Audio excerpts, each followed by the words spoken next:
the monster attacked with fury. The young huntress screamed furiously that it was over, and in the blink of an eye, she dealt the monster a fatal blow. The monster fell to the ground with a crash. The huntress smiled, knowing that she would now have enough food for a whole week. Sena Rohil is a D-rank hunter of the Adventurers Guild. The man was surprised by the hunter. He looked at the monsters and said that she had not yet lost her grip and defeated the D-rank monsters in an instant. If you don't count the fact that she was demoted a few years ago, due to some incident, she was just an ordinary hunter. Walking along the path and carrying her prey, the huntress accidentally slipped. She fell to the ground with a thud and hit her head very hard. Sena woke up from some noise. A woman was calling the assistant manager. The woman told her that her lunch break was already over and she would be late for the meeting. The assistant asked when she had managed to fall asleep. The young lady was puzzled as she realized that she had fallen asleep while reading. She slowly stood up from her desk because she knew she had to go to a meeting. She wanted to finish reading the story after the meeting. Sena woke up from a long sleep. She was puzzled. She looked at everyone present and asked what happened. She didn't understand what memories were popping up in her head. The doctor asked her to calm down because she needed rest.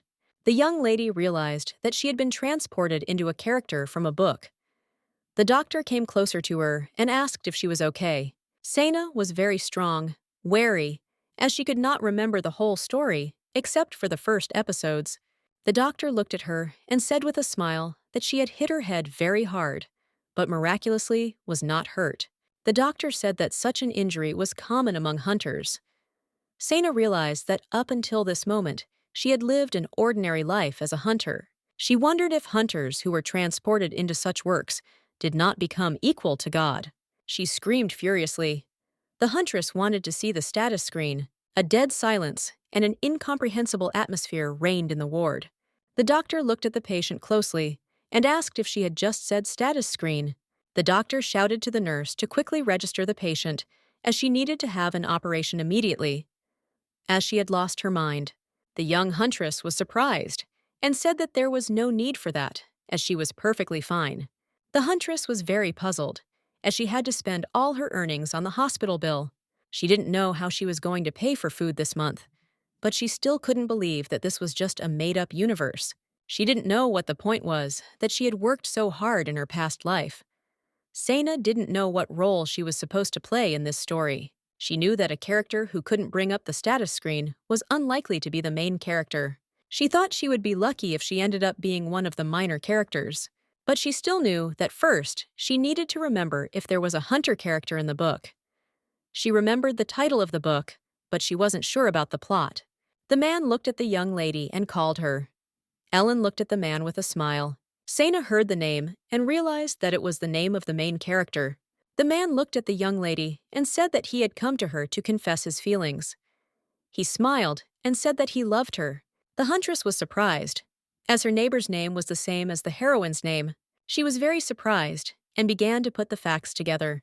She remembered her neighbor, the owner of a flower shop, who confessed her love every day. The huntress realized that her neighbor was the main character of the book, The Secret in the Flower Shop. The huntress was surprised, as she realized that all this time she had been living next door to the propagandist. The huntress was shocked and furious, as she did not know what role she was assigned. She did not understand why the status screen did not appear in front of her. She realized that she was probably just an ordinary neighbor, and she was an insignificant character. The man looked at the young lady and asked her to start dating him. Ellen was very surprised and asked him for forgiveness. She said that everything was very confusing. The huntress was furious. She thought that most likely someone was just making fun of her. It's been a month since the day she was reborn.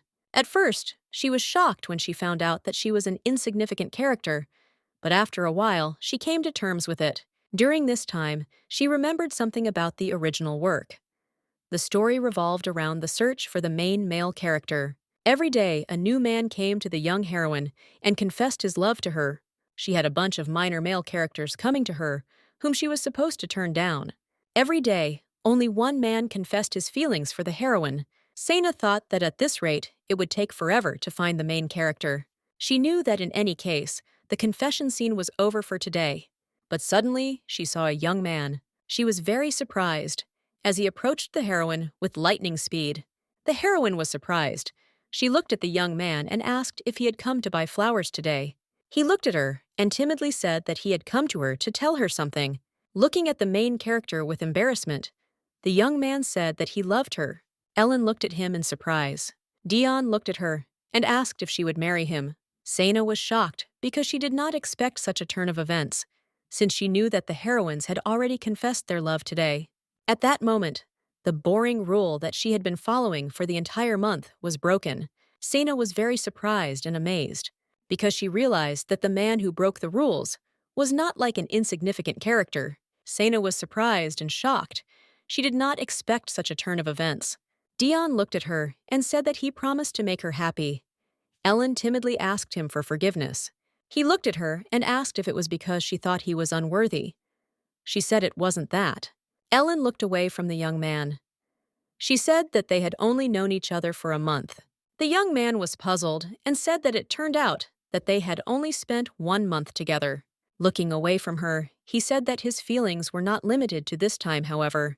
The young huntress watched them closely. She thought it was just a banal scene. She hoped that everything would be different, because the rule was broken, but still the heroine refused him. Sana looked at them and said what happens next. The scene will unfold as usual. The main character will turn around and go to the flower shop, and the man in turn must fall to his knees. The huntress wasn't even surprised, and she wondered what she had expected. She knew she shouldn't have gotten her hopes up. Breaking the rule was also something new for her. She wanted to rate his confession at 80 points. Sana knew that now that the show was over, she had to go home. She looked intently at the young man, who was devastated. The huntress looked at him and said nothing. A moment later, she said that the boy seemed to be in the same condition as everyone else.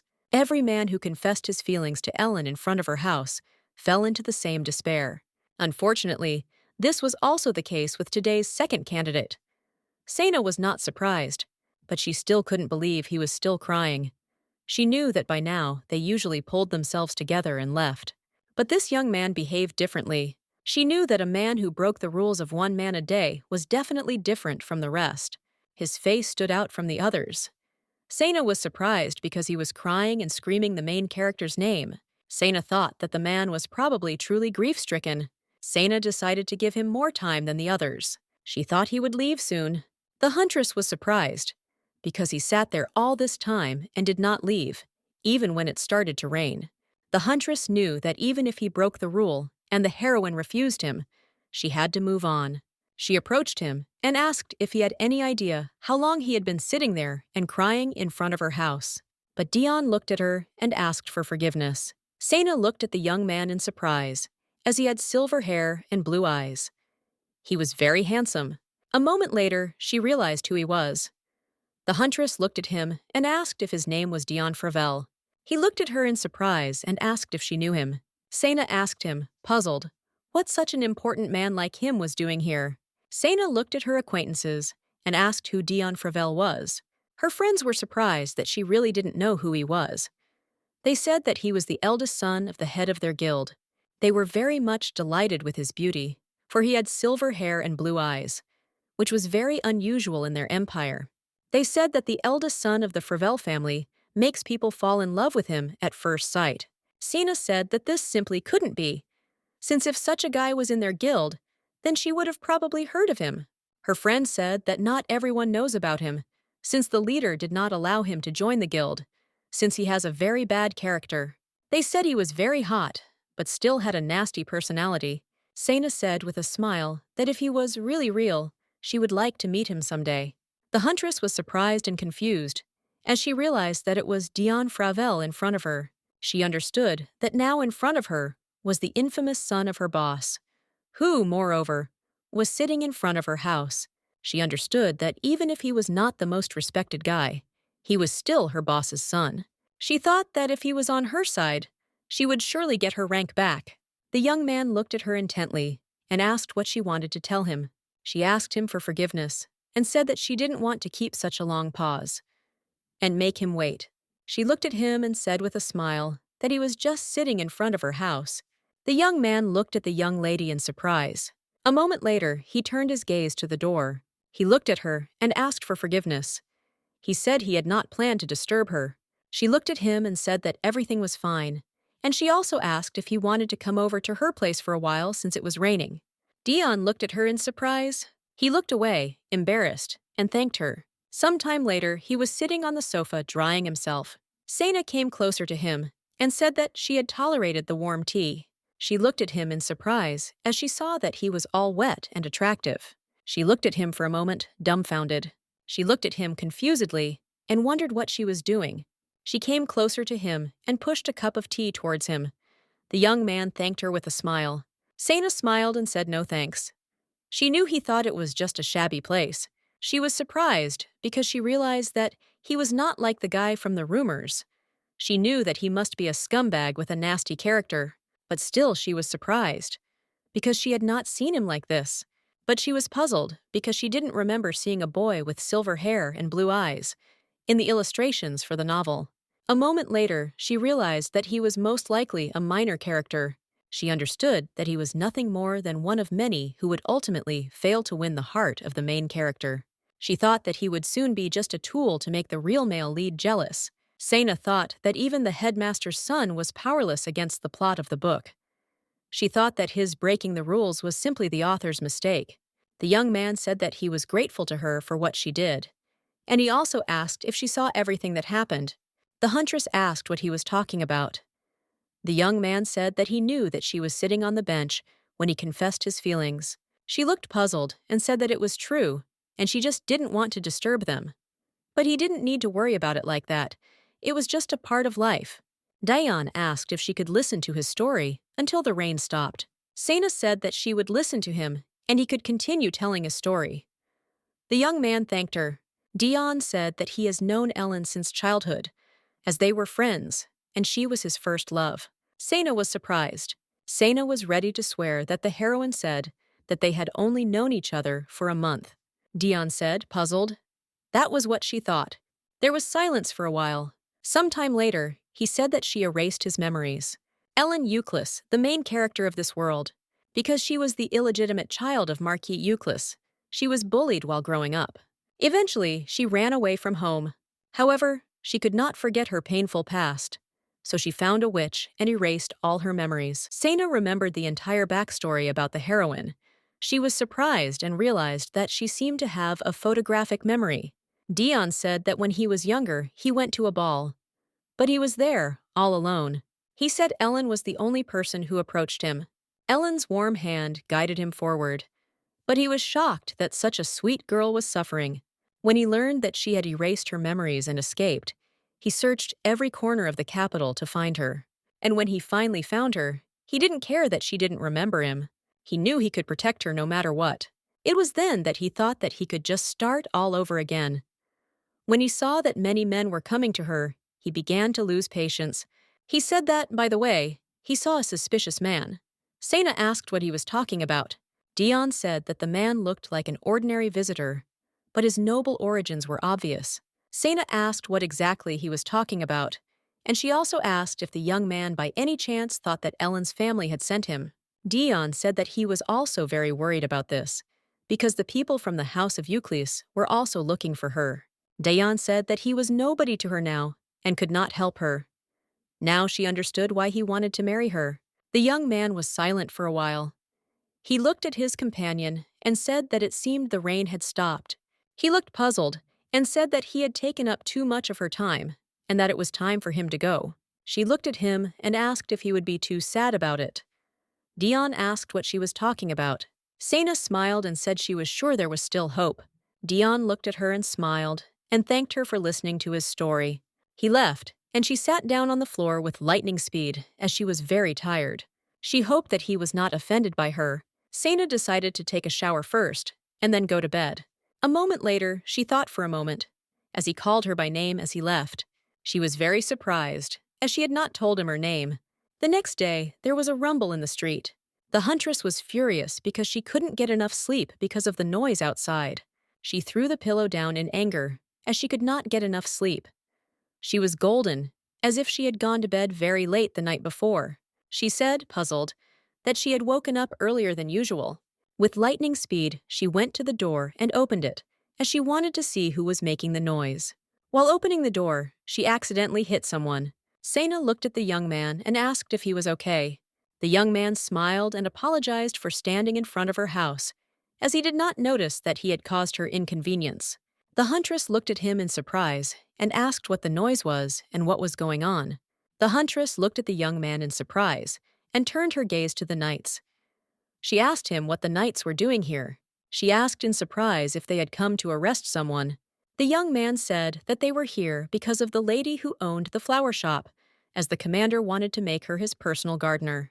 The young man said with a smile that the commander wanted it to be only her and no one else, and that was why they had come such a long way. Sena was surprised and did not understand why the man wanted to hire an ordinary flower shop owner from a small town. She wondered if this was the suspicious man Dion had spoken of yesterday. She sighed heavily and realized that it didn't really make any difference to her. Sena said that she understood everything and would probably go. She also wished them luck in winning her heart and asked them not to make noise. But suddenly, someone unexpectedly held the door. The man looked at her and asked if she was the owner of this house. The huntress was shocked. She looked at the man with anger and asked why he was breaking into her house. The huntress looked at him and said that he had hurt himself at home, as the flower shop was nearby. The man looked at them and said that he had already finished his business here. The huntress asked why he was breaking into her house then. The young man asked if the owner had managed to make a deal with the flower shop. The man looked at them and said that he had been refused. A moment later, he looked at the young huntress and said that he would like to buy her house. The man looked intently at the young lady and told her to tell him the amount. Sena looked at him and asked if he really wanted to buy her house now. He looked at her and said his name was Rashid Karlman. Sena looked at him in surprise and asked if he was really that same duke. He looked at her and said he was a duke. A moment later, he asked how much he needed to pay for her house. The huntress was surprised, but did not understand why he needed such a modest house. She said that he was an important person in the capital. A moment later, she realized what he was up to. His plan was to get closer to the main character. She couldn't let him leave after such a questionable act. The duke looked at her and said that he would certainly pay a generous fee. The huntress looked at him and firmly said that she refused, because this house was built by her grandfather. Sena said the house is filled with memories of her family, so she will never sell it. The man looked at the huntress and asked how she dared to refuse the duke. Sena said that she was not his subordinate. The man lunged at her with fury. The huntress parried the blow and asked why he was using his hands. She said with a grin that he could try. If he could do it, of course. The huntress angrily told him not to think that she would stand there like a pillar and not fight back. The duke looked at them and told them to calm down. The duke said that they needed to calm down and talk normally. The huntress struck with lightning speed, and the man flew away. A moment later, Dion walked in. He looked at the man and asked if he was okay. The huntress looked at the young man's legs and was very surprised. She greeted him. The young man greeted her in return. She came closer to him and asked what he was doing here. The duke looked at the young man with fury and asked what he was doing there. The huntress was surprised. She looked at the young men and asked if they knew each other. Dion, puzzled, said that they knew each other. He also asked the duke what brought him here. Rashid said he came to buy the house. The huntress screamed furiously that she was not selling it. Dion looked at the duke and asked what he was talking about, since he was going to buy this house. The huntress was furious and didn't understand what they were talking about. The duke looked at him and asked if he was challenging him. A few minutes later, the duke began to offer sums of money. Dion, in turn, raised the stakes. They argued for some time. Sena got tired of their arguing and shouted angrily at them to calm down and stop. She looked at them furiously and asked if she hadn't made it clear that she was not selling her house. A moment later, the atmosphere in the room was not the best. The huntress was puzzled because she had screamed too loudly and had a headache. The duke said he didn't think they would be able to reach an agreement today. He said he would come next time. The duke slowly left the house. Sena watched the duke. She was surprised because he said he would come back again. The huntress was angry and did not understand what was happening at all, and she also had a headache. Dion said he wanted to ask her something. Before he could finish, she fell. He picked her up. Dion was in shock and didn't understand what was happening. The huntress said in a trembling voice that she had been over-nervous, and now her head hurt very badly. Some time later, she was examined by a doctor. The doctor said that it was a common cold. The doctor looked at Dion and said that she needed rest, and then she would feel better. The doctor looked at her and said that she needed to rest a little, and that she would definitely feel better. The huntress was surprised. She said she had never had a cold. The doctor looked at her closely and said that anyone could just get sick. The doctor looked at her and asked if she hadn't been in the hospital a few days ago. The doctor looked at the young man and told him to keep an eye on his wife, to make sure she got some rest. The young people were perplexed. The doctor looked at them and said that it was time for him to go, and he also asked them to take care of themselves. They thanked the doctor and said goodbye. The huntress looked at the young man with embarrassment. Since the doctor called her the young man's wife, she understood that the doctor had misunderstood everything, but she still felt very sorry that Dion had been refused yesterday. She sighed heavily and thanked him for his help and for calling the doctor. Dion looked at her and said that there was nothing to thank him for, since he had come to see Ellen. But then he heard a noise. Sena was surprised, but said with a smile that he had arrived on time. Dion apologized for making her stand in the rain yesterday because of him. He said it was his fault that she got sick. The huntress was surprised, but at the same time very touched by his words. She was shocked because she couldn't be angry with him, because he was standing in front of her with such a shining expression on his face. She looked at him and said with a smile that it was just a cold, and besides, the Duke had left thanks to him. The young man looked at her and said with a smile that he offered to buy her house simply because he thought she needed help. The huntress said with a smile that he had really surprised her. She thanked him for being able to save her home. He said he was glad to hear it, and he also said he would look after the house until she was fully recovered. He smiled and said that she could rest for now.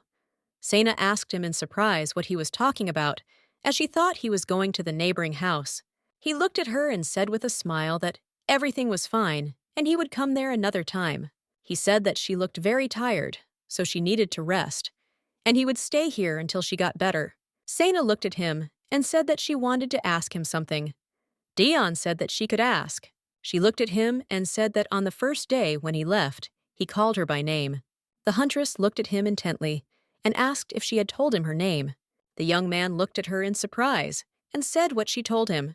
The huntress was surprised and asked if she had said it correctly. The young man said that she had told him the day they first met. The huntress said, puzzled, that she didn't remember that. The young man looked at her in surprise and asked if she really didn't remember. The huntress was puzzled. She realized that he didn't seem to be lying, and she seemed to have simply forgotten. Sena didn't understand why he would lie about something like that. She looked at him and asked about the suspicious man he had mentioned earlier. The huntress looked at him and asked if it was really the Duke.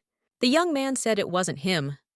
The huntress was surprised, because she thought they would reveal the mysterious person. Dion said that the suspicious man had dark hair, but it was longer, and it appeared to be a purple tint.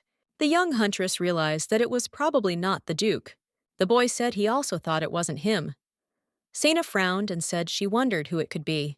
The huntress said that it didn't matter now, and she was in no position to worry about her neighbor.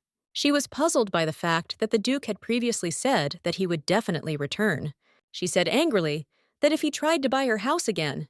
The young man looked at her and asked what she was going to do in that case. For a few minutes, she thought about what she could do. A moment later, Sena asked the boy if she should beat him.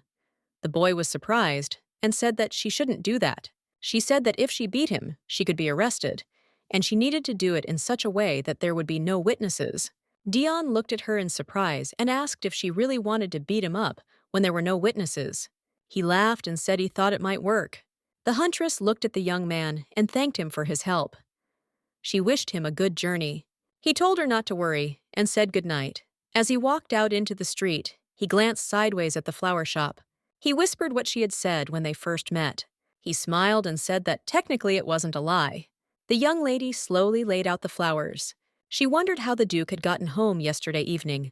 Ellen looked at the Duke with fear and asked if he really wanted to make her his gardener.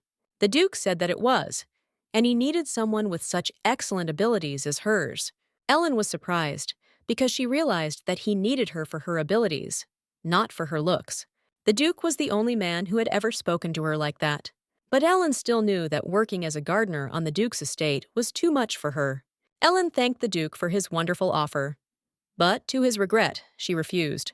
Ellen looked at her guest and told him everything that had happened to her. Her guest asked her with a grin, what if that man was really in love with her? Ellen was surprised and confused. She said that this simply couldn't be true. At least that's what she thought, but she still had to admit that it did give her butterflies. Ellen wondered, confused, if he really was using the job offer as an excuse to get closer to her. Sena called out to her neighbor. Sena smiled and said that she would like to buy some white flowers. Ellen greeted her with a smile and asked if she lived next door. Sena said yes. The huntress looked at her and asked if something good had happened, as she noticed that Ellen looked genuinely happy. Ellen smiled and said that a man of high status had come to see her yesterday, and he had offered her a job as a gardener. Ellen looked at her neighbor and said she thought he came to confess like everyone else. She was pleased and said that for the first time, someone was interested in her skills and not her appearance. Ellen said that's why she's in a good mood today. Sena was shocked because she didn't expect such a reaction. Ellen said she turned him down because she wasn't sure she could handle the job. Ellen said quickly that it was enough to talk about it, as she wanted flowers. Sena, puzzled, said that she wanted white flowers. Ellen looked through the flowers. She didn't know which ones to choose. Sena knew that Ellen had refused the Duke this time, but she didn't know when he would return again to convince her to accept his offer. Sena knew that Dion wouldn't be able to be with Ellen if that happened. She wondered if his fears would come true. She knew she couldn't just let it go, and she had to step in. Ellen asked who the flowers were for. Sena said that she was going to visit her grandfather's grave. Sena said, puzzled, that something happened yesterday and it worried her a little. Ellen looked at her neighbor and, puzzled, asked if she could ask what had happened to her. Sena said she wasn't sure if it was okay to share. Sena whispered that someone had broken into her house yesterday. Ellen was horrified by what she heard. She knew that the same thing had happened to her. Sena said that, of all people, it was Duke Carmen. Ellen was surprised. She had him too. Sena said that he demanded that she sell him her house, and he was very aggressive about it, and threatening. Ellen was shocked. She asked if the Duke had been aggressive and threatening. Sena said she could take care of herself, but she was very worried about Ellen. Ellen asked, surprised, why she was worried about her. Sena said that the Duke apparently hunts for houses in this area, and this one likes to annoy those who have helped him. Ellen was shocked and didn't understand how he could do something like that. She wondered if he came to her just for the house. She knew something was wrong here. He offered her a room to stay for the night, along with a job. She didn't understand why he would do this for the gardener.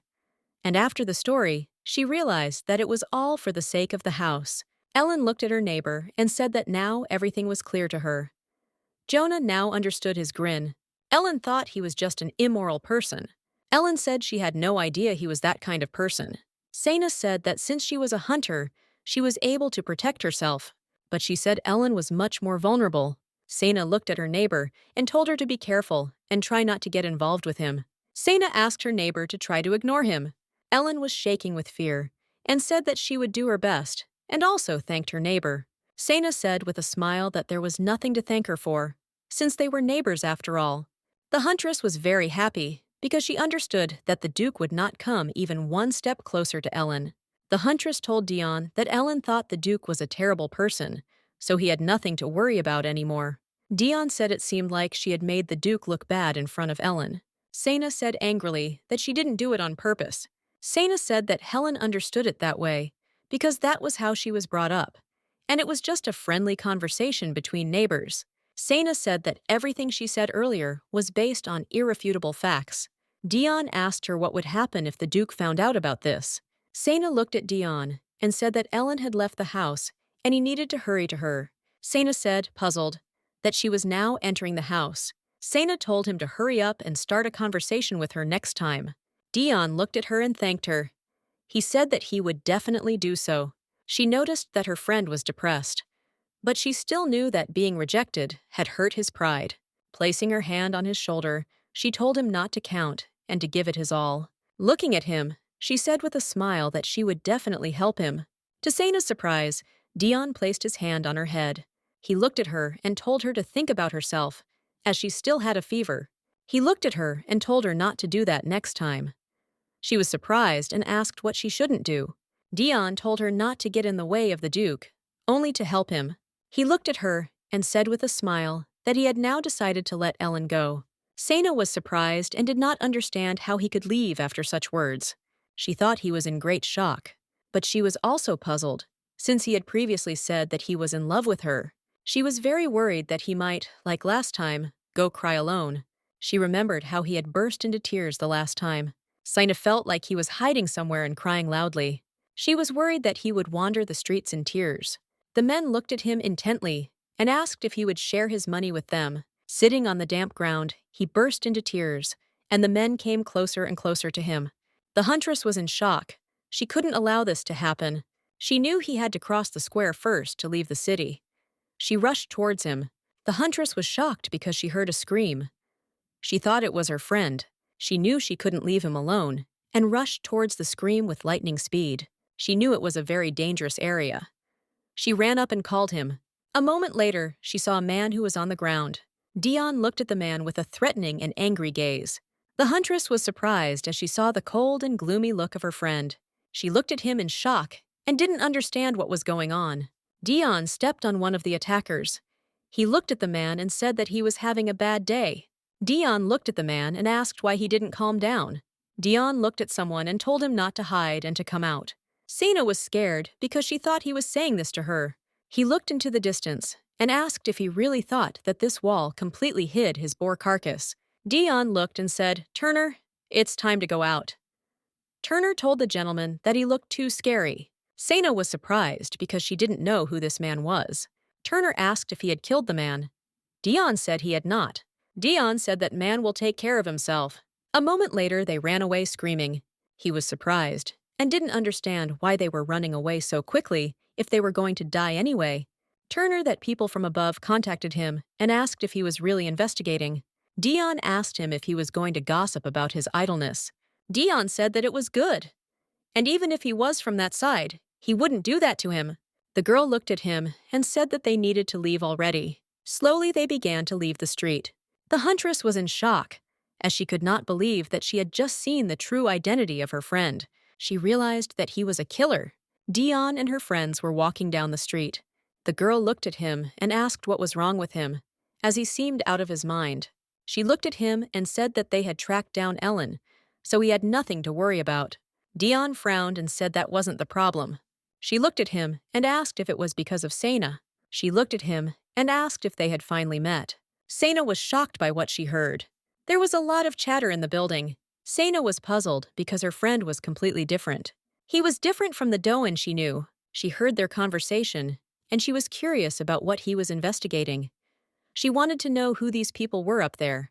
She knew he was the son of the chief, and she thought he was acting as a secret agent of the association.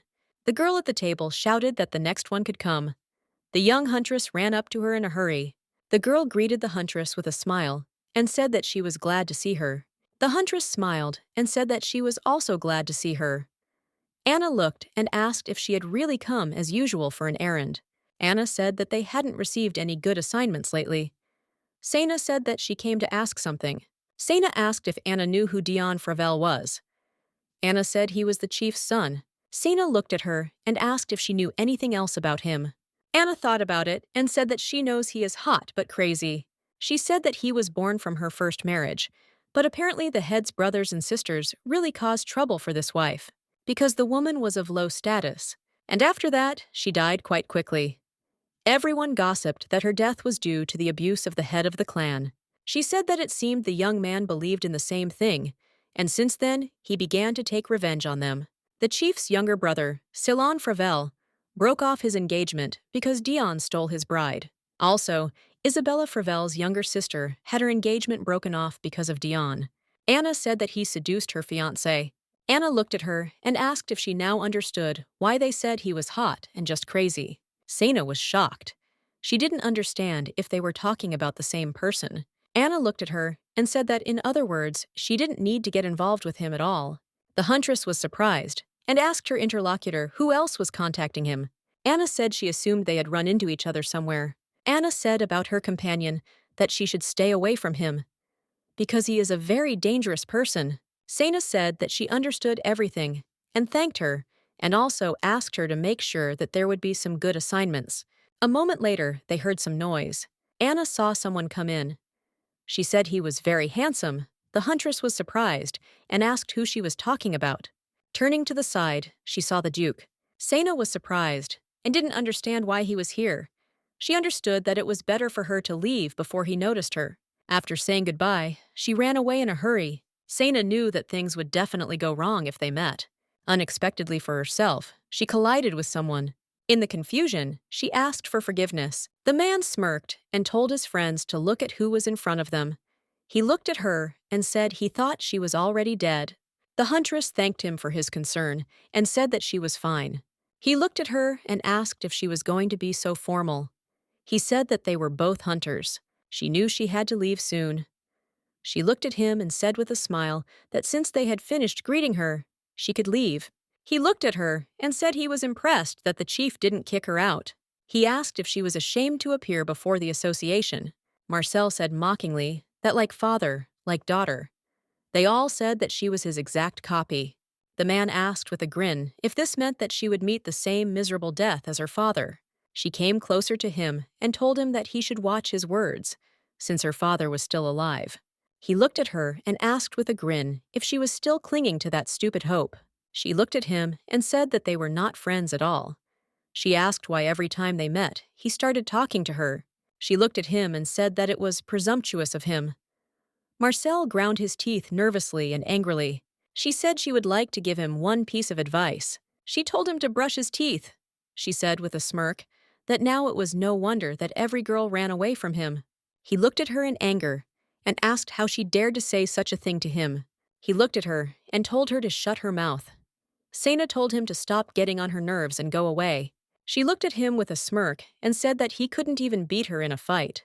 The man looked at her with fury and asked how she dared to talk to him like that. He wanted to hit her. The huntress was very glad that he decided to start a fight first, since on her part it would be considered self-defense. But suddenly, someone intercepted her hand. The huntress was surprised and did not understand what was happening. The Duke looked at the man and asked how he dared to attack like that. He said it was a cowardly act on the part of the man. The huntress was surprised, as she did not expect to see him. The Duke squeezed the man's hand with fury. The man looked at the Duke in a rage and asked who he was, and also told him to let go of his hand. The Duke looked at the man with fury and told him to stop playing the fool, as he could barely hold his hand. The Duke pushed the man, and he somersaulted and fell to the ground. The man was furious. The man angrily asked the Duke if he thought he could get away with it. The Duke looked at the man with a grin and said that he was just a shrimp. The Duke looked at the huntress and called her. The huntress shuddered. The Duke came closer to her and asked if she was hurt.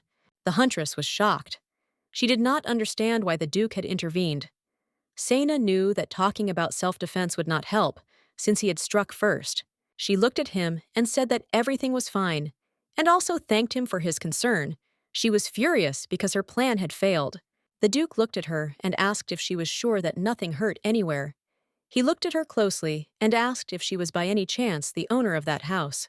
The huntress said, puzzled, that it was her. Sana was shocked as she noticed that the man stood up and began to attack. The huntress shouted at the Duke to be careful, as a man was approaching from behind. The Duke turned to face the man with lightning speed. The Duke quickly struck the man, thereby parrying his blow. The Duke looked at the man with contempt and said that besides being weak, he was also very slow. The man was furious. He looked at the Duke and said that he was just a bastard. With lightning speed, the man pulled out a knife. Sana was shocked. She furiously told Marcel that he was just a coward. She knew she couldn't let Marcel act like that. And with the speed of lightning, the huntress walked up to him and kicked the knife out of his hand.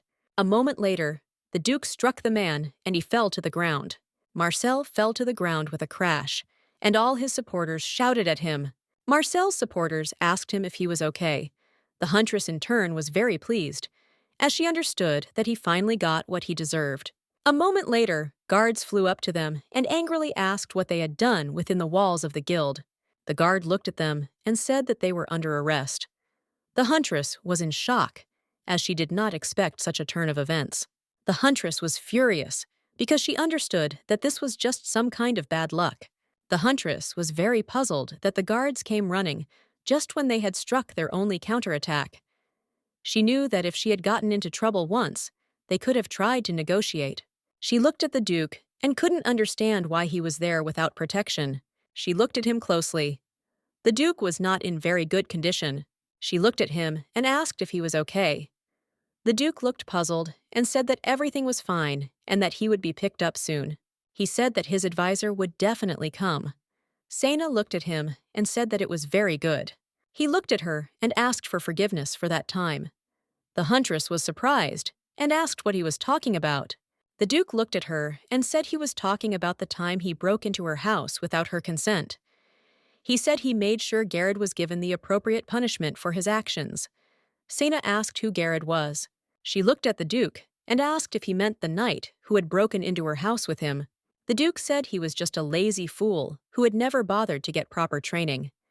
He said he only kept him around because his father had been a subject of his family for a long time. The huntress looked at him and smiled and said that it was okay, and he didn't have to worry about it. She said that he hadn't hit her after all. She was surprised, as it was unexpected for her that he apologized.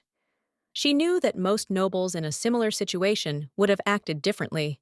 She imagined that in another situation, the Duke might yell at her and ask how she could have dragged him into her problems, or he could yell at the guard and ask if he knew who he was.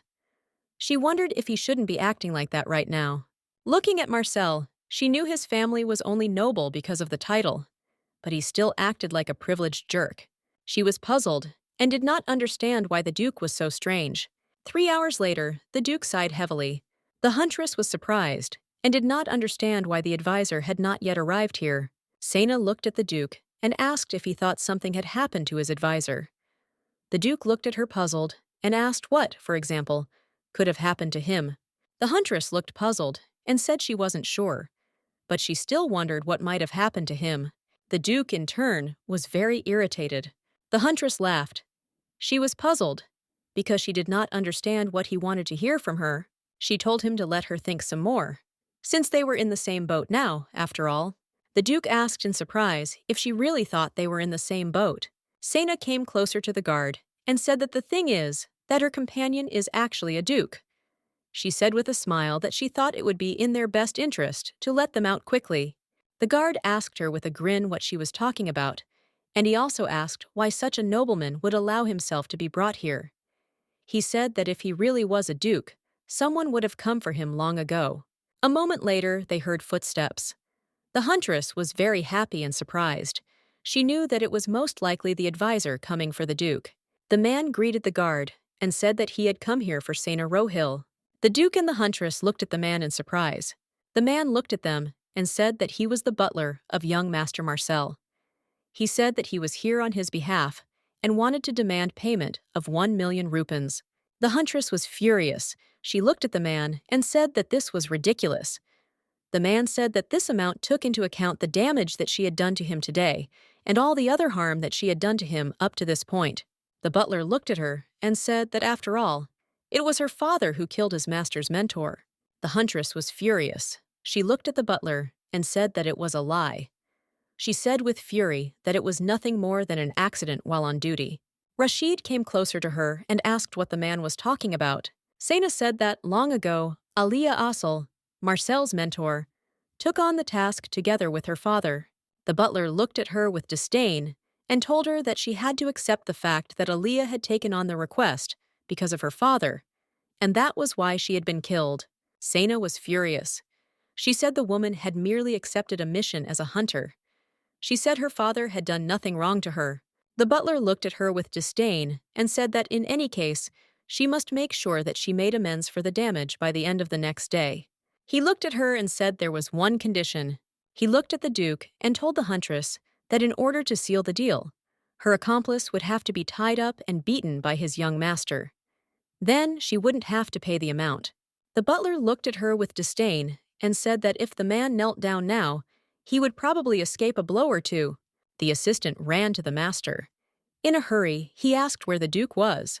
The huntress shouted to the butler that the Duke was locked in a wretched cell. His assistant was shocked. He looked at the Duke and asked how he could have ended up in such a place. Everyone present shuddered. They were shocked and very scared. They did not believe that he was really a duke. The huntress looked at the Duke's assistant and said that the man had said that he wanted to tie up the Duke and beat him. She looked at the assistant and asked if he could imagine such a thing. The butler was sweating with fear, and the guard in turn was quietly creeping towards the exit. The Duke's assistant's son turned around like lightning and looked at the butler. The butler was shocked. He looked at them and said that they had misunderstood everything. The young man looked at the butler with an angry look and asked who wanted to beat whom. Some time later, they were already sitting at the table. The Duke called Aaron, who in turn shuddered. Everyone present was trembling with fear. The Duke looked at the assistant and asked, "What about what he asked him?" Aaron looked at the master and said that he told him not to look for him or bother him if he was alone. The Duke, puzzled, said that he meant something completely different. The Duke said that he wanted to know if the one he asked him about, you, had finished last time. Aaron looked at the gentleman with a puzzled expression and said that he was almost finished. The assistant looked at those present and asked if they should not deal with them first. The men present winced. The butler bowed to the Duke and said that it was a great honor for him to be in the same room with him. Rashid looked at the butler and said that it would be better for him to meet him in person. The butler looked at the Duke with a puzzled expression and asked who he was talking about and who he wanted to meet. Rashid looked at the man and said that he had said earlier that his young master was not feeling well. The Duke said that he must certainly go and see for himself.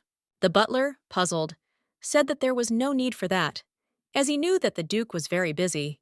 The assistant looked at the butler intently and asked how he could resolve the conflict. The butler shook his head nervously and said that they didn't need to worry about it. Aaron glared at the man and asked what all this talk about beating up the Duke was about. The butler looked puzzled and said that he must have gone mad for days. He would even say such a thing. The butler looked at the huntress and said that she was the only one who had to pay according to the contract. The huntress asked, puzzled, if he seriously wanted her to pay such a large sum of money. He looked at her and asked if she really thought they would just let her go without paying her money. She said she didn't need to pay because there was no reason to. The Duke looked at them and said that he would pay on her behalf. Everyone froze, staring at the Duke. The huntress was shocked. She did not understand what he wanted to do. The butler looked at the Duke and asked for forgiveness.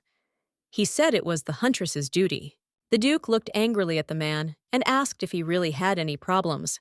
The butler, looking at the Duke with puzzlement and nervousness, said that it would be an honor for them to return his money. Sena was furious.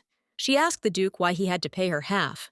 She was furious because she didn't want to be in his debt. She knew that he could force her to sell her own house if she did not pay him back. She looked at him and said that she would never borrow money from him, and in fact, there was no reason to pay such a ridiculous amount in the first place. She pointed at the butler and told him to show the way right now. She said furiously that she wanted to see what state Marcel was in. The butler was furious. He said that she was a very impudent person, and his master was not in a position to meet anyone at the moment. The huntress was furious. She said that if he did not go with her immediately, she would certainly go alone. She looked at the butler and said that it was easy to find out where Marcel lived anyway.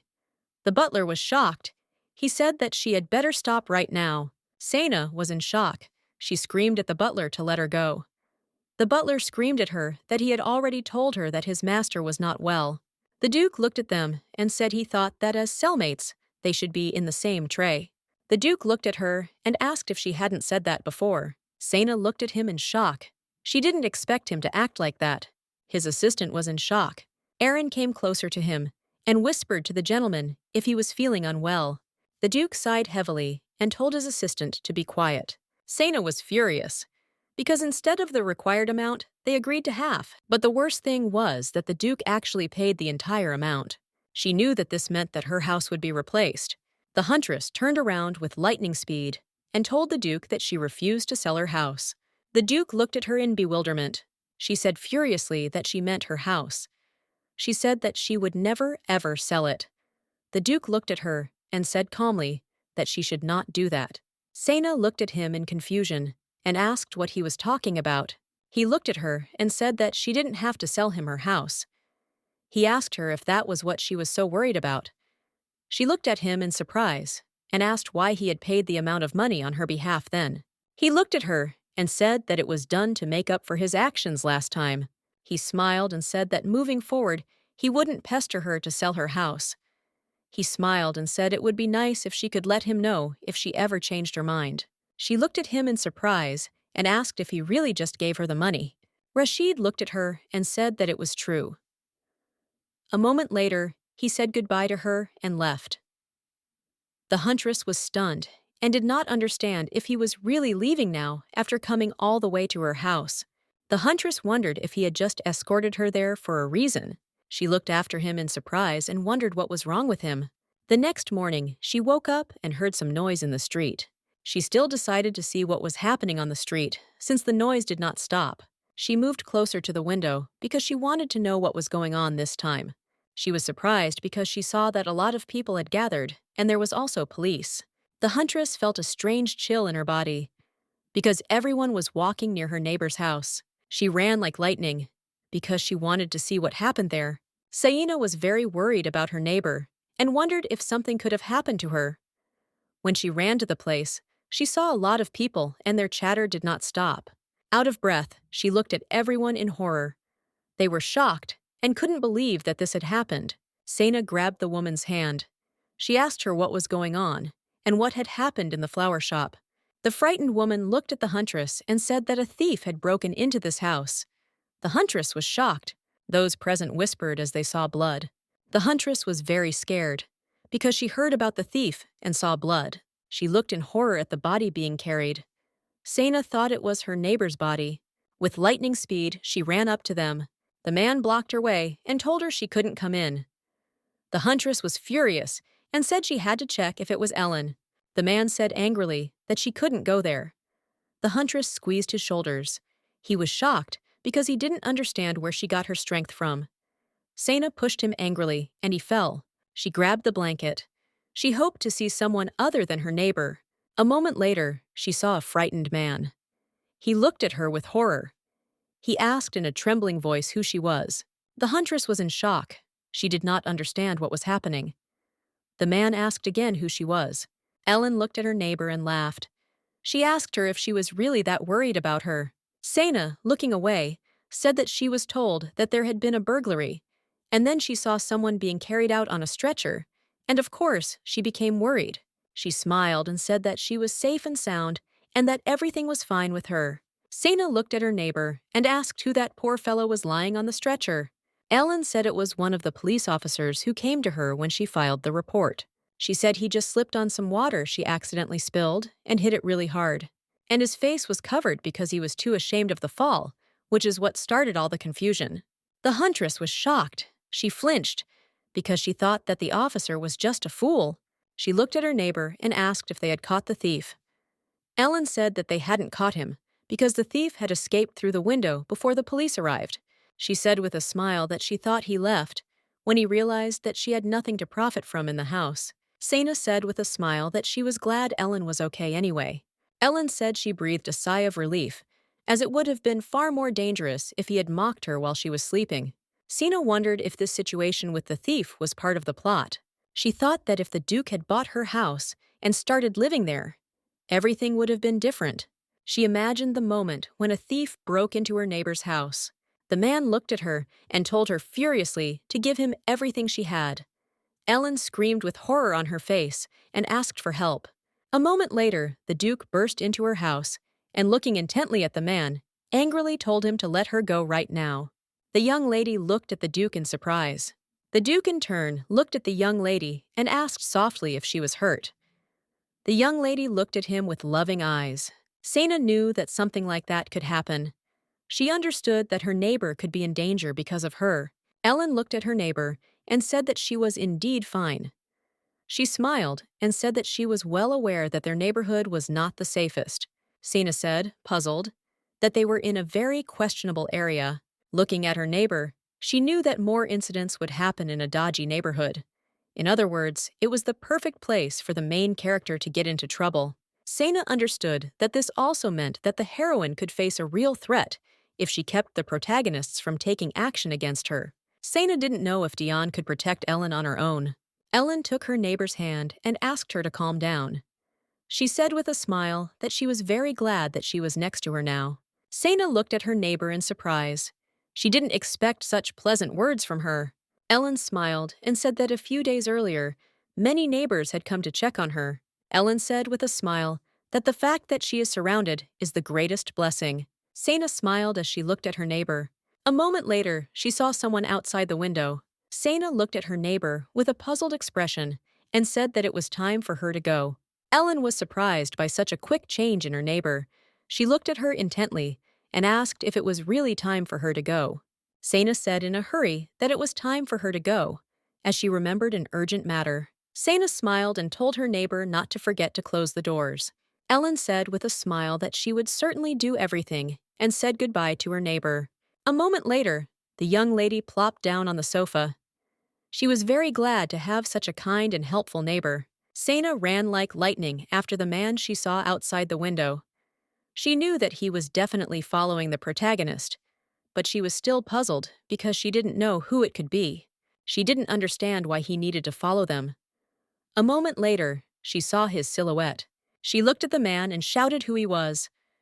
The man flinched, as he did not expect to be chased. Sana switched on hunter mode and looked at the man with fury. With the speed of lightning, she rushed at him. A moment later, she had the man on the ground and asked him why he was there and why he was following Ellen. The man screamed in pain. He frantically asked her to get off and let him go. Sana was furious and shouted at him to answer her questions immediately. The man was spinning around and screaming that he had done nothing wrong. The huntress was furious. She screamed and asked him who he was to follow Ellen. The young man shouted that he was Aaron. The huntress looked at him in surprise and said that she was hearing that name for the first time. Aaron was shocked. He looked at her and asked if she was serious now, saying what they had just seen yesterday. The huntress looked at him in surprise.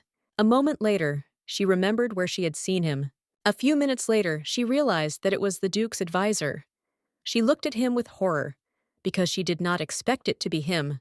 The huntress was a little puzzled, as she realized that the Duke had ended up buying a house next to the main character. Considering this, he must be filthy rich. The Duke's advisor looked at her and shouted furiously that he was neither a spy nor a thief. He looked at her and said that he did not even have the stamina to be one of them and could barely run for 10 seconds. She looked at him and said with a smile that if this was true, then he should get examined at the hospital. Aaron looked at her and said that she should definitely know that it was they who chased away that thief yesterday and then reported everything to the police. Sana was surprised and, looking at him, asked if they really were the ones who chased the thief away. She now understood why he ran away before the police arrived. Aaron said that it seemed the thief had not yet given them a chance to meet him, and so he ran away through the window. He smiled and said that they were very lucky that they noticed the incident immediately, and after that they became even more observant. He said that no one knew what might have happened if they had not intervened. The huntress looked at him sharply and asked him to stop. She asked him if he had been a spy all along. She looked at him and asked if he had been following Ellen all this time, because she understood it from his words. She looked at him with a disdainful look and asked if the Duke was really a stalker. Aaron was shocked. He looked at the young lady and said that the Duke was not that kind of person. He said that she had not thought of it in the morning. He looked at her and said that Lady Ellen was simply a very important person to the Duke, and by doing so, he was simply trying to protect her from those around her. Sana looked at him in surprise, wondering why he stuttered so much. She understood that such behavior of the young man made him even more suspicious. Aaron said that in any case, he was very glad that Lady Ellen was okay, and everything else was not important, but he still felt a little sorry. After all, they really did not have the opportunity to have the lady's house completely under their supervision. He said that, because of this, it took them a long time to realize that someone had broken into the house. Sana gave her companion a cold and angry look and said that she was not selling her house. She looked at him and said furiously that she would not sell your house under any circumstances. The young man said with a trembling voice that he understood her. A moment later, The huntress looked at her companion and said that since they had cleared up all misunderstandings, she could leave. Erin fully agreed with her and asked her to be careful. Sena was puzzled. She knew that something about this case was still very suspicious. She remembered the conversation with the advisor. Sena remembered that he stuttered too much, which made him very suspicious. She didn't know what that meant. She didn't know who they were to protect Ellen. Previously, she thought that the Duke simply fell in love with the main character. But now it seemed to her that the reason was deep. Since he wanted to stay close to her, Sena walked to the window and stared at the house. She stared at the house that the Duke had bought earlier. She was shocked because she realized that the Duke had forced his men to stay up all night just to spy on the main character. She couldn't even imagine that they didn't have ulterior motives. She didn't understand what exactly the Duke was trying to do to the main character. A moment later, her thoughts disappeared as she heard a crash. She didn't understand what it was. She was surprised because she saw that the light in the house went out, and the noise only grew louder. She heard the Duke's voice. The huntress was furious. She knew she couldn't just ignore her cellmate who paid for her stay here. With lightning speed, she took her sword and headed straight for the house. The huntress crept up to the house unnoticed. She was a little puzzled because she had become too quiet. She didn't know if this was all because of her, and she was just exaggerating. A moment later, she quietly opened the door. The huntress was surprised and did not understand what had happened, that the Duke had not even closed his door. She smelled some strange odor. She was surprised because she smelled a sweet smell. What was alarming was that it was autumn. There could be such a strong smell of flowers. A moment later, the huntress heard some strange creaking sound. She shuddered. She was puzzled because the sound did not stop, and she did not know what it could mean. The huntress reached into her pocket because she wanted to get something. She looked closely at her watch. She was surprised and did not understand why he appeared in this city. The huntress was puzzled as she heard the noise and the Duke's voice. She turned towards the noise as she remembered him. A moment later, she saw the Duke. She was confused because she did not understand what had happened to him. The Duke was shaking with fear and asked for the noise to stop. The huntress looked at the Duke and asked if he was all right. The Duke was muttering under his breath. He kept muttering. The huntress came closer to him and, grabbing him by the clothes, told him to come to his senses. He looked at her with horror. She slapped him angrily on the back and told him to come to his senses. Sena gave the Duke a nasty look. The Duke looked at her in surprise. The huntress looked at him and asked if everything was okay with him now. He looked at her and the task, but asked if she could have told him about it in advance. He said angrily that she should have warned him that there were ghosts in this house. The young lady was surprised because she did not expect there to be ghosts in the house. The Duke, puzzled, said that if he had known that there were ghosts in the house, he would never have stayed here alone. Sena was surprised because he was now seriously accusing her. She looked at him and said she thought this city was so dark that it attracted ghosts. She looked at him and asked if maybe they should find the source of the sound. The Duke looked at her with fear. The huntress looked at him and said that she heard the sound coming from this direction, and they could easily find the source by heading in that direction.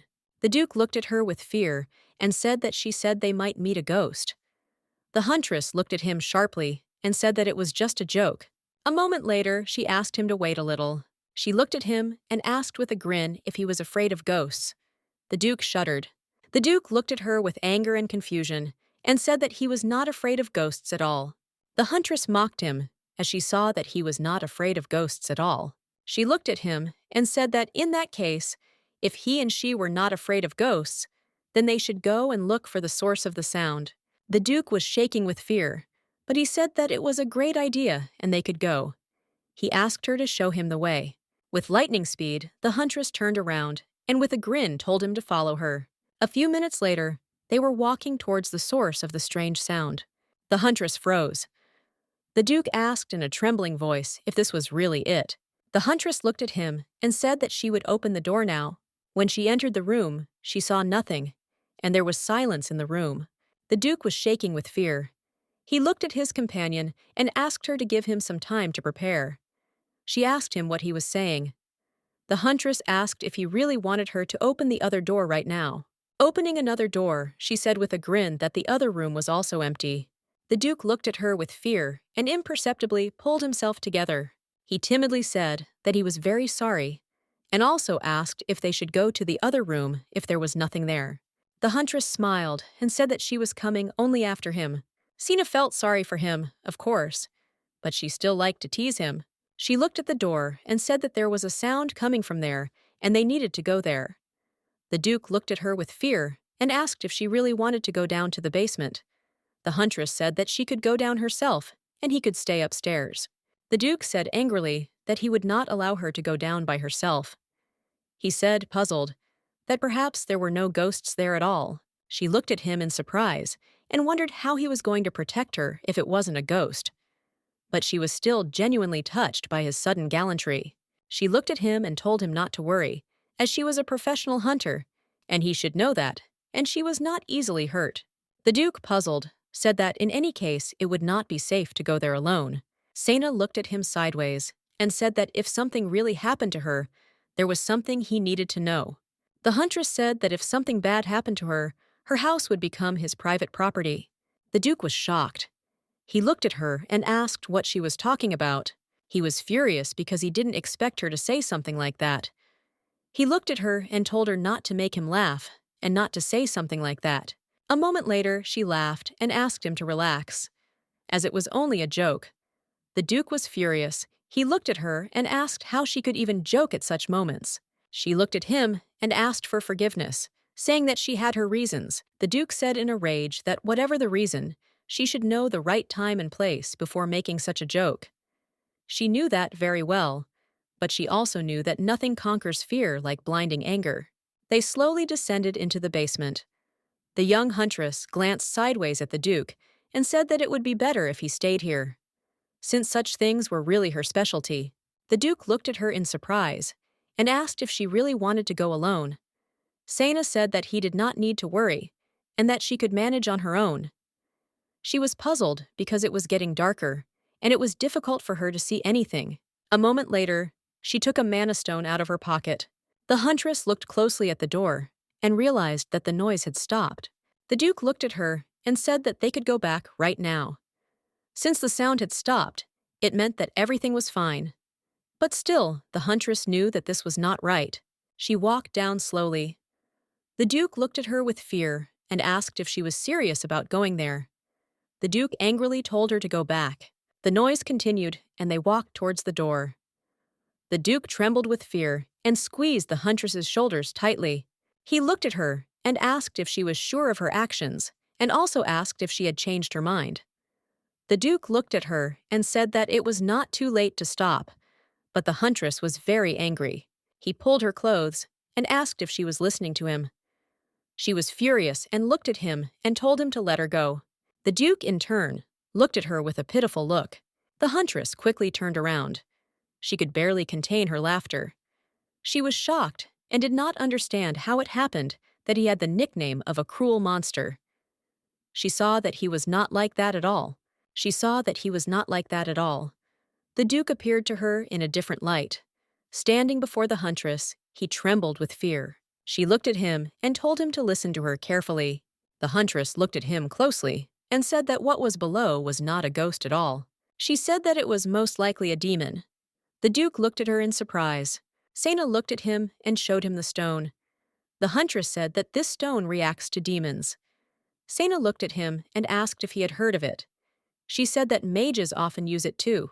She looked at him and said that the sweet smell that spread throughout the house was also proof. She was still puzzled, as she had no idea what this demon was doing here. The Duke looked at her with a puzzled expression and asked how the two demons had crossed the capital's barrier. Sena said that she didn't know either, but there was no need to worry about it now, because she knew what type of demon they would encounter and how to get rid of it. She didn't have time to open the door before a strong stream of air knocked her off her feet. The Duke rushed towards her with a cry. With the speed of lightning, he caught her and pulled her towards him. Sena was surprised and confused.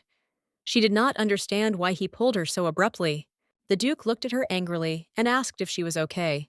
She looked at him in surprise, and a moment later became embarrassed. When she came to her senses, she rose up with lightning speed and asked him what he was doing. The Duke, looking at her, said that there had been a sudden gust of wind. He said that this was simply absurd, since there were no windows in the basement for the wind to enter the room. The huntress looked at him, puzzled, and asked what was wrong with the little draft. She said that her back was hurting now.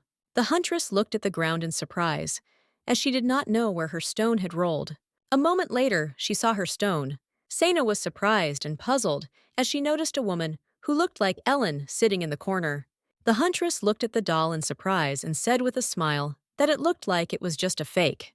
The Duke in turn shuddered. The Duke was trembling. Sena smiled, because she realized that he was scared again. A moment later, she looked at him with a smile. She had an idea. Perplexed, Sena asked him how she could pick up the stone. She said that her back hurts so much that she is afraid that she won't be able to do it. Sena looked at him and asked if he could lift the stone. He was very scared and asked if she really wanted him to go and lift the stone himself. Sena looked at him and said she couldn't move an inch because she had hit her back. She looked at him and told him to go and pick it up. The Duke knew it was his fault, and he had to do it. As he walked towards the stone, he was shaking very much with fear. The huntress could barely contain her laughter. She couldn't believe that this was really the same man who had broken into her house a couple of days ago. The Duke looked at her and said with a smile that he had taken the stone. The huntress looked at him intently and cursed. The Duke was frightened. He asked her what had happened. He turned around and saw an unpleasant and terrible sight. The Duke froze in place. He heard different voices. A moment later, a demon was flying towards him. The huntress became frightened and called the Duke. She rushed towards him. Sena was furious because she knew she was right, and it was a demon. Sena ran up to him and asked if he was okay. The Duke was shaking and said in a trembling voice that it was Serena. The huntress looked at him and asked him to pull himself together. But he was shaking with fear and kept saying it was a siren. A moment later, the demon appeared next to them again. The huntress looked at the demon in surprise. She wondered if the demon had the same eye color as the Duke. The demon was advancing on them. The huntress was scared because she knew that the ceiling could collapse at any moment. She grabbed the Duke with lightning speed and said that they had to leave immediately. They fell just before they left. They were in shock because as soon as they came out, the ceiling collapsed. The huntress looked at the Duke and asked if he was okay. The Duke looked into the distance, puzzled, and did not answer. A moment later, they heard a creak and saw a demon. They saw the sinister smile of the demon who laughed before them. The Duke was shaking with fear and screaming that he had not killed her at all. The huntress looked at him and told him to close his eyes. Sena looked at him intently and said that everything he saw now was unreal. The huntress said that it was just an illusion and there was nothing to be afraid of. She looked at him and with a smile told him to close his eyes and sit quietly. She calmly said that she would definitely come back for him. The Duke looked at her in surprise, but he still continued to tremble. A moment later, he saw Serena. The Duke came closer to the young lady and said that he was very glad that she was okay. He looked at her and said that her uncle's father could not have made such an unwise decision. A moment later, he saw a truly terrifying sight. The young lady turned around and asked him with a smirk on her face why he thought so. Sena looked at him and asked why he killed her. The Duke was breathing heavily and coughing. He was very scared. Sena looked at him and asked if he was feeling better. She smiled and said that it was all over now, so he didn't have to worry. She smiled and said that she had caught the demon. She came closer to him and said that it really was a demon, and everything he saw earlier was an illusion created by this demon, and that's why she told him earlier to close his eyes. Sena held out her hand, which held the little creature, and said that they were called avilakas. Lisa said that he had probably never heard of them, as they were very rare. The huntress said that they usually look like small bees, but they use their stingers to pierce their prey and peer into their nightmares. She said that they then project these nightmares into the real world as illusions. And while the victim is in confusion, they absorb their energy. And in some cases, demons can even eat the victim's body. She looked at him and asked if his fingers were okay. She said that these creatures like to eat fingers the most. Sena looked at him and asked if he remembered that sudden wind from earlier. Sena said that they did that too, and it was most likely magic, since there was a demon in front of them. He looked at her in surprise and asked how she had defeated him. She smiled and said that she was a hunter, and her specialty is just such demons that affect the mind, and she also has very good intuition. She smiled and said that she has a kind of sixth sense. The Duke was in shock. He could not believe that the nightmare that had haunted him for many years was being reproduced right before his eyes in real life. She looked at him and asked if he was okay, and also asked if he felt unwell. The Duke looked at her and said he was fine. He leaned over a little. A moment later, he was already next to her. The Duke looked at her in surprise. The young huntress looked at the Duke in surprise. All this time, the Duke thought that the huntress could only be aggressive, but it seemed he even noticed that she was pretty. The Duke looked at his young companion, puzzled and confused. He was in shock and did not understand what he was even thinking. He looked at her and said that they just needed to get out of here. The huntress looked at him and said that she agreed with him, and the sun would rise soon. She looked at him and extended her hand to him. She smiled and told him to grab her hand, and she would help him up. He looked at her intently and smiled. A moment later, he accepted her offer. After they went outside, all the neighbors came running to them. They were shocked and asked what happened, because they heard a very loud noise. The huntress looked at them and said that it was nothing serious, just that the floor in the basement had collapsed because the house was old. She said that they shouldn't worry too much. They whispered to each other, as if they were interested in whether everything was okay with their houses or not. Ellen ran to her neighbor and called her. Ellen looked at her neighbor and asked, "Is it true that the floor had caved in?" She also asked if she was okay. Ellen was shocked and said that Sana might have been hurt. The huntress looked at her neighbor and apologized. She said she didn't want her neighbor to worry. She looked at her and said the house was so worn out that the floor had suddenly caved in. Ellen looked at her neighbor and asked if she could ask her something. A moment later, Ellen asked what Sana was doing in the house with the Duke. Sana said, puzzled, that she was helping him move, and while they were moving some furniture, the floor collapsed. Ellen looked at her neighbor and said that she understood everything, and she was very glad that her neighbor was not hurt. The huntress was puzzled, as for a moment, looking at her friend, a chill ran down her spine. Ellen looked at the Duke. The Duke, in turn, glanced sideways at the young lady. Ellen looked at her neighbor and bowed, saying that it was time for her to go. The huntress, looking at her neighbor, smiled and said goodbye to her. Sana sighed heavily. She was glad that everything had finally calmed down. Aaron ran at full speed towards the Duke. He ran closer to him and shook him by the shoulders. He was very puzzled and asked how this could happen. Aaron at the gentleman and said that if he was going to get into trouble, he would like to be near him. The Duke looked at his subordinate and told him to calm down and just take it and study it. The young man looked at his master in surprise and asked for forgiveness. He asked what exactly he needed to study. The Duke called the young huntress. She looked at him in surprise. The Duke looked at the huntress and told her to give it to him. The huntress slowly reached into her pocket. Saina took a small creature out of her pocket. The Duke looked at the creature with disgust. The young man looked at the demon in surprise and asked what he was doing here. Rashid looked at him and told him to come back immediately and examine it. Rashid also told Aaron to call the doctor. The huntress looked at the Duke in surprise and asked why the doctor was needed. A moment later, she looked at him, puzzled. The Duke slowly wiped her hand. He was treating her wound. She couldn't stand it anymore.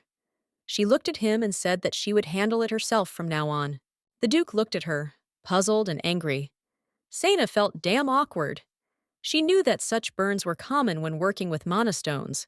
Mana stone is a tool that helps use magic even for those who lack mana. However, sometimes there are those who are not able to use magic, so they cannot use stones. And Sana was one of them. When a person uses magic with a stone, once the mana in it runs out, the stone turns black. But the huntress came up with her own way of using the stone. To fight monsters, she came up with different ways to use the stone. It causes the mana inside the stone to quickly seep out, and then she used the rock as an explosive. This method is very effective, and the explosion is very big. This way you can defeat the beast with ease. The huntress, in turn, was very happy that she was able to win with ease. Sina was a little puzzled, as she was curious about what the demon was doing in the capital. She had heard before that demons had not been able to break through the barrier for hundreds of years. The Duke watched the huntress closely. He looked at her and asked if this happened often. She looked at him and said that she was a hunter. She said that she thought that she didn't owe him anything anymore anyway. He looked at her and asked in surprise what she was talking about. Sana smiled and said that she was talking about him helping her get out of jail recently. She said that she wasn't sure if her help was worth the amount he paid for it. Rashid sighed heavily and said with a smile that it was worth that amount and even more, since after all, it saved his life. He looked at her and said with a smile that if there was anything she needed, she could come to him. Sana looked at him in surprise and asked with a smile if it was true. She said that she wanted to know from him what he knew about that demon. The Duke looked at her and said he couldn't tell her anything. The huntress was surprised. She looked at him and said that he himself had recently said that she could ask for anything. He looked at her and said that she could ask for anything except that. The huntress was furious. She said that not only was she a huntress, but she also lived here. She said that a demon had appeared right next to her home, and therefore she had a right to know why. He looked at her and said he wouldn't talk. She was furious because she said that a demon had appeared in the capital. She looked at him and asked if no one would be worried that something like this could happen again. The Duke looked away and said that he would not tell her anyway. She was furious because he kept repeating the same thing. She did not understand why she was sitting with him if he was telling her the same thing. Aaron entered the house and asked for forgiveness. He said that he had brought the doctor. He noticed that the atmosphere between them was very tense. He stared at them as they continued to rage, and the atmosphere grew tense.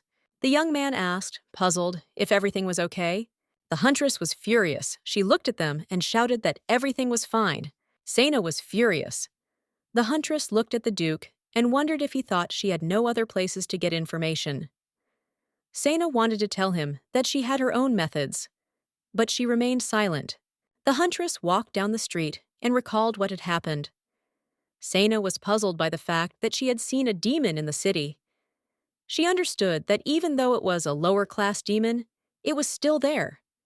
She knew that if a demon appeared in the capital, there was something wrong with the barrier. She knew that if this became known, the entire empire would tremble. She thought that it was probably because of this that the Duke did not want to tell her anything, as he was worried that he might raise a ruckus. A moment later, she felt that there was someone behind her. She was confused and scared because she didn't know who was behind her. She didn't understand why she didn't notice them while she was walking down the street. Suddenly, someone grabbed her hand. She mentally scolded herself because, of course, she was lost in thought. But still she knew that this was no reason not to watch what was happening around her. The man looked at her and asked if it was injured. Sana was shocked because she heard a familiar voice. The young huntress looked at her friend intently and in surprise. She stared at him for a moment without answering his question. She was a little taken aback, because for some reason she felt like his gaze sent a chill down her spine. She felt uneasy and wondered if it was because she hadn't expected to see him. Come to think of it, she hadn't seen him since that day, as her thoughts were occupied with the incident with Marcel and with the Duke. She was a little puzzled as she had completely forgotten about her friend. Dion looked at her and called out. He wanted to hear the answer to his question. He looked at her and in a voice full of concern asked if she was hurt. The huntress was surprised, because now he was completely different. Sana stared at him in surprise, as she felt as if she saw two different people in front of her. Just a moment ago, he was completely different, and his gaze was cold and angry. Dion asked her in confusion what had happened to her. She looked at him and said with a smile that a small problem had switched with her, and nothing serious. The young man was surprised. He looked at her and asked what kind of problem it was that left her with a wounded hand. She looked at him puzzled, not knowing how to answer his question, but a moment later, she remembered that he was the son of the guild master. Sana thought that he might know something about the demon after all. She looked at him and asked with a smile if he had a free minute. Sometime later, they were sitting in a cafe and eating. The huntress enjoyed the delicious food. He looked at her and asked if she liked it. She smiled and said that she had not meant for him to treat her, as she had just wanted to talk a little. Dion looked at her and said with a smile that it was already time for lunch anyway, so one thing did not interfere with the other. Dion looked at his companion and asked if the demon had really appeared in the capital. He said that it seemed that the matter was more serious than he had assumed. She looked at him and said that if he managed to find out anything about it, she would be very grateful if he would tell her too. He looked at her and said with a smile that he would definitely tell her everything. The huntress was amazed as she noticed that her companion was very elegant at the table. She realized that he looked like a well-bred young gentleman in everything, but she still wondered who she had seen Dion. Sena thought that he most likely had a split personality. He looked at her and told her not to help the Duke from now on. He said that their first meeting with him had not gone well. Dion asked her if she knew about the bad rumors that surrounded him. Dion said that she should stay away from him. The huntress looked at her companion and said that she was not sure about that, since first of all, he was her neighbor, and besides, he had recently helped her out very much. She looked at him and said that she no longer held a grudge against the Duke, and that he seemed like a good man to her. She said that his men had helped Ellen when thieves had broken into her house. Dion gave Sena a cold look and asked what thieves he was talking about. Sena looked at Dion in surprise and asked if she hadn't mentioned them.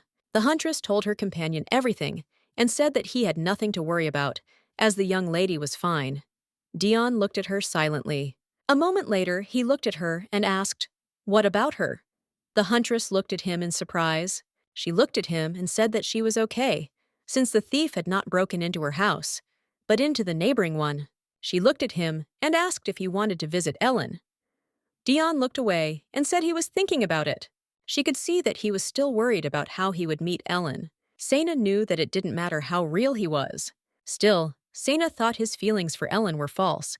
She thought that if it all turned out to be a pretense, then he was probably a brilliant actor. Dion looked at her with a smile. He moved the plate of food closer to her and told her to eat another portion, as he had cut the meat especially for her, since she had hurt her hand. The huntress was surprised. Sena looked at him and asked if she could really eat it. A moment later, she was enjoying a delicious meal. She realized that she didn't have to pay attention to the fact that he had two personalities. She knew the main thing was that he was kind to her.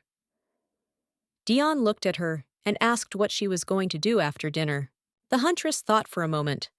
She said that she wanted to go to the library and find some information about the demons that had appeared in the capital. He looked at her and asked if she wanted him to go with her. Sena looked at him and said that everything was fine, and he had already done a lot for her by treating her to delicious food. He looked at her and said that she couldn't even hold a knife because her hand was injured. He smiled and said that she might need his help.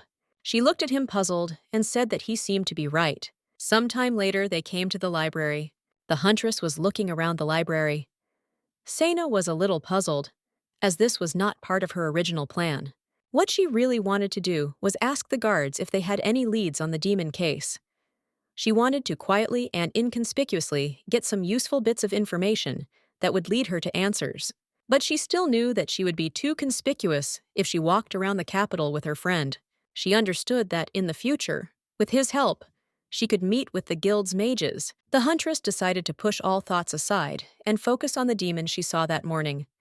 She wanted to get more information about him. A library worker approached the young men and greeted them. Then she asked for their identification. They slowly showed their documents. The young lady was shocked when she saw the young man's document, as it was very handsome. She even praised his beauty out loud. The library worker decided to pull herself together quickly and greeted the young man again, calling him Russell Dar. He looked at her and smiled. Sena was shocked. She looked at him sideways with suspicion and wondered who the hell was Russell Durr.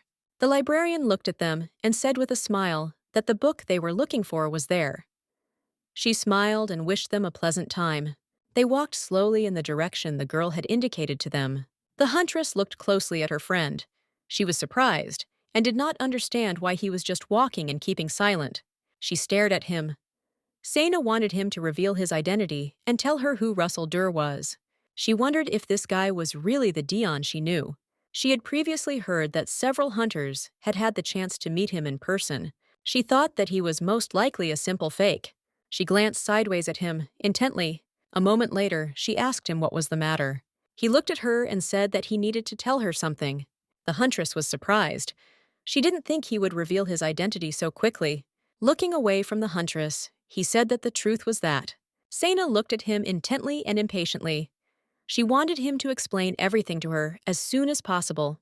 The young man shouted angrily that he hated libraries with all his soul. The huntress was surprised. She did not expect to hear such a thing. She looked at him with a smile and asked what this time. He looked at her and timidly said that he might just fall asleep while reading. He asked her not to leave without him. After his words, an incomprehensible atmosphere reigned between them. She looked at him and was puzzled, but said that she understood that he was hardly a book lover. Dion looked at her and said that he really hated books. Sena was furious because she didn't understand how he could say this seriously. Looking away from him, she said she was just curious to know who Russell Dorr was. Dion looked at her in surprise and asked what she was talking about. She looked at him in shock, as she did not expect him to say that. He looked at her and asked with a smile if she was asking him about the documents he had recently shown. Dion smiled and said that his father had ordered the documents to be made for him, and he himself did not know who that name belonged to. The huntress looked at him and said with a smile that she understood everything, but a moment later, she asked if it wouldn't be better to use her real name. He looked at her and timidly said that he was not actually registered as a hunter. Sena was surprised. She looked at him and asked why this happened. He said it was because many people were wary of him since he was the chief's eldest son. That's why no one wanted him to become a hunter. He looked at her and said with a smile that, to tell the truth, he did not want to take over his father's business. The huntress was surprised. She said that she had previously thought that the chief truly cared about him. She smiled and said that he even created fake documents for him. He looked at her and said he wasn't sure about that. Sena was very puzzled, because whenever she mentioned his father, his mood immediately deteriorated. She thought that she should talk less about him. She tried to reach the book, but her hand hurt very badly. Dion came closer and asked if this was the book she wanted. She looked at him sideways in surprise. He looked at her and asked with a smile if she was glad that he went with her. She glanced at him sideways and thanked him for his concern. He saw the book and its title. It was a bestiary of telepathic demons, written by Elliot Raffman. Sena smiled and said that he had spent his entire life tracking and studying demons, and he was also the first to compile a bestiary of demons. She said that this book specifically described telepathic demons. She was very happy, because the thing was that the demon she had recently encountered in the basement was telepathic. Dion looked at the book and said that he understood everything. He looked at the book in surprise and read a passage. The author wrote that as soon as she cast her spell, he froze in his tracks. The author wrote that she touched his lips with her tongue and began to slowly run her red claws along his thigh.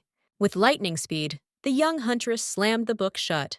She was shocked and didn't understand what was wrong with this book. She looked at the book and saw the subtitle, Studying the Irresistible Seduction Charms of Succubi. Sena was shocked. Dion called her. Sena looked at him, puzzled. The young man looked at his companion, smiling. The huntress, in turn, looked at him, embarrassed. She was very embarrassed and didn't know what to answer him at all about such a book. The young man looked at her and said with a smile that it seemed the author was very dedicated to his work.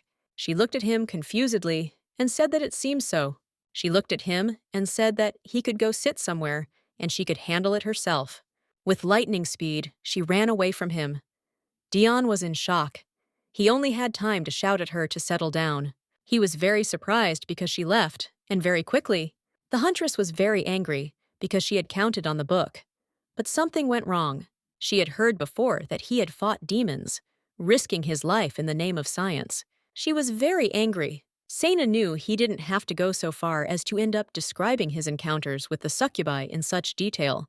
Sena was shocked because she realized that her companion might think that she ran away with the book to read this vulgarity all alone. Sena was furious. A girl came up to her and asked her to be quiet in the library. She wondered, standing by the shelf of books, what was the point of worrying about everything now? She decided to read the book anyway. Leafing through the book, Sena thought that everything should be given credit to the author. She knew that, of course, given the general nature of the book, it was all vulgarity, but at least it was all organized. Sena was surprised. because she came across information that was useful to her. She was very happy because she saw the demon she had caught last night, but she was still a little puzzled because there was not much information about him. She knew that this demon was not native to this area, and it was not strong enough to break through the capital's barrier. She was puzzled and did not know who had caught him and deliberately released him in the capital.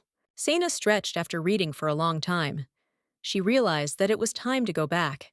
She was very surprised, because looking out the window, she realized that it was already sunset. Sana looked around and looked for her friend. She decided that he might have left because she was so late. She was puzzled because she did not know how she could find her friend in such a big place. A moment later, she saw a man. She was surprised because he looked suspicious. A moment later, Sina saw that he had purple hair. She was surprised and puzzled, as she realized for a moment that this was most likely the suspicious man who had come to Ellen. She was very puzzled and decided to follow him. She was a little surprised because she didn't understand where he was rushing to in such a hurry. The huntress started following him. She saw him enter the room where all the forbidden books were kept. She was puzzled because a suspicious guy was sneaking into the forbidden area. She was puzzled because she wanted to find out if he was following her friend and if he could harm her. Sina knew she had to find out what he was up to. The huntress watched him quietly. She was puzzled and wondered how much longer he would walk around the library. She knew that using magic in the library was forbidden, so if she had to fight him, then victory would definitely be hers. The man slowly turned the corner. She was surprised and looked at him intently. The huntress was puzzled and did not understand why he was returning back. She knew she had to turn around too. A moment later, she heard some rustling. She raised that she would have big and serious problems if she was caught. Since she was wandering in a restricted area, she knew she had no choice but to hide behind the shelves immediately. But unexpectedly for her, someone grabbed her hand. In a hurry, someone pulled her. Sana was shocked. She did not expect such a thing.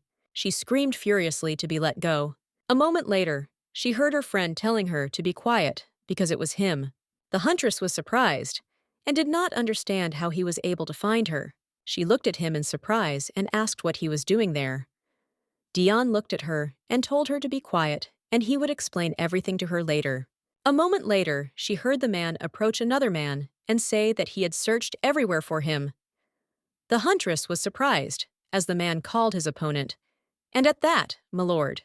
Saina was surprised. The man looked at his opponent and asked if he recognized anything. The man said he thought the Duke was starting to suspect something, and they had to find this child first. The man said that they had to find Ellen. Sana looked at them puzzled. She knew that the Marquis was looking for Ellen. She roughly remembered the beginning of the mystery in the flower shop, and there was a mention of Marquise Euclid. During her stay with the Marquis family, the young protagonist was subjected to many sufferings. She called them all bad people, except for the Marquis himself. When it came to him, she could not decide which word to use for him, good or bad. It was rather ambiguous. The members of the Marquis's house did not treat her humanely because she was an illegitimate child. At every opportunity, they beat, mocked, and insulted her. But despite the fact that everyone hated her, there was one person who provided her with a room, clothes, food, and maids. And that was the Marquis. But nevertheless, he never came to visit her. Unlike other members of the Marquis family, it was as if he did not want to acknowledge her existence. Even at shared meals, they didn't notice her. Every time they ate, they made fun of her. The younger members of the family asked her with a grin why she didn't eat the food that was on her head. The older members of the family paid no attention to the abuse. No matter how much his children and wife mocked the main character, the Marquis never tried to stop them. But at the same time, he never tried to make the young lady's situation worse. It was as if the young lady didn't exist for him at all. The huntress was puzzled. She wondered if the Marquis had always been like this. Why was he trying to find her now? The huntress was sure that the purple-haired man who came to her store was definitely right in front of her now. The Marquis looked at the man and asked what about the girl from the flower shop who looked exactly like Ellen. The man looked at him and said that he checked her out. Sana and Dion froze in place. The man said she was not Ellen, and she was a completely different person. The Marquis was shocked. He looked at his opponent and asked if they were mistaken. Sana looked at Dion and asked what they were talking about. Dion told her to be quiet.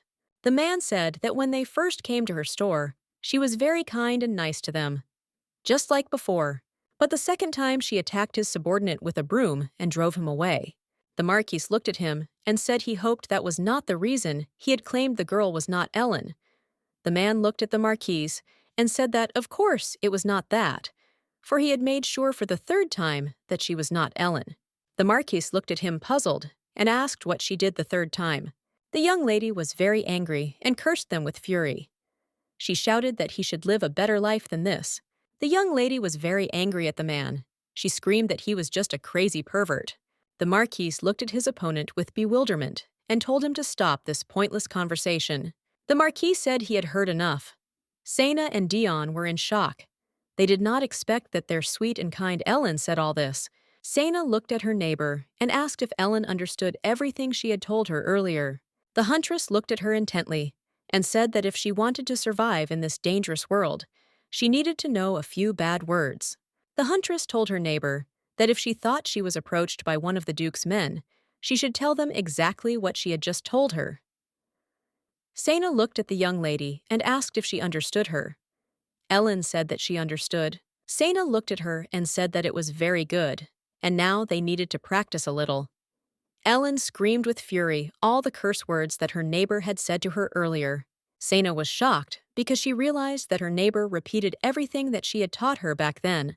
The huntress was a little puzzled, as she had never told her some of the words that were being said at that moment. She understood that her neighbor's creativity was simply off the charts. Dion looked at Sena and laughed. She thickened with lightning speed, covered her friend's mouth with her hand, and told him to be quiet, because if they were caught, they would be in big trouble. The Marquis looked at the man and said that the young lady was definitely not the type to speak like that. The man looked at the Marquis and said that he still wanted to check her again to make sure it wasn't her. The Marquis, puzzled, said that the girl had seen what he looked like, and if she recognized him, she would try to run away. The man told the Marquis not to worry about it, because he would disguise himself. The Marquis looked at him and said that he understood everything. He also asked the man if he had any information that he wanted to report to him.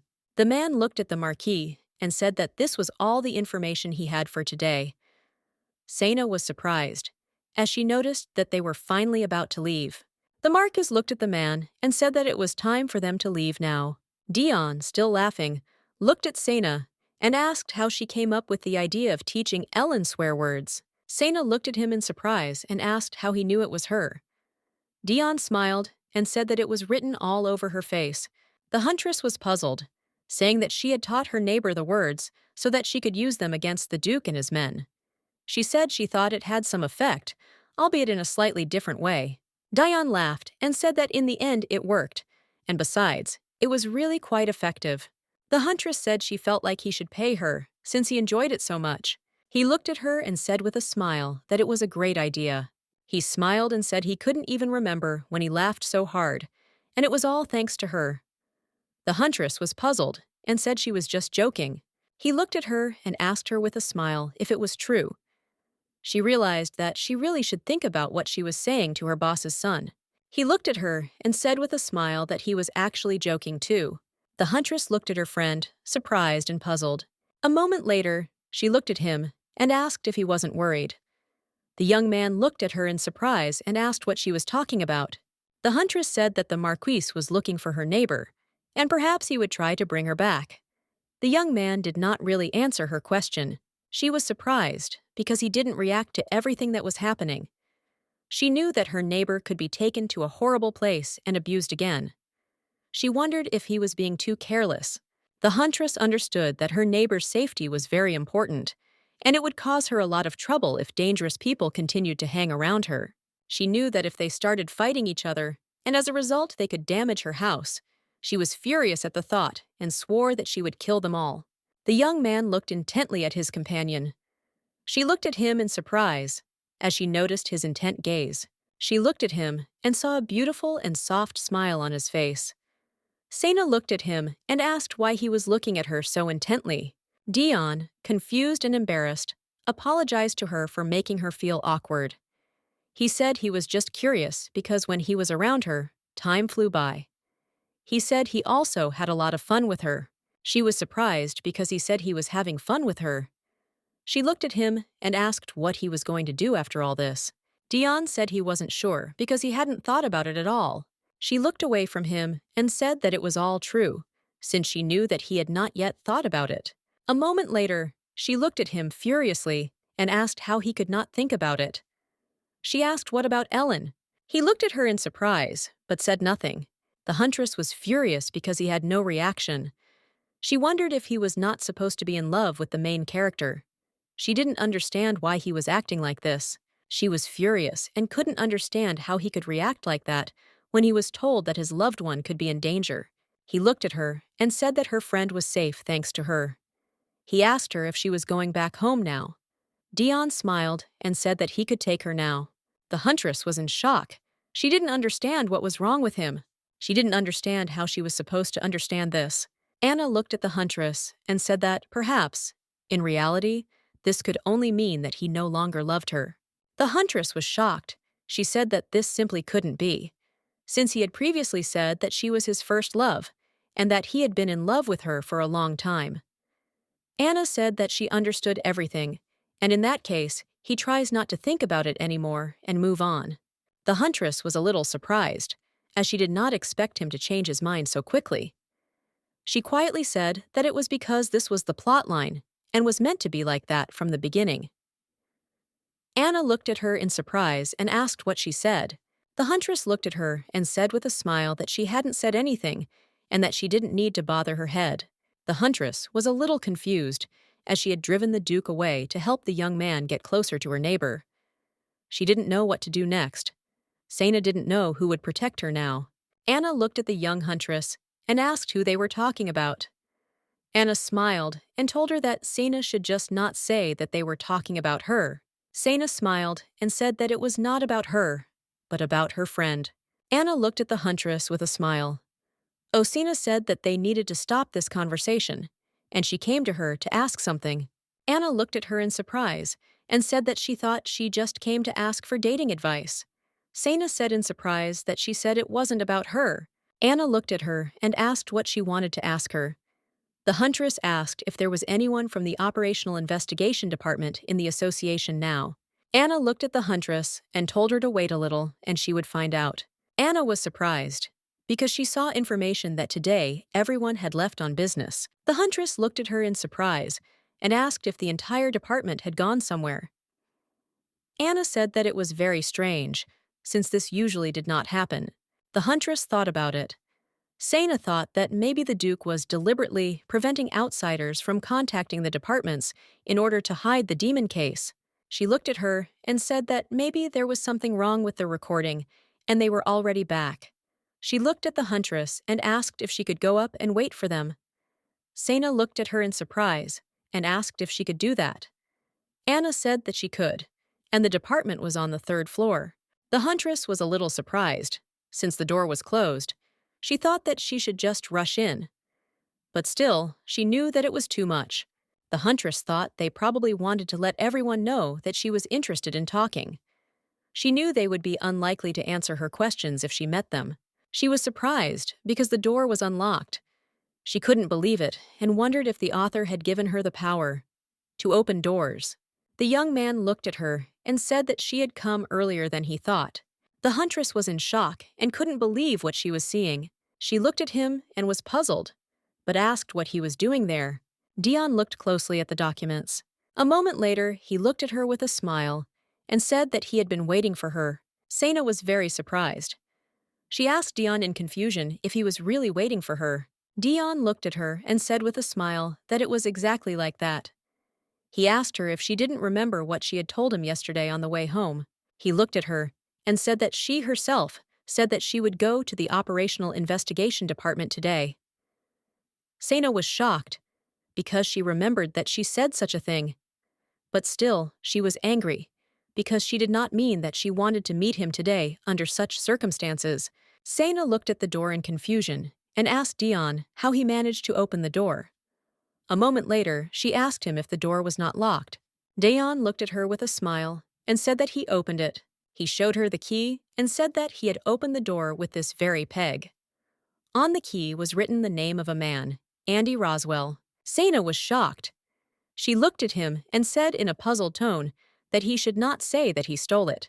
Looking at his companion, he said with an innocent smile that he had stolen the key from a magician from the Operational Investigation Department. Dion gave her the key, and with a smile said that it was a gift. Sana was in complete shock. She didn't expect this from her friend. She thought he wasn't capable of this. Looking at him, she realized that it looked like he was going to act like a crazy bastard today.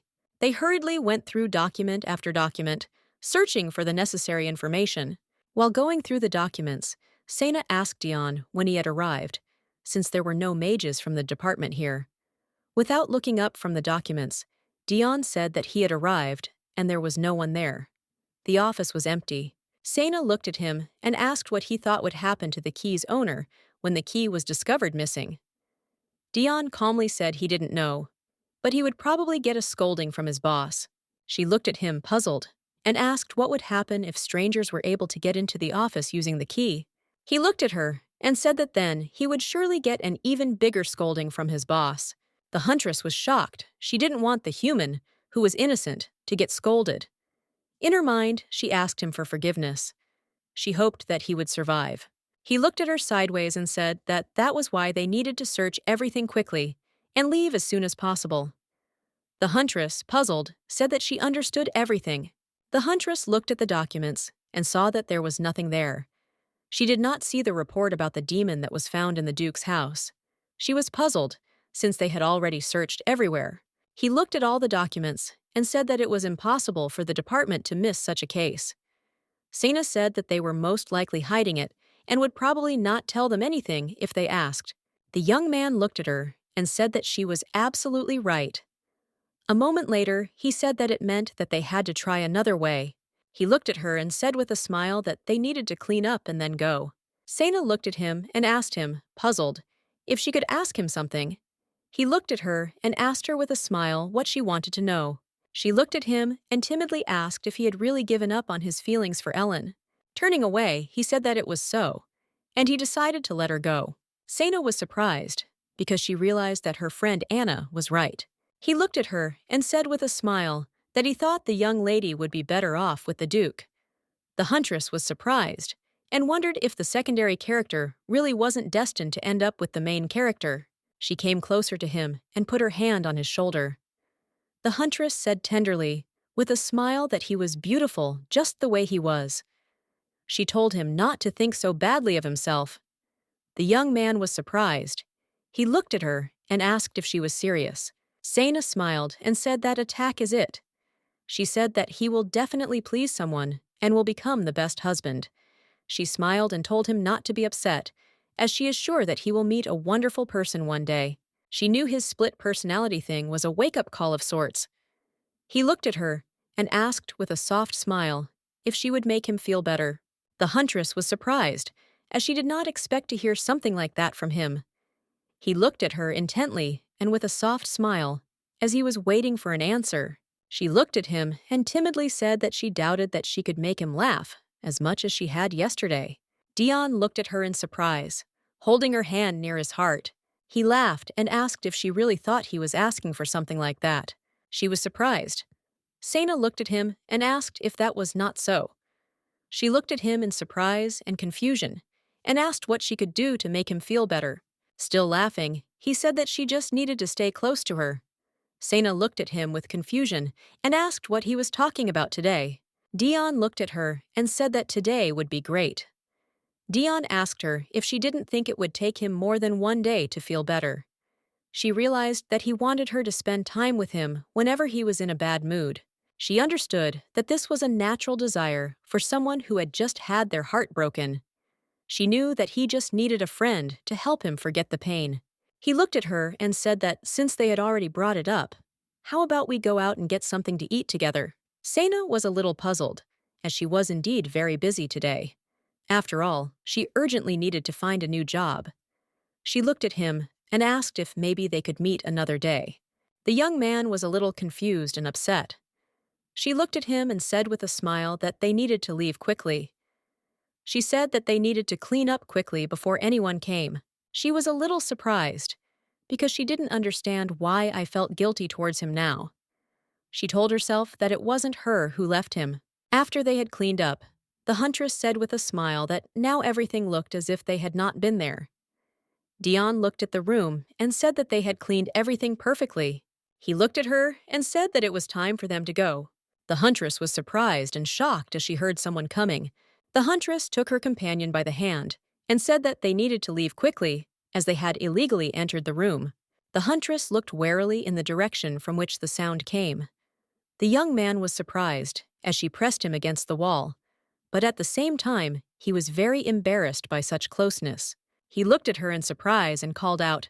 Sina didn't answer and continued to watch. A moment later, she said that they had already left. She looked at him and asked him angrily what he was even thinking, trying to leave like that.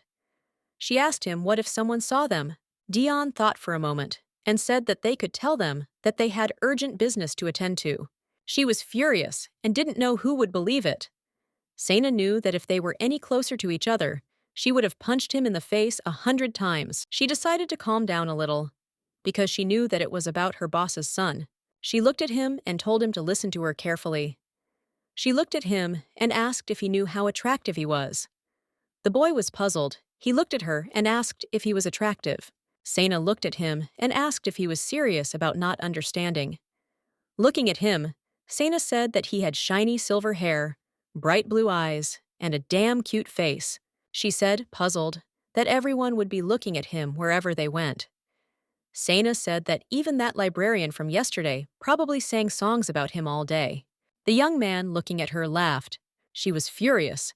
Looking at him with a fierce look, she asked what he was laughing at. He looked at her and apologized. He smiled and said that he just didn't think she thought he was handsome.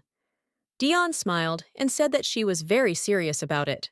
Dion came closer to her and said that in any case, he understood everything, and from now on, he would be more careful. He said that she still had to keep her promise. The huntress was surprised and asked what promise he was talking about. Dion looked at her and said with a smile that she had said earlier that she would make him feel better. He asked if she remembered that. The task hunter, but looked away and said that she remembered. She looked at him and said that she would make sure to keep her promise. Sometime later, the huntress got tired and looked at the young man who was knocking on her door. Dion looked at her and asked if they could go out for a bite to eat. He smiled and said he wanted to feel better. She looked at him in surprise and said that it was only 12 o'clock in the afternoon. Sena was shocked because she didn't know that their parties would start the very next day. He looked at her and asked if it wasn't time for lunch. She looked at him in surprise and asked what of it. The young man looked at her with a smile. A moment later, he took her hand and pulled her. He said that it was time for them to eat. The huntress was shocked and screamed at him to stop. The next day, Dion also came to her. He looked at her and said sheepishly that he came today at 1 o'clock because she had said yesterday that 12 was too early.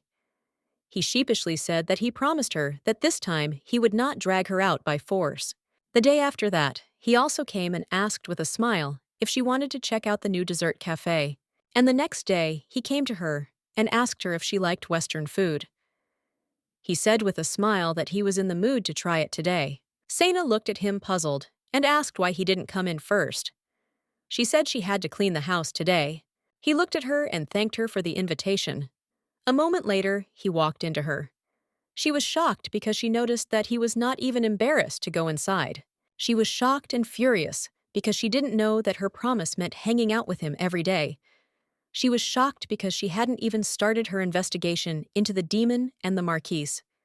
And she hadn't found a job yet. Sometime later, they heard a knock on the door. The huntress looked at her friend, puzzled, and said that she had not expected anyone today. The young man looked at her and said that he would open her place. The huntress thanked him for this. Opening the door, he saw the Duke. The Duke, in turn, thought that the huntress had opened the door for him, and he asked her if she had a minute. Dion closed the door with lightning speed. Sena was surprised and called Dion. A moment later, they were all sitting in the room. She looked at them and offered them tea. Dion and Rashid thanked her for the tea. The huntress stared at them, realizing that this was how workers felt when they served inconvenient guests. The atmosphere between them was oppressive. Sana knew she had to pull herself together because she shouldn't feel like this because this was her home. The Duke looked at her and said he had come to make a deal with her. Dion, for his part, was very angry. He looked at the Duke and said there would be no deal. The Duke looked at him and said he wasn't asking him. Dion looked at him and said it didn't matter, because she would tell him no anyway. The Duke looked at the boy and asked if anyone had ever told him that he was a real pain in the ass. The boy looked at him and said that he had just said so. Dion Senu, and asked why she invited the Duke here. The Duke, furious, asked why she invited this runt into her house. The huntress was furious. She looked at them and shouted that this was her house. She said that she could do whatever she wanted because it belonged to her. She looked at them and said furiously that she could throw them both out of here if she wanted. A moment later, silence fell between them. The huntress knew that this was right, as she was the queen of her house. The huntress looked at the Duke and asked what proposal he had to make her. The Duke hesitated for a moment. A moment later, he said that, as she already knew, the basement of his new house was in some disrepair. Consequently, he planned to fix it up, but, as he was told, the basement was not the only problem. She looked at him and nodded. The huntress said it was an old house. He said that was why he decided to renovate all the rooms while he was at it. It would probably take a month or two. Dion was angry. The huntress looked at them and said that it sounded reasonable, since there would be a lot of work. The huntress was puzzled, as she knew that this meant that no one would protect the main character anymore. The Duke looked at her and said that this was his offer. Looking at the huntress, he said that he would like to rent this house while construction was underway. Dion was furious. He looked at the Duke and said that he would never allow this to happen. The Duke looked at them and said he didn't mean the whole house, he just wanted one room. He said he would definitely pay her, so they could even sign a contract. Dion said furiously that the answer was the same. The Duke looked at the huntress and asked why they didn't renew the contract monthly. He said that he would definitely pay the rent once a month. He showed her the contract. Dion was furious. He looked at the sycophant and told her not to say that she was actually thinking of renting the room to the Duke. The Duke in turn looked at her and said that he could pay more if necessary. The huntress was shocked as she looked at the promised amount that the Duke wanted to offer her for rent. The Duke looked at her and said with a smile that everything was right and he would pay the promised amount. He said with a smile that it was a very good deal for her. A moment later, she came up to him and took his hand. She said with a smile that she welcomed him to this house. At the same time, she called him a precious guest. Dion was shocked. He looked at the huntress and asked if she was serious. The Duke looked at her and said with a smile that it was just great, and he was very glad that she accepted his offer. The huntress knew that the promised sum was much more than she earned in a year. Sana knew that if she helped him, the Duke would stay here, and he would certainly rush to help the main character if she was in trouble. Dion looked at the huntress and said angrily that he would not accept it and asked her not to do it. The huntress looked at him puzzled and said that it was a very good deal for her. She smiled and said that it was just a great deal. He looked at her and said that he could give her the amount that was written in the contract. The huntress looked at him in surprise and asked why he would do that. The Duke looked at them and said that he was also curious why he wanted to give her such a sum. The Duke looked at the young people closely and asked what kind of relationship they had. Sana looked at the Duke in bewilderment and asked if they were really being asked about their relationship. She looked at the Duke and asked what kind of question that was. Dion, in turn, shuddered at the question. A moment later, the huntress said that they were just friends. Dion was shocked, as he did not expect her to say something like that. Dion looked at her in shock and asked if they were just friends. Rashid looked at her and said that he understood everything, and they were just friends. The huntress looked at him in surprise and asked what was wrong. The Duke looked at her and said with a smile that if she said so, he would not argue. He said that he would leave the contract here, so she should think about it carefully. The huntress was surprised, looked at him, and asked if he was leaving already. The Duke said he was leaving, as he wished to give her enough time to think things over. He smiled and said she could add her own terms if she wished. He said with a smile that he took his leave. Sana was shocked and surprised, because compared to how he acted when they first met, he had become much kinder. She was surprised, because she didn't know if he was really the Duke who had forced her to sell her house. She wondered if he had just suddenly changed. Dion stared at the huntress, not looking away. Still, Sena decided to look at the contract. She understood that although at first it seemed that he had not missed anything, there were still no conditions. The huntress reread the contract and added her own terms. Dion was shocked. She looked at him and asked him with a smile what he thought about it. She smiled and asked if that was enough. She showed him the contract. He looked away, puzzled, and asked why she was asking him about it now. He said he was just her friend. The huntress was shocked. She realized that it seemed like he was upset, because she said that they were just friends.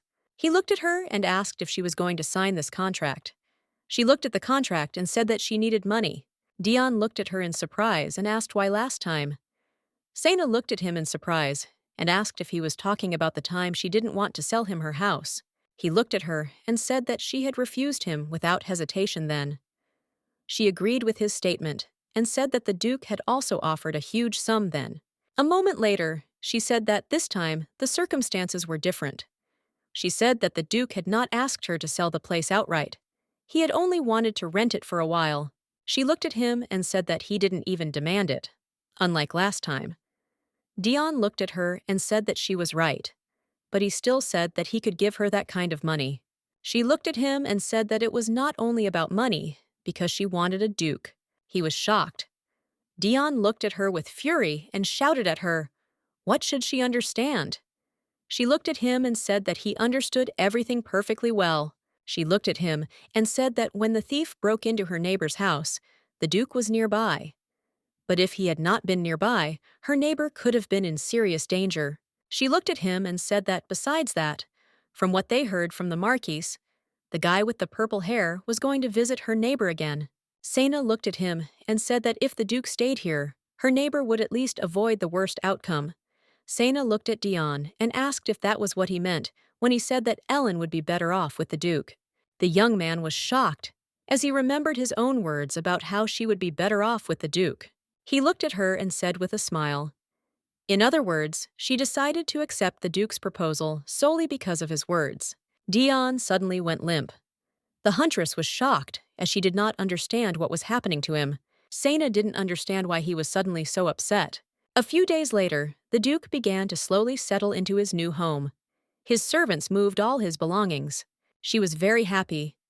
She looked intently out the window. She was glad because it had a great view of her neighbor's house. She hoped that nothing would happen to her, although she did not understand why she cared so much about her neighbor. Sena knew that the girl was only related to her neighbor and nothing more. She wondered if it was because the young girl was the heroine of the original novel, or if she felt sorry for her because she had to run away from her horrible family, or if she was just too sensitive. A moment later, she saw the Duke arrive. The Duke entered, and the huntress greeted him. The Duke looked at the huntress and greeted her in turn. He said that it seemed that all the things had already been moved. She looked at him and asked him with a smile if he had forgotten their terms. The Duke looked at her and said that he had not forgotten, as she had already reminded him of them at least 1,000,000 times. Sena looked at him with a smile and said that it was very good, and she also said that she would like to check how well he remembered them. He frowned in confusion and said that she certainly liked it. He looked at her and said that, first of all, he should never go up to the second floor. Secondly, he should not touch closed doors. Thirdly, any broken or damaged property should be compensated. Fourthly, no pets should be brought in. Fifthly, it is preferable to use the back entrance. She looked at him and asked with a smile what next. He looked at her and said that only his 3 people were allowed into the house at a time. And finally, all weapons and people entering the house had to be checked by the landlady. He bowed his head in confusion and said that if any of the conditions were violated, the contract would be canceled. She looked at him and said with a smile that she was very proud of him. The huntress said with a smile that it was very good and simply perfect. A moment later, she welcomed him into her home. Aaron looked at her and asked with a smile if he could come in too. The huntress smiled and said that of course he could, and she was very glad he was there. Aaron looked at her and said he had one question. A moment later, he pointed at Dion and asked who he was. The Duke looked at the young man with a grin and said that he was her friend. The Duke smiled and said again that he was just her friend. Dion was shocked and furious because he was defeated by such words. He looked at the Duke and said angrily that he hoped he would enjoy his time in the house. Shaking Dion's hand, the Duke said with a grin that he hoped so too. Aaron called Sena. Sena was shocked, as she did not understand what had come over the two of them. Aaron looked at Sena and said that he was a duke. He only planned to stay here once or twice a week, and his nights would come the other days. Since the Duke was a very busy man after all, Aaron looked at her and said with a smile that that was all he wanted to say. And it was time for him to go. He said that he would leave the rest to her. The huntress said goodbye to him. She didn't understand why she felt like he had dumped all his work on her. Dion looked at the Duke and said that he must have had a lot of free time these days, judging by the way he had solved the problems on his own, despite being a damn Duke. The Duke looked at him and said that it was hard to find a decent man these days. The Duke looked at him and said that many people follow his orders, but only a few people can he trust with everything, and it is still a very important matter for him. The huntress was surprised. She looked at them and said that they had enough of arguing. Dion looked at the Duke and said that was a very interesting excuse, but it still meant that he was short of subordinates. The Duke looked at him in surprise and asked if he was really looking for a fight. The huntress was furious. She shouted and pushed the young men apart. She told them to stop quarreling. The huntress looked at the young man and said that it was getting dark, so he should go home. The young man was surprised. He looked at her and asked if she really wanted him to leave. He looked at her and asked if she was sure about it.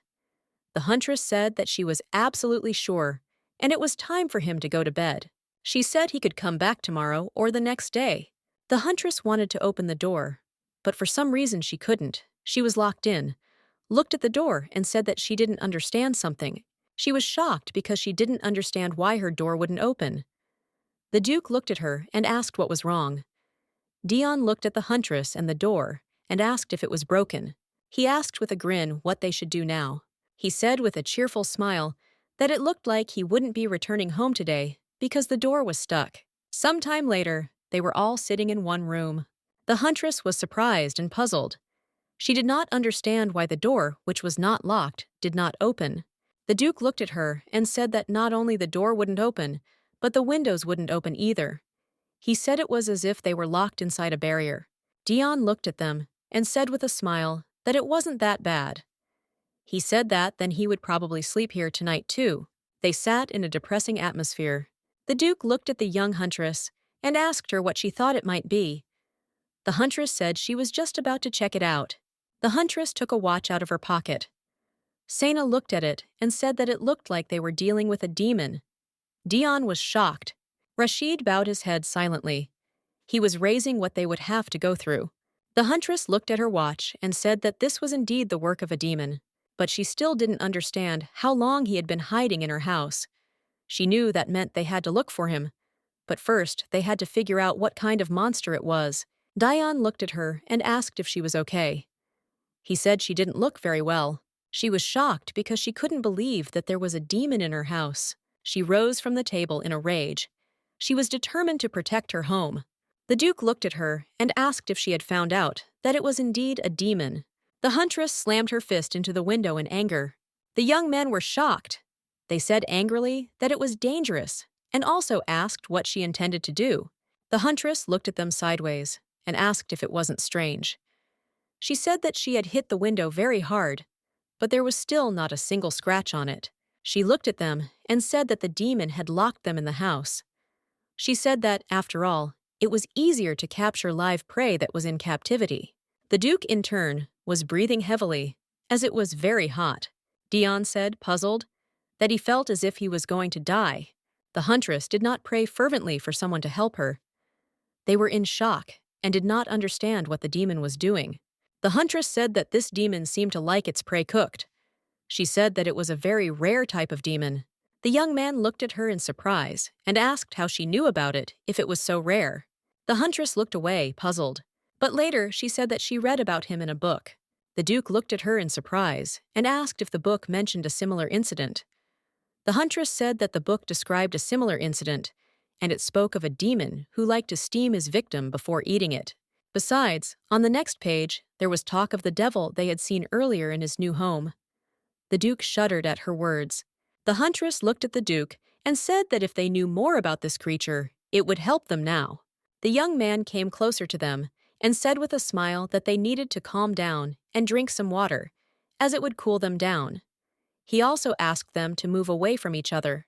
The huntress was shocked as she saw the young man offer her cold water. She looked at the glass of water in surprise and asked him where he got it. Dion said with a smile that he actually had a few tricks up his sleeve. Using magic, he smiled and said that this was his trump card. Sena was very surprised and amazed. She, of course, had no idea how he did it, but it was very good at the moment. Dion drank the water greedily. Because his shirt was wet, the huntress noticed a tattoo on his right arm. Dion smiled and said that this was what he needed right now. He looked at the huntress and said that she should also drink the water before it became warm. The huntress smiled and said that she would definitely do it, and she also thanked him. Sena was drinking water, while Dion was looking at her with a smile on his face. After she drank the water, she said with a smile that it was very refreshing, and she felt much better now. He looked at her and said with a smile that it was very good that he could use magic. The Duke looked at him in surprise and asked if he had a better way, since it would take them forever to cool down at that rate. The young man looked at the Duke and said that he had a fireball ready for him. Dion looked at the Duke and said that if he wanted another glass of water, all he had to do was ask for it sincerely. The Duke was furious. He looked at the young man and asked what he was talking about. The huntress looked at them and asked them to stop this unnecessary argument. She said that they should focus on finding the demon in this house. She smiled and asked them to save their sarcasm for later. She looked at them and said that from what she read in the book, the demon would hide until they died from the heat. She said, puzzled, that since she had only seen it once in the book, she was not quite sure where he could be hiding. The Duke looked at the huntress with embarrassment. The huntress was surprised, as she did not understand why he blushed. Sena looked at Dion and asked if he knew anything about this demon. The young man hesitated, not knowing what to answer. A moment later, he said that he didn't know much about demons, since he had never fought them before. The huntress was surprised, since she heard that he had never fought demons. Since she understood that all the other children of her boss were high-ranking, she thought about it, because she knew he was truly strange. The only rumors she had heard about him were that he was a crazy bastard. But she hadn't heard of him being active in high society either. She looked intently at the young people and could not understand how they knew each other. A moment later, looking at them, the huntress asked how they knew each other. Dion looked at her and said with a smile that they first met in her house. Smiling, he asked if she remembered it. The Duke in turn said that the young man passed by him one day, and also his friend told about him. Dion looked at the Duke and asked what his friend had told him about him. The Duke looked sideways at the young man and said that an acquaintance had told him that he should stay away from Dion. Dion looked at the Duke with a grin and said that he understood everything. Sena was shocked because she saw a sinister grin. Sena knew that such an expression made him look like a complete idiot. After some time, they were breathing heavily as they climbed the stairs. Sena looked at her watch and said that this thing was reacting to the demon more and more strongly. Sena said that he was definitely on the second floor. She felt dizzy. A moment later, she fell. Dion was in shock. He screamed at her. Dion caught her and furiously asked if she was okay, and screamed for her to wake up. The Duke just looked at her and said that she would not wake up, because the heat stroke had successfully gotten to her. Dion looked at her and asked if he should throw ice water on her. The huntress was delirious and said that she didn't want to clean it up later. Dion looked at her and said he would take that as a no. The young man looked at the Duke and asked what they should do now. The Duke said they would have to look around for themselves. He looked puzzled and said that catching the demon quickly was the best way to help her. Rashid only said that Sena had told them not to enter the room without her permission, but he was sure that in this case she would understand them. A moment later, they entered the room. Dion loudly told the huntress that they had only entered for a second. The Duke looked at the room and said he would start from this side. The young man said he would check the entire area next to the closet. The young man found some kind of bundle between the shelves. He looked at the sheet in surprise and noticed that it was a map. He was surprised and did not understand why the huntress had marked this area. The young man looked at the Duke and asked if he could see it from outside the room. The Duke looked sideways at the young man, puzzled, and asked what he was talking about. A moment later, the Duke saw what the young man was talking about and was stunned. A moment later, they saw the young huntress being lifted into the air by something. She was floating, not settling down. They were in shock, not understanding what was happening. The Duke shouted in rage that the demon had swallowed the huntress. The huntress in turn hovered. The demon enjoyed what was happening. She was floating in the air and flying somewhere. The Duke and Dion were running after her. The Duke was shocked, and in his rage he drew his dagger with lightning speed. The demon had consumed the young huntress. The demon wasn't going to let her go so easily. The Duke assumed that if the demon had swallowed her, and she was in the stomach, then the head was definitely in one place.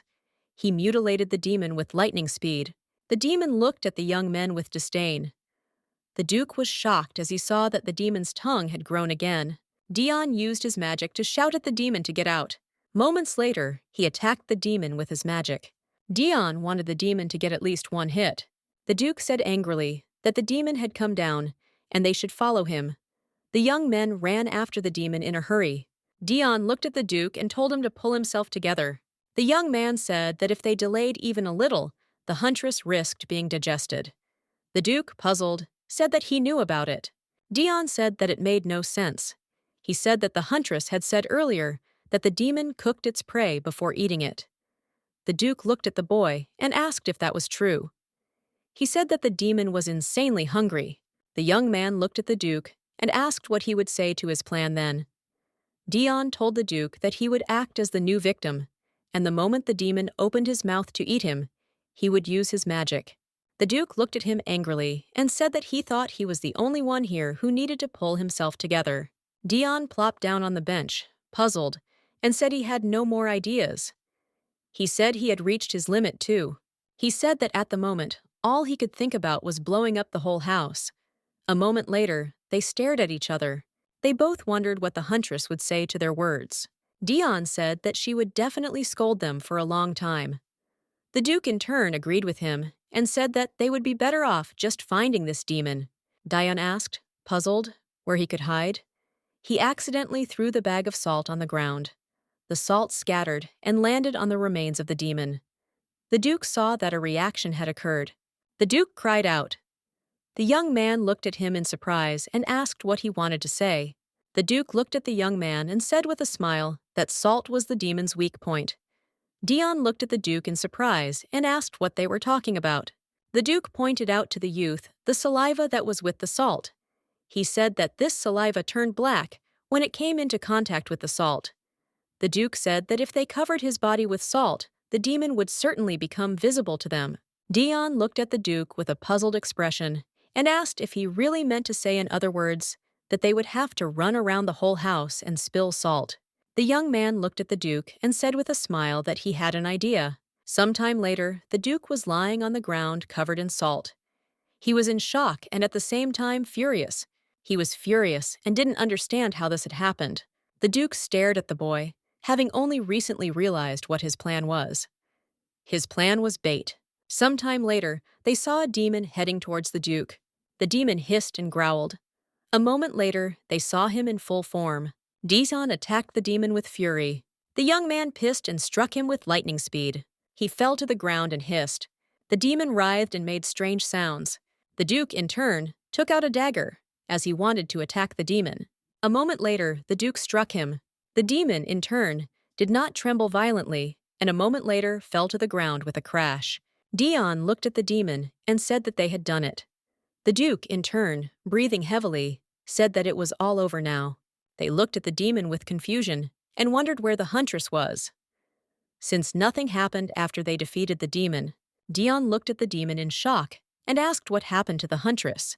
He hoped that Sena was okay. A moment later, they noticed that the demon had moved. The Duke was shocked. He looked at the demon with a puzzled expression and asked if his tongue had moved. Dion said that he understood what had happened to the huntress. He said that it seemed that this creature could regenerate. The Duke was shocked. He looked at the young man and said that this simply could not be. The Duke looked at him and asked if he couldn't be killed. The young man said that he couldn't be killed because demons have a core, or in other words, a crystal that feeds them. Dion said that they could kill him, either by destroying the crystal or by taking it out. Dion struck the demon with his magic. The young man looked at the demon and told the Duke that he would hold its mouth open with magic. He said that everything would be fine until she disappeared. The young man smiled, looking at the Duke, and asked what he was waiting for. He said that the Duke needed to go inside and free Sina. The Duke looked at the young man in shock and asked if he was really telling him to do this. He was in shock because he needed to get inside the demon right now. The young man looked at the Duke and said that he needed to hurry immediately. He said that if the Duke did not go inside, the demon would certainly eat her. The young man said that the demon could then grow and become bigger.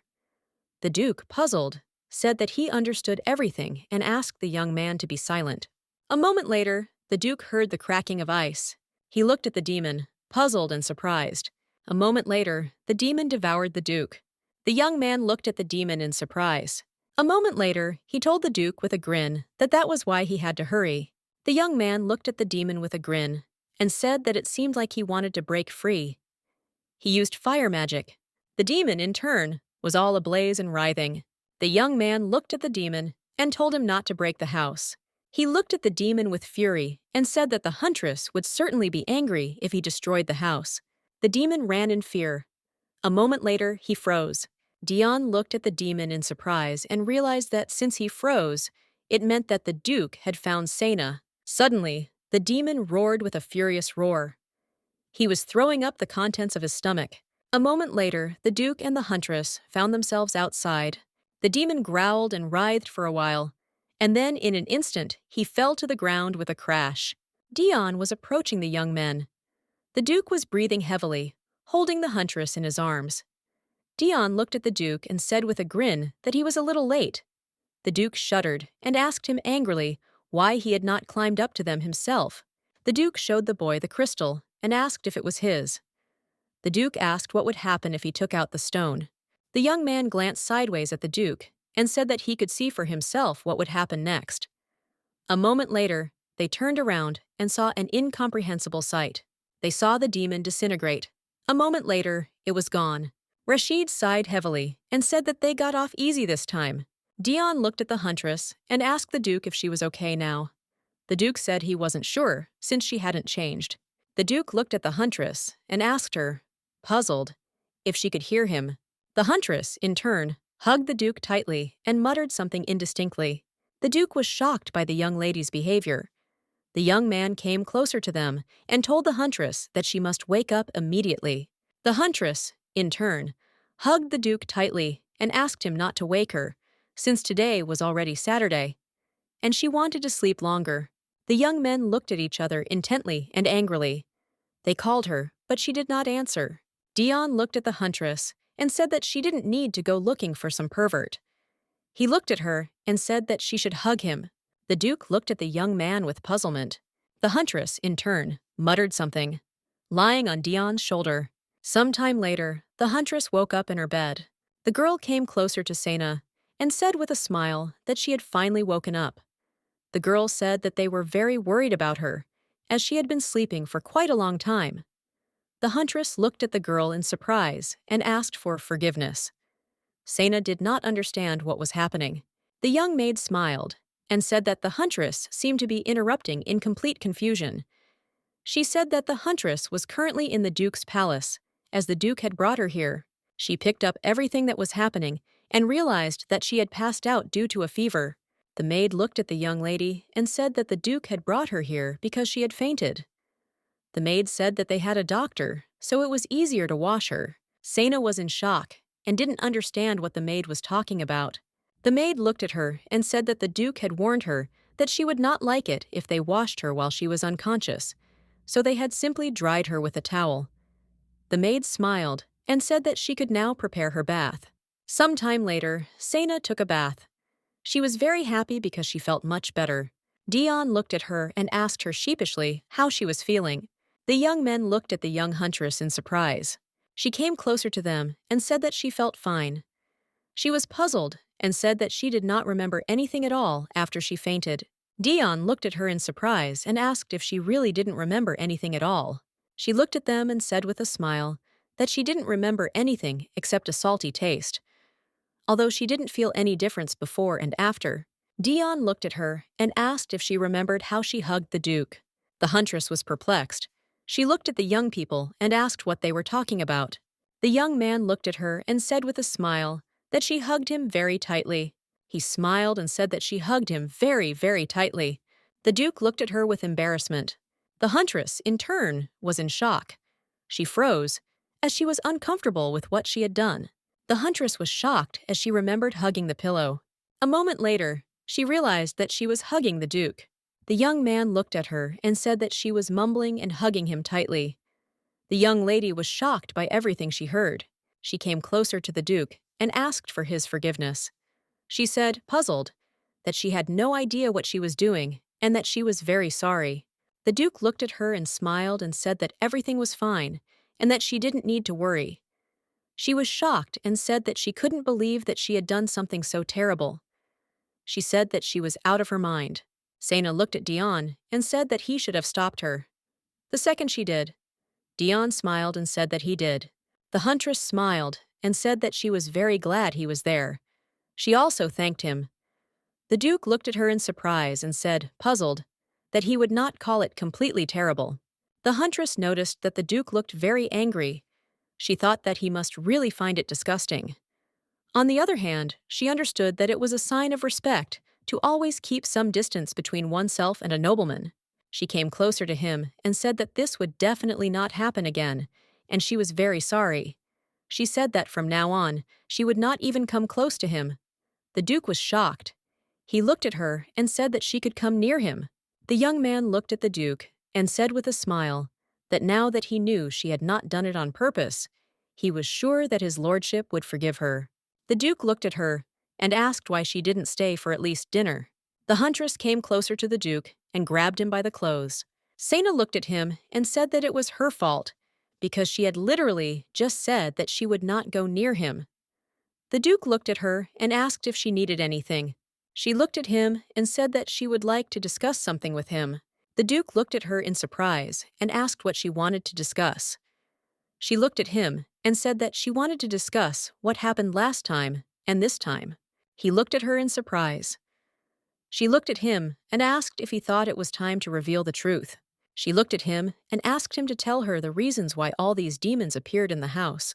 He looked at her and said he couldn't tell her. The huntress was shocked. She looked at him and asked why he couldn't tell her. The Duke said it was because he was still trying to figure it out himself. He said he knew something was going to happen, but he didn't think it would be a demon. He said he needed more time to figure it out. He looked at her and said that he would certainly tell her everything as soon as they knew all the details. She looked at him and was puzzled, but said that it was good if it was so. The Duke looked at the young man and said that he would certainly let him know about everything. The young man was surprised, as he did not expect to hear such a thing. A moment later, the young man yawned and said that he could tell. The Duke was very annoyed by his behavior. Aaron entered their room and asked for forgiveness if he was not on time. The Duke looked at the assistant and said that everything was fine, since he was just about to leave. A moment later, the Duke and his subordinate were walking down the corridor. The young man looked at the gentleman and called him. The Duke looked at the young man and asked what had happened, and he also asked if he had any information. The young man looked at the gentleman and asked what was going on between him and his landlady. Aaron, looking at the Duke, said that all the maids of the estate were delighted. They insisted that they had never seen the master look at someone with such care before. The young man looked at the gentleman and asked what was going on between them. The Duke looked away, embarrassed, because he did not know what to answer. Sena and Dion were left alone. Sena glanced sideways at the young man and asked him what he thought of it. Dion said he assumed the food would be quite tasty, since this was the Duke's house, after all. The huntress looked at him in surprise and said that she was just asking him about his thoughts on demons. The young man smiled and said that he was just kidding. She was surprised and did not understand how something like this could happen in the capital, and even more so, why there was a demon in her house. She was puzzled and did not understand what was going on at all. She knew that the capital was the safest place in the empire. After all, the most talented magicians, hunters, and scientists united to build a barrier protecting the capital. But she still understood that the demons had somehow found a way to get inside. Dion looked at his companion and said that he thought the Duke had not told them anything. Looking at the huntress, he said he was sure it wasn't that he didn't trust them. He said it was probably due to various other issues. For example, about secrets that are simply too dangerous to know. Sena was furious. She said that even if that was the reason, she couldn't just sit back and do nothing. She said furiously that this was her home, and she had to do everything in her power to protect it. The young man sighed heavily, as he understood that only she could say such a thing. She said that demons are the hunter's sworn enemies, so she couldn't leave it at that. Sena said that if another demon appeared, she was going to find out the truth and then destroy it that second. The young man looked at her and said with a smile that he understood everything. A moment later, he stood up and said he was about to go back. She looked at him in surprise and asked if he wasn't staying for dinner. He said that he didn't have much of an appetite and also asked if she wanted to stay. Sena looked at him and said that she wanted to stay, as she wanted to try the food. And also, she had one more thing she wanted to ask the Duke. Dion looked at her and said that he wrote. He understood, but he had to go now. The huntress was puzzled, as she did not understand the sudden change in mood. Sena wondered if it was because they were talking about demons. She knew he had never seen one before, and it seemed that he found them disgusting because of that, and that was why he suddenly lost his appetite. But still, Sena was upset, as she had hoped that he would at least tell her something like, take care of herself before he left. As she watched him go, she wondered what would happen if he never came to her house again. She thought that this was the last time they met. The young man turned around and said, puzzled, that he had almost forgotten to tell her something. He looked at her and asked if he had told her that her house had been damaged. The huntress was surprised. She looked at him and asked if her house had been damaged. Dion looked at her and said, puzzled, that the house was damaged, and quite badly. She was shocked and froze for a moment. Sena asked him angrily if he was really that badly damaged. Sometime later, the Duke was sitting in his office. The young man came closer to his master and asked with a smile what was going on between the Duke and the mistress of the house. The Duke sighed heavily. He did not know what to answer to such a question. He wanted his subordinates to finally shut up. A moment later, a maid entered the Duke's office. She said that the guests were about to leave. The Duke sighed heavily. He was puzzled, because he thought that the huntress would stay longer. He looked at the maid and said that she could go. The maid bowed and said that she understood everything.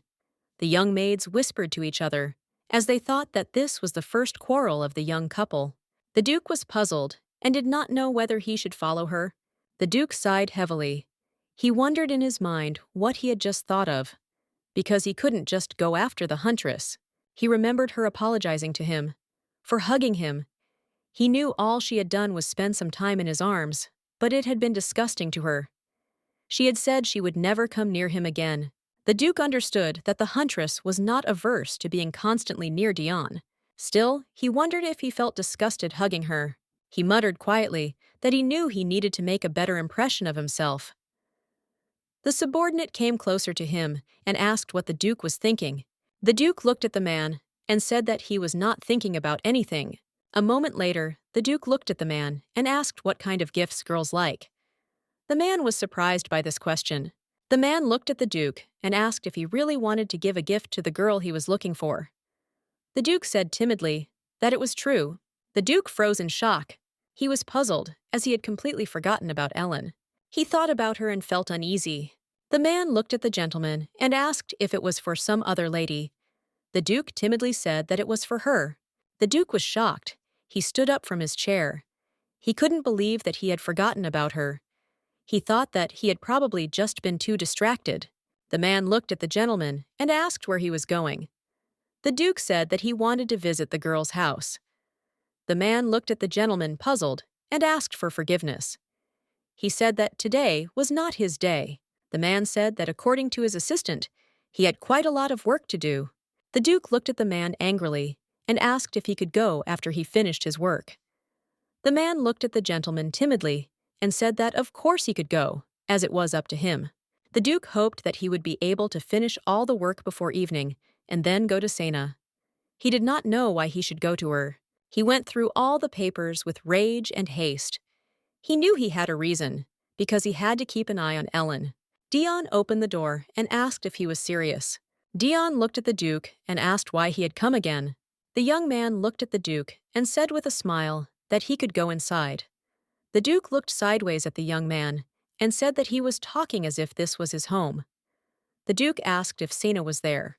The huntress looked at the Duke and said with a smile that he seemed to have come to them. The Duke smiled and asked how her house was. Sena sighed heavily and said with a smile that it was a complete mess, as the whole house was covered in demon saliva. And she didn't just wash it off, and she was still trying to clean it all up. The Duke slowly began to look around the room and asked the huntress if anything was broken. The huntress smiled and said that, fortunately, only one drawer, and some of the floorboards were also slightly damaged, but she had already replaced everything. The Duke thought about it and said that it must have cost a lot of money. The huntress smiled and told him that he should not worry. She said with a smile that she sold the mana stone extracted from the demon, and she got a good sum for it before her release. Sena looked at her friend and said with a smile that he had helped her with the sale. She looked at the Duke and asked if he wanted his share too. The Duke looked at her and, puzzled, said that he did not want to, and also thanked her for the offer. The huntress looked at her friend and asked if he had felt any discomfort while sleeping. He smiled and said that everything was fine, and he liked it. The Duke was shocked by such a conversation between the young people. He froze in bewilderment. The huntress looked at the Duke and said that Dion was a little tired from helping her clean the house, so she gave him a room to sleep in. The Duke looked at her and said that he understood. Dion looked at the Duke and asked with a grin what he thought she was talking about.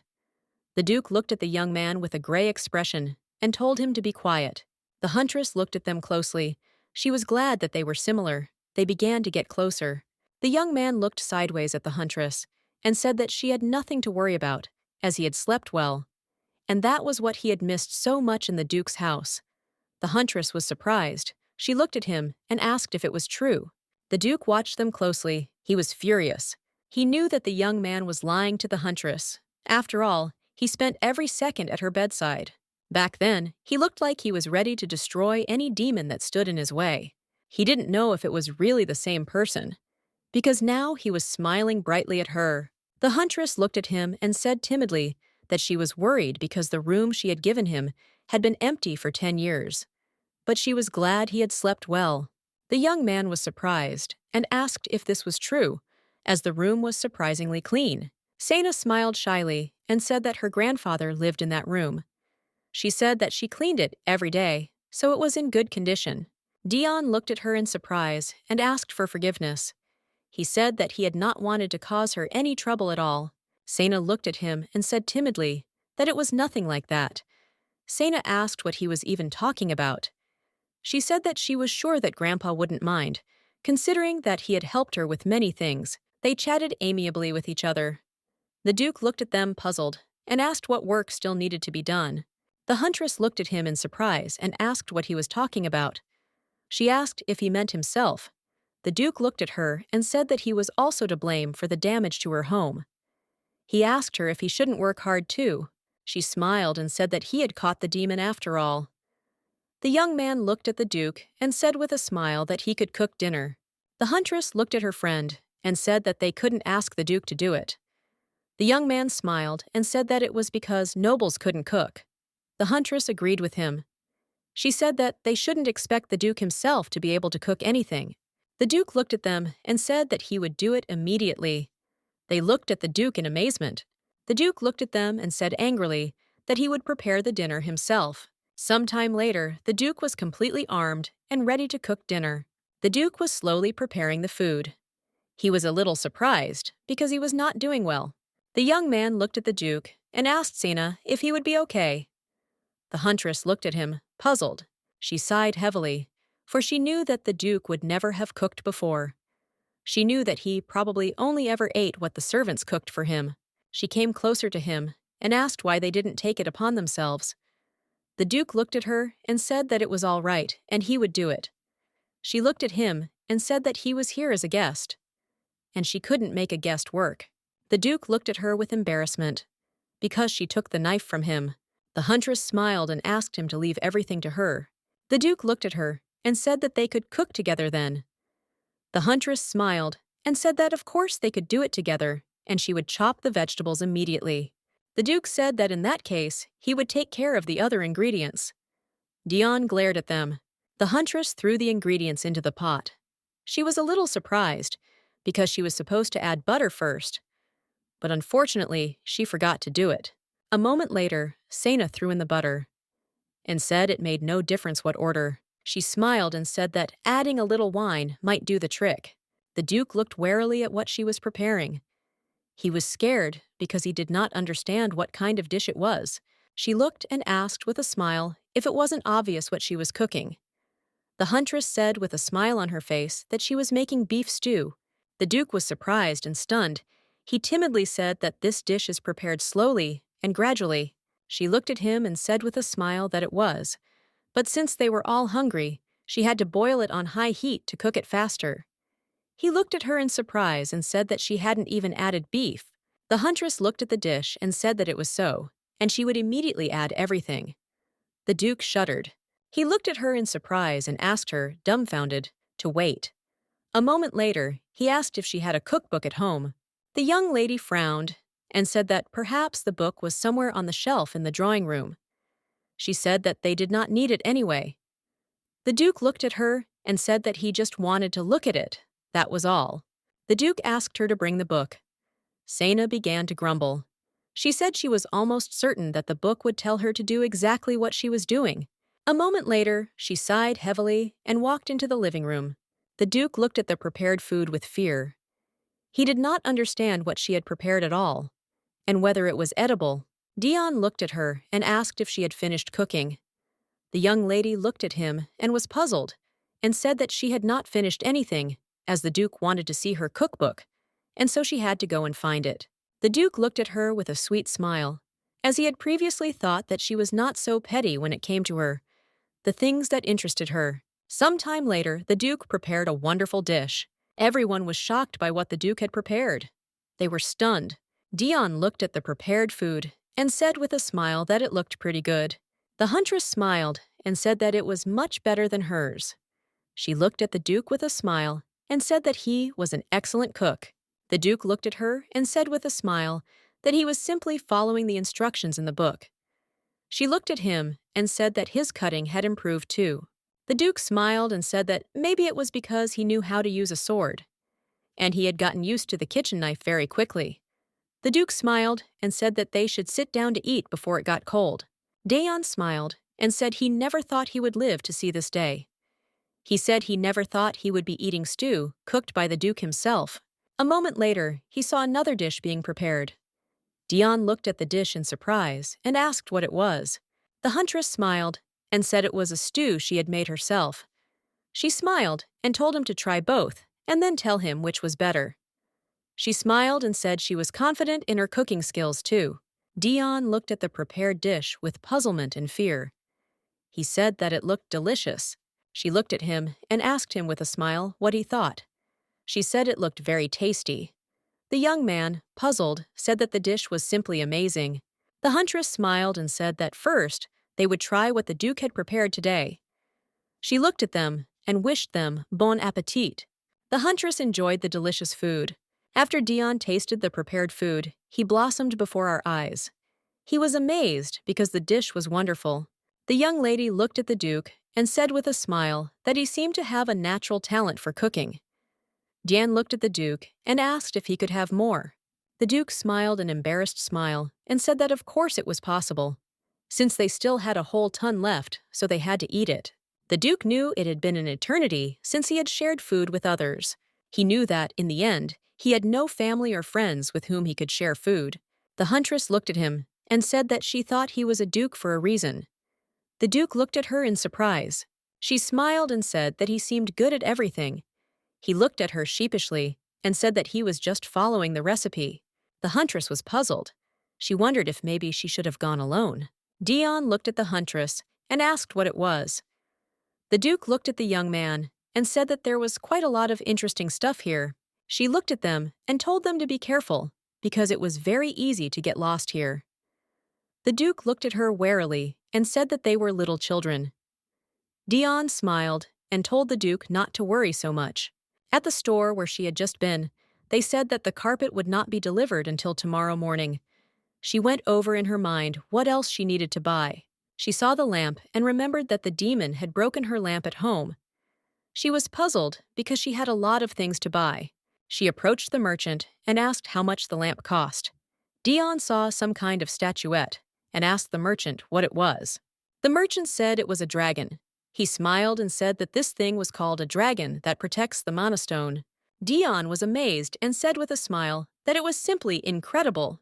The huntress was surprised because she thought the statue was very ugly. She looked at her companion and asked if he really thought so.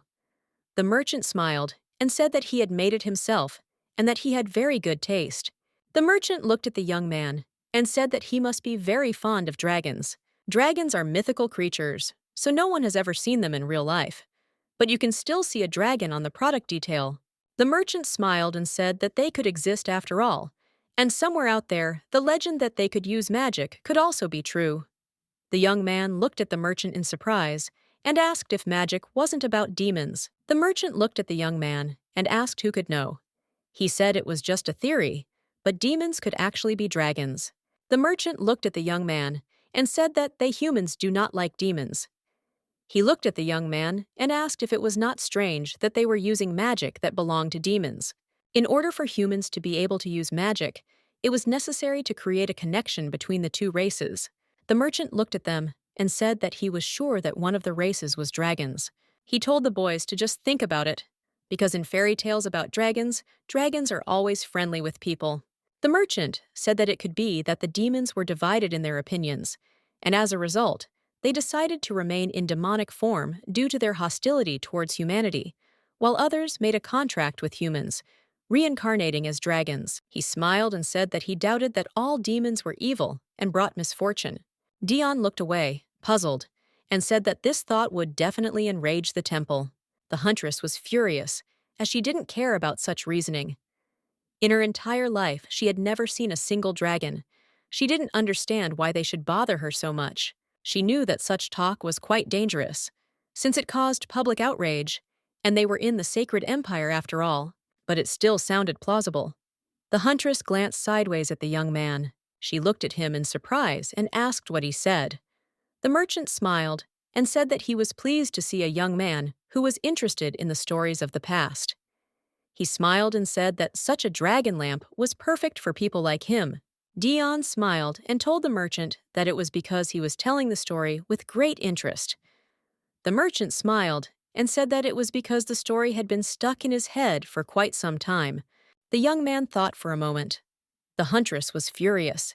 She looked at him intently. A moment later, she sighed heavily.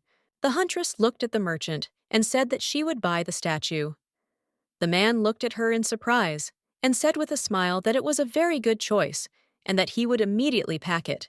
The young man looked at the huntress with surprise and great joy. He smiled and said that it looked like she had bought it for him. The huntress sighed heavily. It seemed to her that this situation looked like a mother buying a toy for her spoiled son. A moment later, there was a very loud bustle around them. The huntress was surprised, as there were many more people. The merchant looked at them and said that he thought they were there to see a show not far from here. He looked at them and asked with a smile why they didn't come and see the show too. The huntress looked at him in surprise and asked what performance he was talking about. The young lady looked at the man and said that she had just married him and he had taken on her family's debts of his own free will. She said that she wanted to remain happy with him, since today was their first wedding night after exchanging rings. She, frightened, came closer to him and asked what happened. Having removed the blanket, she noticed something strange and black near him. He was sighing heavily. She was shocked and, looking at him, screamed very loudly. She came closer to him and asked how it happened and who did it to him. The young man, breathing heavily, said that he could not see his face. He looked at her and asked her to find the one who killed him. A moment later, someone entered the room. The young lady was surprised and puzzled. She did not know what to do, because if someone saw her right now, they would think that she had killed him. The young man looked at his sisters and asked why they had come here. The lovely ladies looked at their brother and asked if they really needed an excuse to visit their brother. They said they just wanted to make sure he was okay. He was glad that his disguise was working. A moment later, a man burst into the room, shouting that the marriage must be annulled. The man said angrily that the truth was that Ulysses was Elia's long-lost younger brother. The boy was shocked. The huntress smiled, because she thought that this story only seemed terrible to her in the novel, but its film adaptation looked even worse. But two young people were very invested in this soap opera. She called them here without any more hope for them, but she couldn't even imagine that they would like it so much. She knew they would be very upset if they just went home. She thought about it, because it had been more than 10 years since she had last gone to the opera. That time, she had gone to the opera with her grandparents. Grandpa looked at her and said that next time they would buy her a toy, and he also asked if she wanted to see a funny opera today. She was upset and thought that she should have smiled more that day. She didn't even understand why she behaved like that when her grandmother hadn't even done anything wrong. A moment later, a loud laughter erupted in the hall. Dion looked at his companion in surprise. He noticed that she was not laughing, and she had a very sad expression on her face. Dion looked at her and asked what was wrong. He asked her, puzzled, if she didn't like the performance. The huntress smiled and said that the opera was very good. He looked at her and said it sounded like she was lying. She looked at him and asked if he was really so curious to know who killed Ulysses. He looked at her and said, surprised, that of course he was curious. She looked at him, as she wanted to tell him who was the culprit. Dion, son of lightning speed, began to calm her down and told her not to speak. Sena smiled and told him to listen to her, because she wanted to tell him who killed him. He looked away from her and covered his ears. He said that he didn't want to hear it at all. She looked at him and said with a smile that she was just joking. Sena smiled, because she realized that having fun at night was not so bad after all. The man watched them sideways. Sena looked at the young men with fury and told them to put away the books. As they were sitting at the table, they looked at her and said that they were at the most interesting part. They said that they would like to read a little more. She looked at them with fury and told them to put the books away at once. The young men closed the books with lightning speed and put them away. A moment later, they began to discuss who had read what. The huntress was furious and did not understand why the novel they had attended the opera yesterday was in her house. Dion looked at the Duke and said he would finish in a few minutes. The Duke said he would finish faster and be the first. Dolyon said that 3 minutes would be enough for him. The Duke looked at him and said that then 1 minute would be enough for him to read. The huntress looked at them and told them to stop arguing and start eating already. Sena said that she needed to go to the guild. They looked at her and asked if she really wanted to go now. Dion looked at her and told her to warn him if she came back late. The Duke looked at her and said that it would probably be chilly today, so she should wear something warmer. The huntress was surprised, because she had the same feeling now as before. Grandfather told her not to go away for too long, and grandmother told her to dress warmer. Sena smiled and agreed with them. She said that she would return immediately soon. She felt as if they were family. Anna looked at the huntress and said with annoyance in her voice that she was very bored. She looked at the huntress and said that they had no work at all lately. The huntress was surprised, as she had asked her to come see her first thing in the morning to discuss an important matter. But in reality, she realized that she simply needed someone to talk to. Anna looked at the pleaser with bewilderment and said that at this rate the company would soon close, and she would be left without a job. Sena looked at Anna in surprise and asked if there hadn't been plenty of work on her last visit. She said that was true, but unfortunately, it's much less than the number of orders that were last year, and people have swept up all the remaining orders, so they have practically nothing. Anna said that something told her that this winter would be incredibly boring. The huntress looked at her and said that things always went much slower in winter. She looked at her with annoyance and said that it was all true, and that was why she had no work for a huntress at all. The huntress looked at her intently as she realized that this was what the young lady wanted to talk about. She remarked that she was very sorry for not having a job. The huntress looked at the young lady and said with a smile on her face that she shouldn't worry, since, frankly speaking, she had recently made a good profit. Anna looked at her in surprise and asked if she was serious. Anna activated the information gathering mode. She looked at the hunter in surprise and asked what kind of job it was and how she got it. The huntress looked at her and said that the thing is that she lives next door to the main character of this fictional world. One day, a candidate for the male lead role appeared from somewhere and asked her to rent him a room, since his job is to protect that girl, so she agreed. The huntress said that he had offered a good sum per month, and while they were talking here, he was reading romance novels at her house. Anna looked at the huntress, puzzled, and asked what she was even talking about. She asked her if she was crazy. Sana thought that Anna would probably tell her that. She knew that she couldn't tell her about it under any circumstances. Now she thought for a moment that the Duke himself was living in her house in order to protect her neighbor. She remembered about the suspicious man who has purple hair. She was worried because she knew that he was very suspicious and he could harm her neighbor. She remembered how he had said earlier that he would definitely come back to check on her neighbor. She was in shock. She didn't understand what was wrong with her at all. Sana didn't understand how she could just forget about it. Sana should have warned her neighbor to be careful. But she was still very glad that the Duke was now at her house and knew that he would sort everything out. But she was still shocked that the main male character was sitting at her house reading a romance novel. Anna looked at her and asked her, puzzled, if everything was okay with her. Anna looked at the huntress and asked if she had taken out a loan, since she suddenly had a huge amount of money. Anna looked at her and asked if she suddenly found out that she had a rich family. The huntress looked at the girl with a smile and thought that most likely she had read too many romance novels. The huntress smiled and said that she had not taken out any loans and did not have a rich family, so the young lady did not need to worry about her. The young lady smiled and said that she was just joking. Anna looked at her and asked if it meant that she wouldn't be taking orders for now. The huntress looked at her and said that it probably was, since she had been very busy lately. She looked at her and asked if it was because of Dion Fravel. The huntress was shocked by such a question. Anna looked at the huntress and said that it seemed she was right. She also said that in fact, you have been hearing a lot of rumors about them lately. The huntress looked at the young lady and asked her to wait. She said that it was not necessary to tell about it. Anna said she just thought it needed to be heard directly. She said it made sense. The huntress knew that this was just gossip, and she didn't know if she should listen to it, since it was just a waste of time. A moment later, someone called the young huntress. She looked in surprise towards where the man was. Sana saw Robin. He looked at her and said with a smile that he recognized her, and it really was her. He came closer to her and said with a smile that he was very glad to meet them. Robin said with a smile that he had wonderful news for her. The huntress was surprised. She looked at him puzzled, as he was smiling very brightly. But still she felt somehow uneasy because of his smile. He pulled the piece of paper towards her with lightning speed.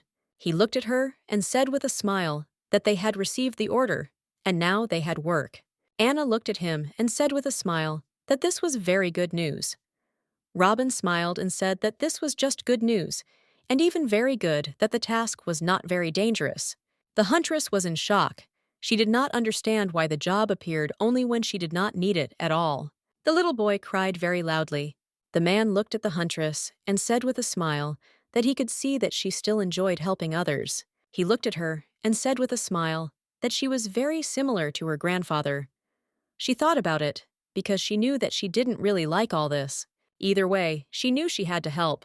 She was surprised, looked at everyone in the room, and asked what was going on. Sana was surprised and did not understand since when the police station turned into a shelter for lost children.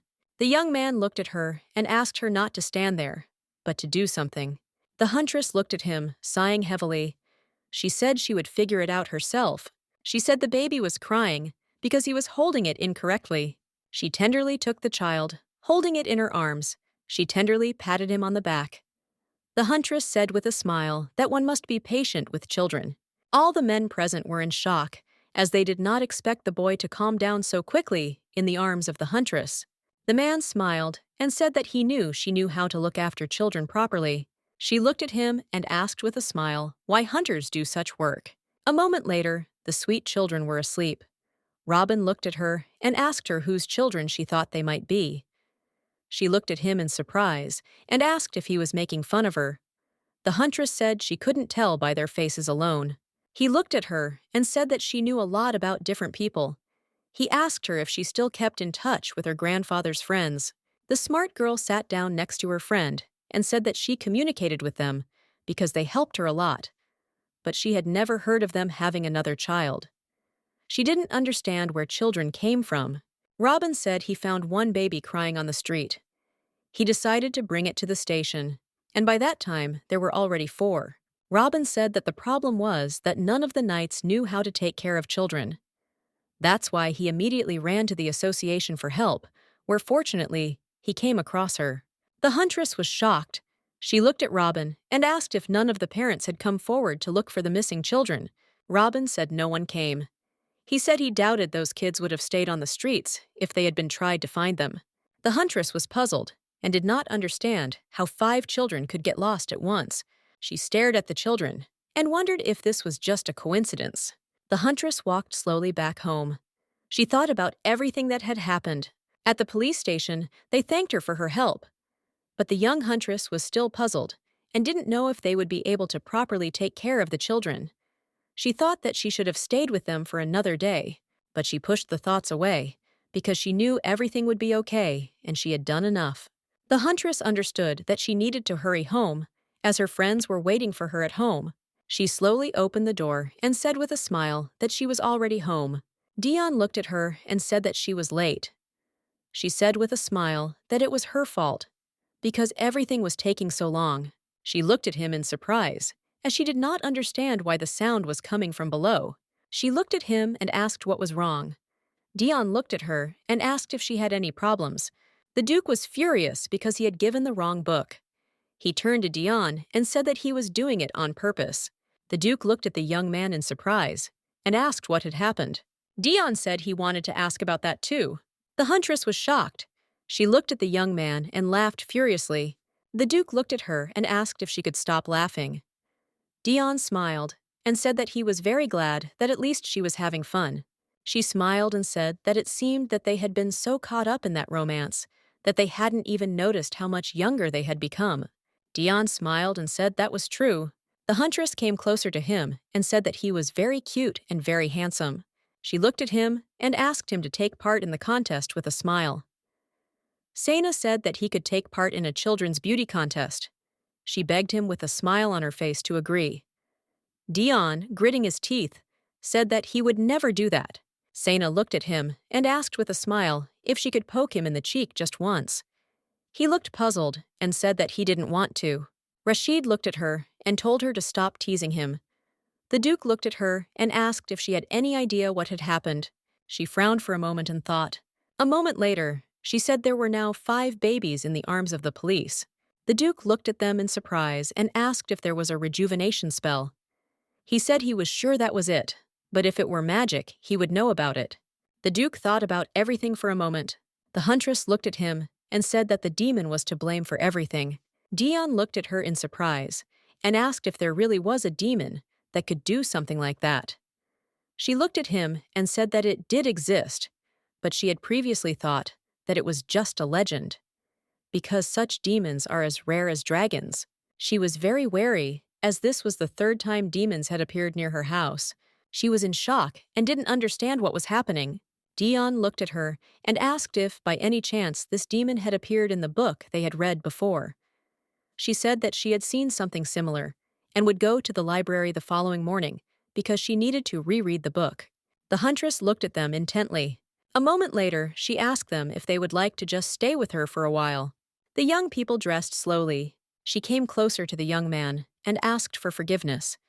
She said that she should have paid more attention to the size before buying any things. She looked at them closely, for she realized that Dion must be about 7 years old, and the Duke about 12. She looked at him and asked with a smile if he wanted her to roll up his pants. The young man slowly bent down and said that he would do it himself. The huntress suddenly heard a noise outside the door. The Duke sighed heavily as he heard a familiar voice. Aaron burst into the huntress's house and asked if she had seen the Duke.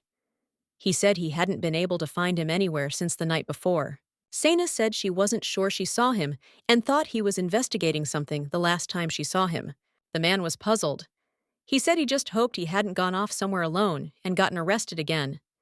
Sana said she thought he wouldn't fall into the same trap again. Sana wanted the young man to quickly go away and leave her. He looked at her and said with a smile, "Vacation." Smiling, he said that this was a real vacation. The huntress looked at him in surprise, as she did not understand what he was talking about. He looked at her and said that he finally had some free time. He ran away like lightning. The huntress was surprised, because earlier he said that he would not run for even 10 seconds. And then he left her like lightning. The Duke was shocked. He looked at the huntress and asked if his subordinate had really just taken and gone on vacation. The huntress looked at the Duke and asked why he did not tell his subordinate the truth. The Duke said that he would never tell, as it might hurt his pride. The Duke said that his subordinate would certainly say that he looked very nice when he saw him. Dion laughed from around the corner. Dion looked at the Duke and asked if he thought he was cute, with a smile on his face, and he said that the Duke was very arrogant. The Duke looked at the young man with fury and asked what he had just said. The huntress was shocked, because due to the fact that they were very young, their arguments also sounded very immature. She came closer to them and told them to stop arguing. She looked at them with a smile and said that they needed to get ready to go. She asked if they remembered that they needed to go to the library. Sometime later, they were all sitting in the library reading a book, because they found information about a demon who likes to spread a curse just for fun. Those he cursed begin to grow younger, both physically and mentally. But as time goes by, they become younger and younger. Unfortunately, they are not able to remove the curse. The huntress read that this could lead to death. Dion looked at the huntress and asked her to calm down. He said that everything would be fine with them. The huntress looked at them, puzzled. He looked at the information in the book and said that the curse at the beginning of its action wastes the demon's mana, and therefore it does not work on the clergy. Also, mages and other aura-magical creatures receive only minor changes. Those who use the aura stop getting younger in their teens, but if during this period the poppy stops using the aura, he will quickly become a small child. Dion looked at her and said he thought that was why he and the Duke were getting younger and younger. The huntress looked at him and said it looked like it. They also read that this demon was once the pet of a little devil.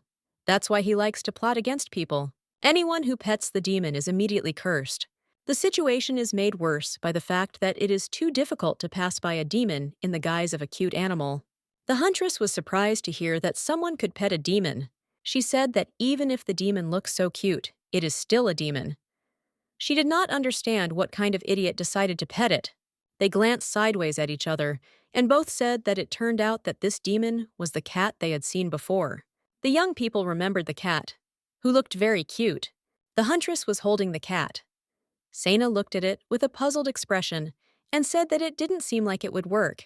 The Duke looked at her in surprise and asked if she thought that would attract the demon. She looked at the Duke and said she wasn't sure, but none of the little ones at the police station had a scratch. She said that demons often try to eat people, which is why their victims' bodies are left with wounds. This demon turned its victims into helpless children. It did nothing to them, and most likely the demon did it only for fun. The Duke looked at her and said that, of course, that was also unpleasant. Dion brought her a big cat and asked what he thought about this cat. She looked closely at the cat and frowned, saying that he didn't seem to be suitable. He said, puzzled, that they had already looked through the cats on this street up and down. He looked at her and asked if they should go to another street. She glanced sideways at the Duke and asked if maybe they should ask the other hunters to help them. The Duke said he wanted to hide from prying eyes. She looked at him and said she remembered that he had decided to keep the appearance of demons in the capital a secret, but at the same time they needed to worry about the safety of ordinary citizens. She looked at them and said that since Robin already knew about this whole situation, they could ask him for help. Dion was shocked. He looked at the huntress and asked who Robin was and why he knew about everything. The huntress shuddered. Sana smiled as she wanted to tell them everything, but suddenly she heard someone's voice. Ellen looked at her neighbor and asked if those boys next to her were her little cousins. She smiled and said they were very cute. A moment later, they all saw that she was holding a cute cat in her arms. They all stared at the cat. The room was dark. Ellen looked at them and asked if something bad had happened. The cat jumped down and slowly walked around the room. Everyone looked at the cat intently. The huntress looked at her neighbor and said with a smile that everything was just great for them. Dion rushed towards the cat with lightning speed, but unfortunately, he missed and the Duke came closer to him and said with a grin that he was very slow. The Duke said he would now show how it was done and put an end to all the problems. But, unfortunately, he also suffered a defeat. Dion came closer to him and said with a grin that he himself was slow. He laughed at the Duke for several minutes. Ellen looked at the boys and smiled and told her neighbor that her cousins were very energetic. The huntress smiled and said that she had them like that. The huntress was surprised and did not understand why her neighbor did not fall under the curse, because she knew that she had spent a very long time with the demon. She thought that soon her neighbor would possess an insane amount of sacred energy. Sana realized that, after all, she was the main character, and she simply had to have abilities of such power. The young men jumped and caught the cat in a hurry. The huntress looked at them intently and did not understand how they were going to catch the demon. Dion and Duke lay on the floor, and the cat stared at them. The huntress was puzzled, looked at them, and told them both to stop. She was furious and screaming at them. She screamed that they were behaving like little children now. The young people were shocked and stood frozen in bewilderment. Dion looked at her intently, tears already welling up in his eyes. She came closer to them and in a hurry said that she did not mean to, and she was very sorry. In a trembling voice, the monk said that she did not mean to raise her voice at them over and over again. The Duke looked at his friend in shock. Dion was shaking and his eyes were full of tears. She came closer to him and told him not to cry, and also asked for forgiveness. She pointed her hand at the Duke and told him to look at him, because he was not crying at all. At the same time, she called him Sasha. The Duke looked at her in surprise and asked why he had suddenly become Sasha. The huntress said that it was because her neighbor knew that he was her cousin, and they should change his name slightly so as not to arouse curiosity. The Duke said, puzzled, that he understood everything and that she was right. The cat, in turn, looked at them and smiled.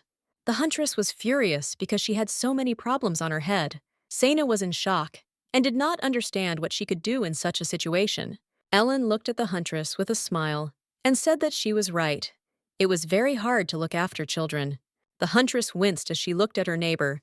She said that mothers must have a very difficult time. Ellen said with a smile to the huntress that her cousins were very cute, and they looked like her. Sana looked at her neighbor in surprise and asked if she was serious, and she also asked in what way they were similar. Ellen said that they looked alike. Sana looked at her in surprise and didn't know if she really thought so. Ellen looked at the cat in surprise and said that she was able to open the door herself. She looked at her in surprise and said that it looked like she wanted to go out and play. The huntress was shocked. A moment later, she remembered the information they had read earlier. She read information about a demon that looks like a cat. Sana was puzzled, because if this was really the case, then they would have to check all the cats in this city. The Duke looked at her in surprise and bewilderment. He asked what if the demon changed its appearance. She looked at him and said that there was no need to worry about that, since she was a hunter, and when a demon was in front of her, she could sense it immediately, so she could easily find it. Dion looked at her and told her to read more information about the way to catch a demon, because it was unique. But in turn, it is also very simple. The only thing you need for this is to play with it as long as possible. Sana looked at them and said that it was easier than she thought, so they just needed to play with him. Dune looked at them and said that, however, they needed to continue playing with him until he calmed down on his own. They were shocked by what they heard.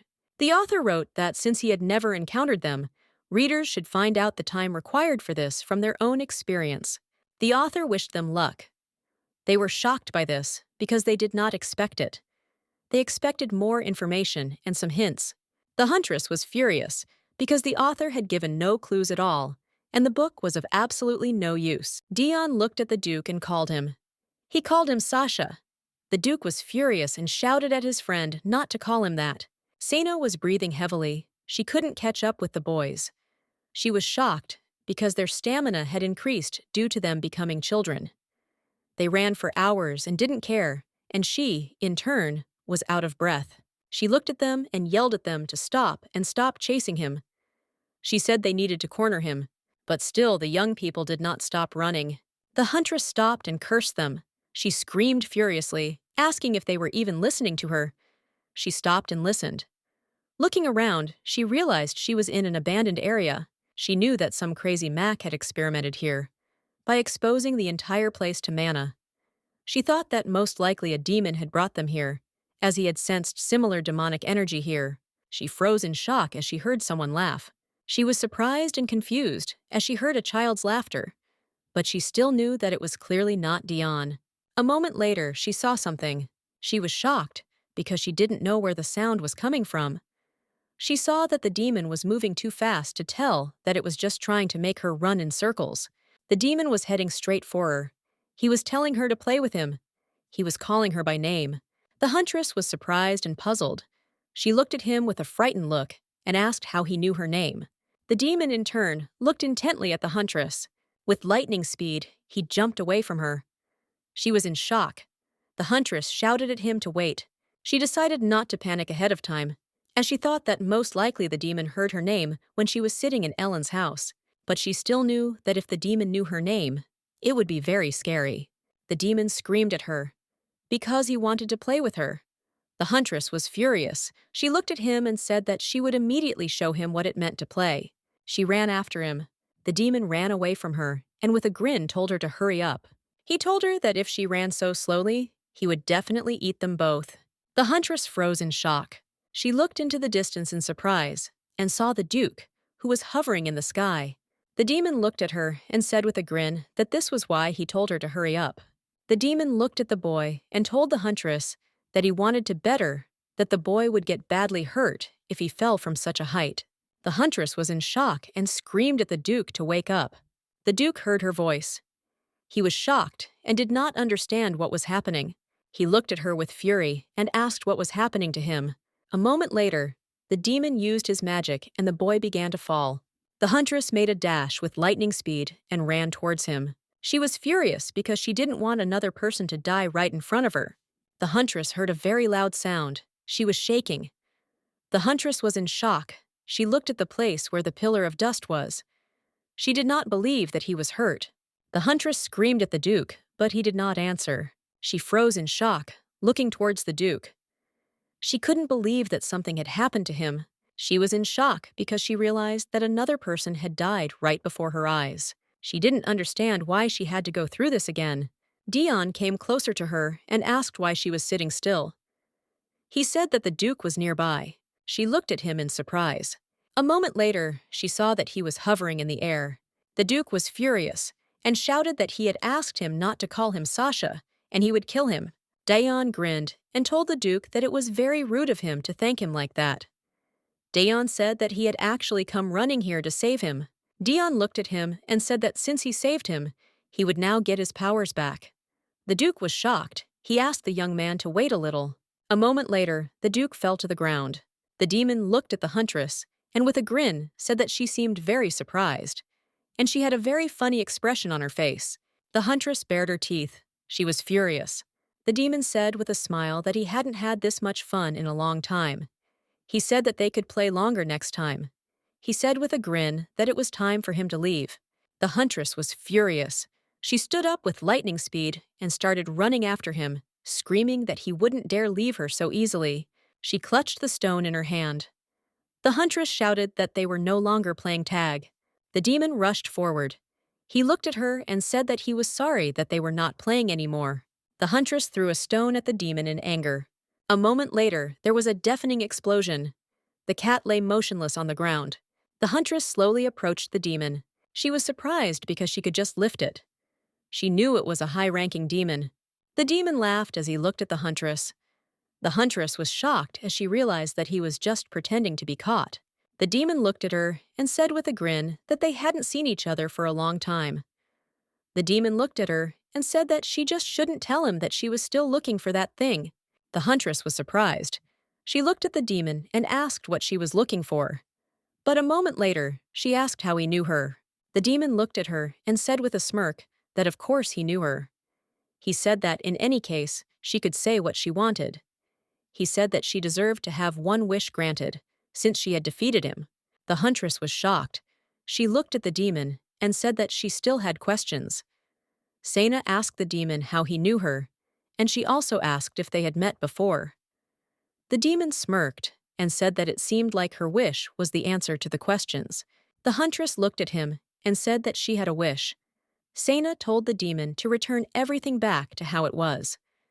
The demon looked at her and with a smirk said that he would immediately grant her wish. Dion looked at the huntress and asked if she was okay. The huntress was distracted in a way she hadn't expected to hear, and the demon ran away from her. They ran towards her as fast as they could.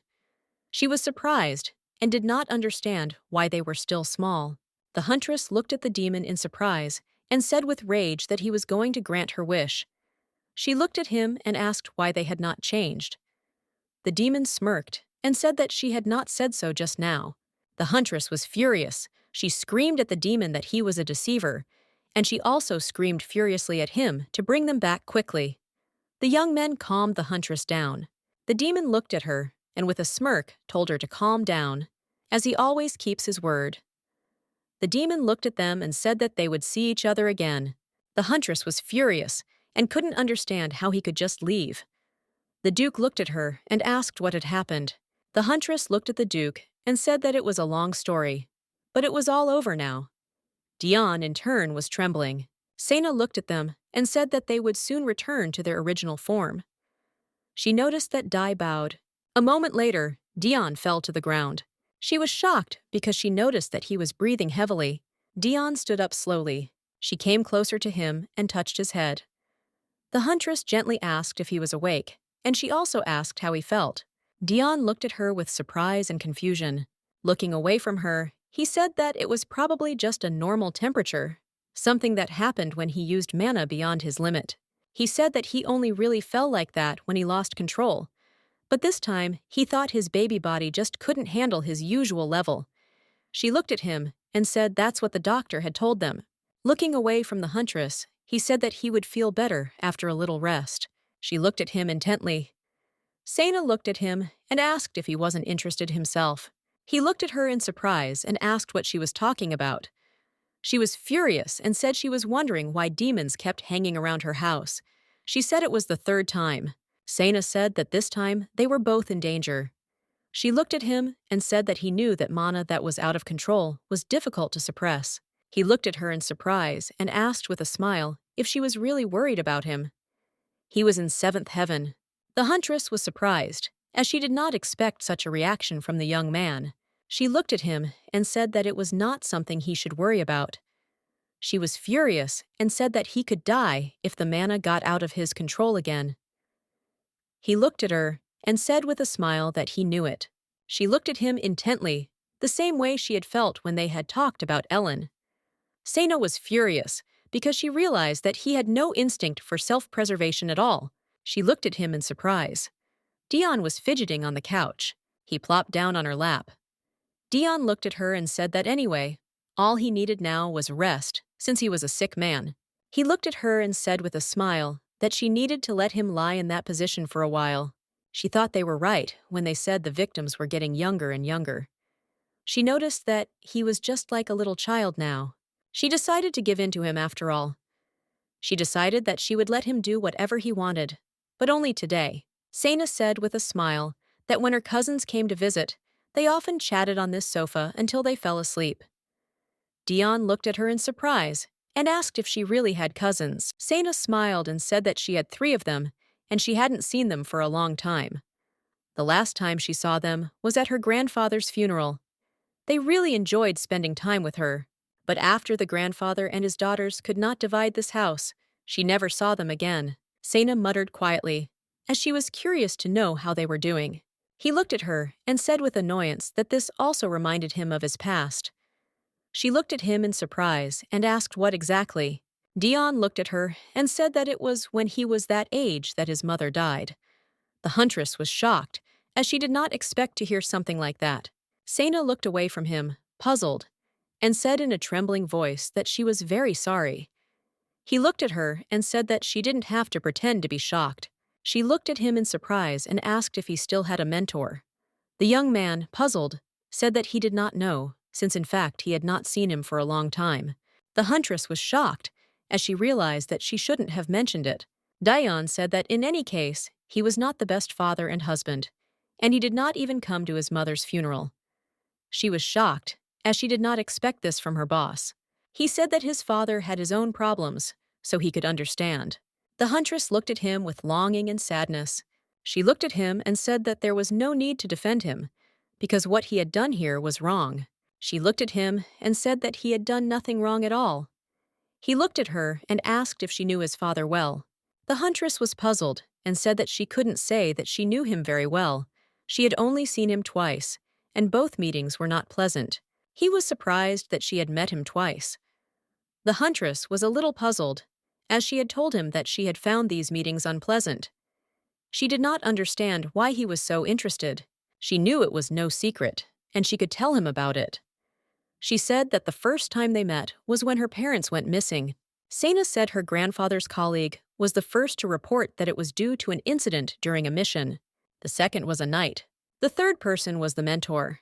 Just from his face, she could tell how bad things were. The mentor looked at her and said that they were no longer in a position to investigate further.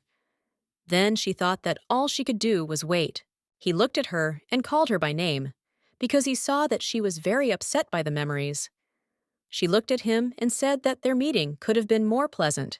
To be honest, she felt like this was the first time they had talked about something like this, despite the fact that they spent quite a lot of time together, having lunch together and sitting at her house. She knew that at this time, her initial motives for getting closer to him were not entirely selfless.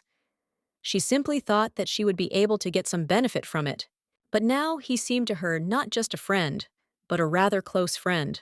She looked at him with a smile and said that she did not want to talk about sad things, since she was sure that the boss did everything in his power. Dion looked at the Duke and told him not to pretend to be asleep. The huntress was surprised, as she thought the Duke had been asleep the whole time. Dion was shocked. He looked at the Duke and said that he could not believe that he seriously hoped to just lie there and not say anything about himself. Dion looked at him in surprise and asked if he really had no shame at all.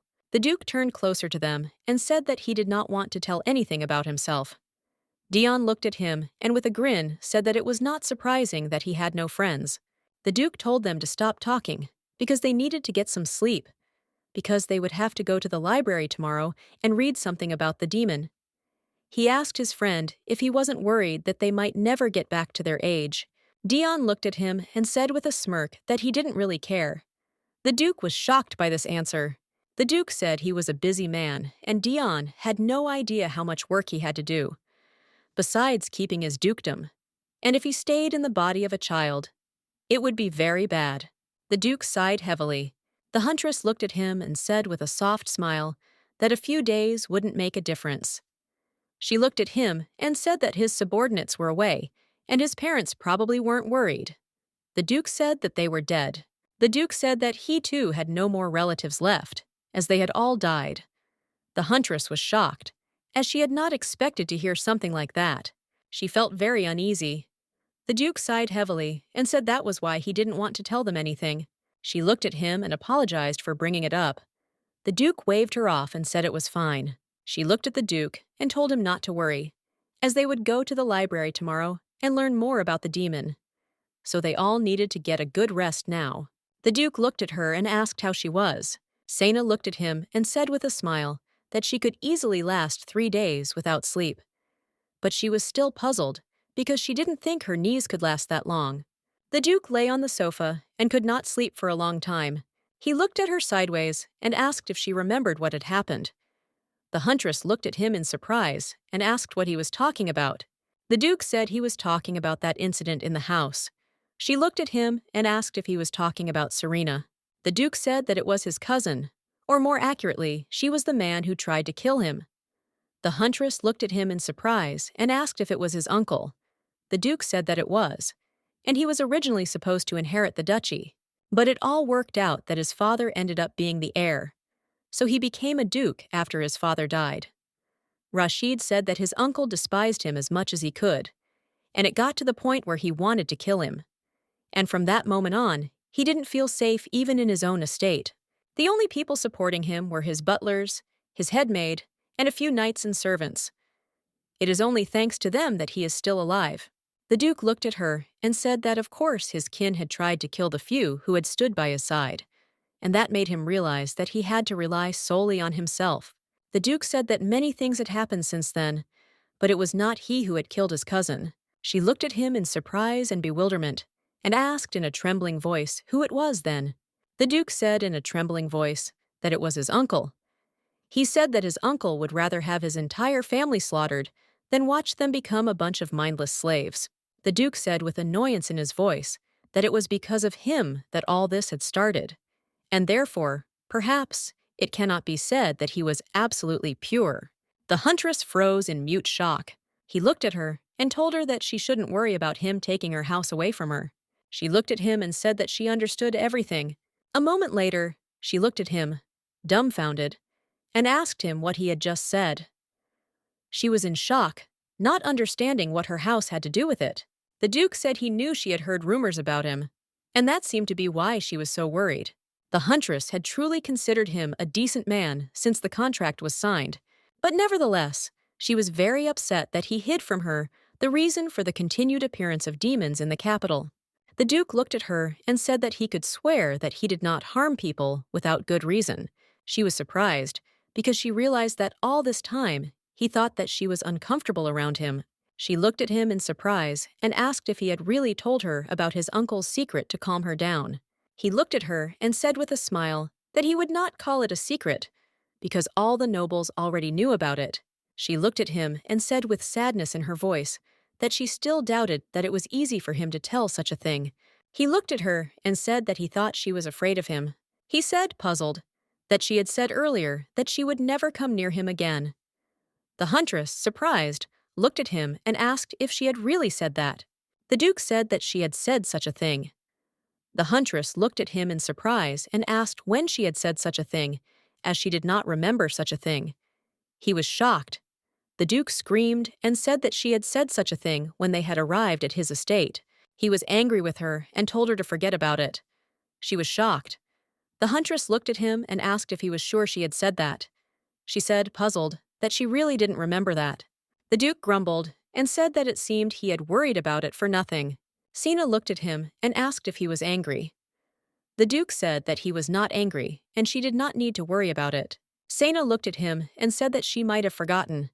The Duke was shocked. He looked at her, asked if she was serious. He rushed over and said that they could forget about it. He said angrily that he was going to bed now, so she didn't have to talk to him.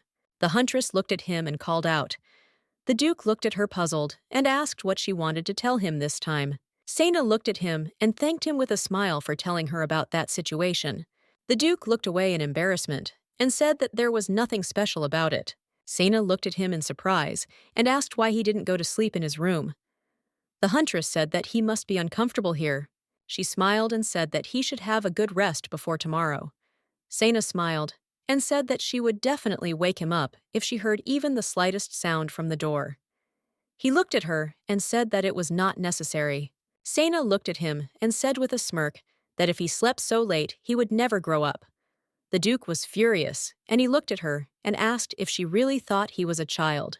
The Duke said he would do as she wished. He looked at her and said that he could sleep here. The huntress looked at him and smiled. She said with a smile that, of course, he could sleep next to her, since it was warm and cozy. The huntress slept soundly. In her dream, she was touching something. She didn't understand what it was because it didn't look like a pillow.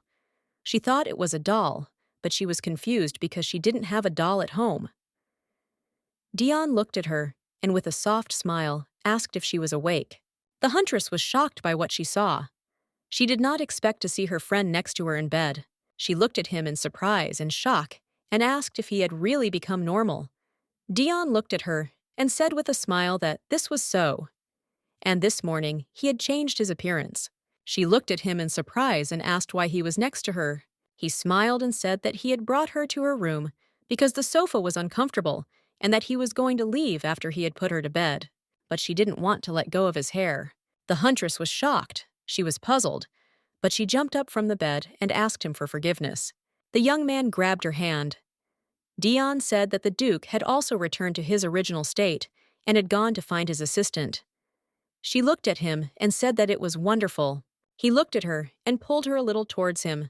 With a smile on his face, he said that it was just the two of them now. He looked at her and asked with a smile why they didn't have breakfast together now. Robin looked at her and asked with a smile if it wasn't hard to believe. He said with a smile on his face that he went out drinking with complete strangers and ended up passing out. She looked at him and said with a smile that sometimes he really was out of his mind. The huntress sighed heavily as she remembered her friend.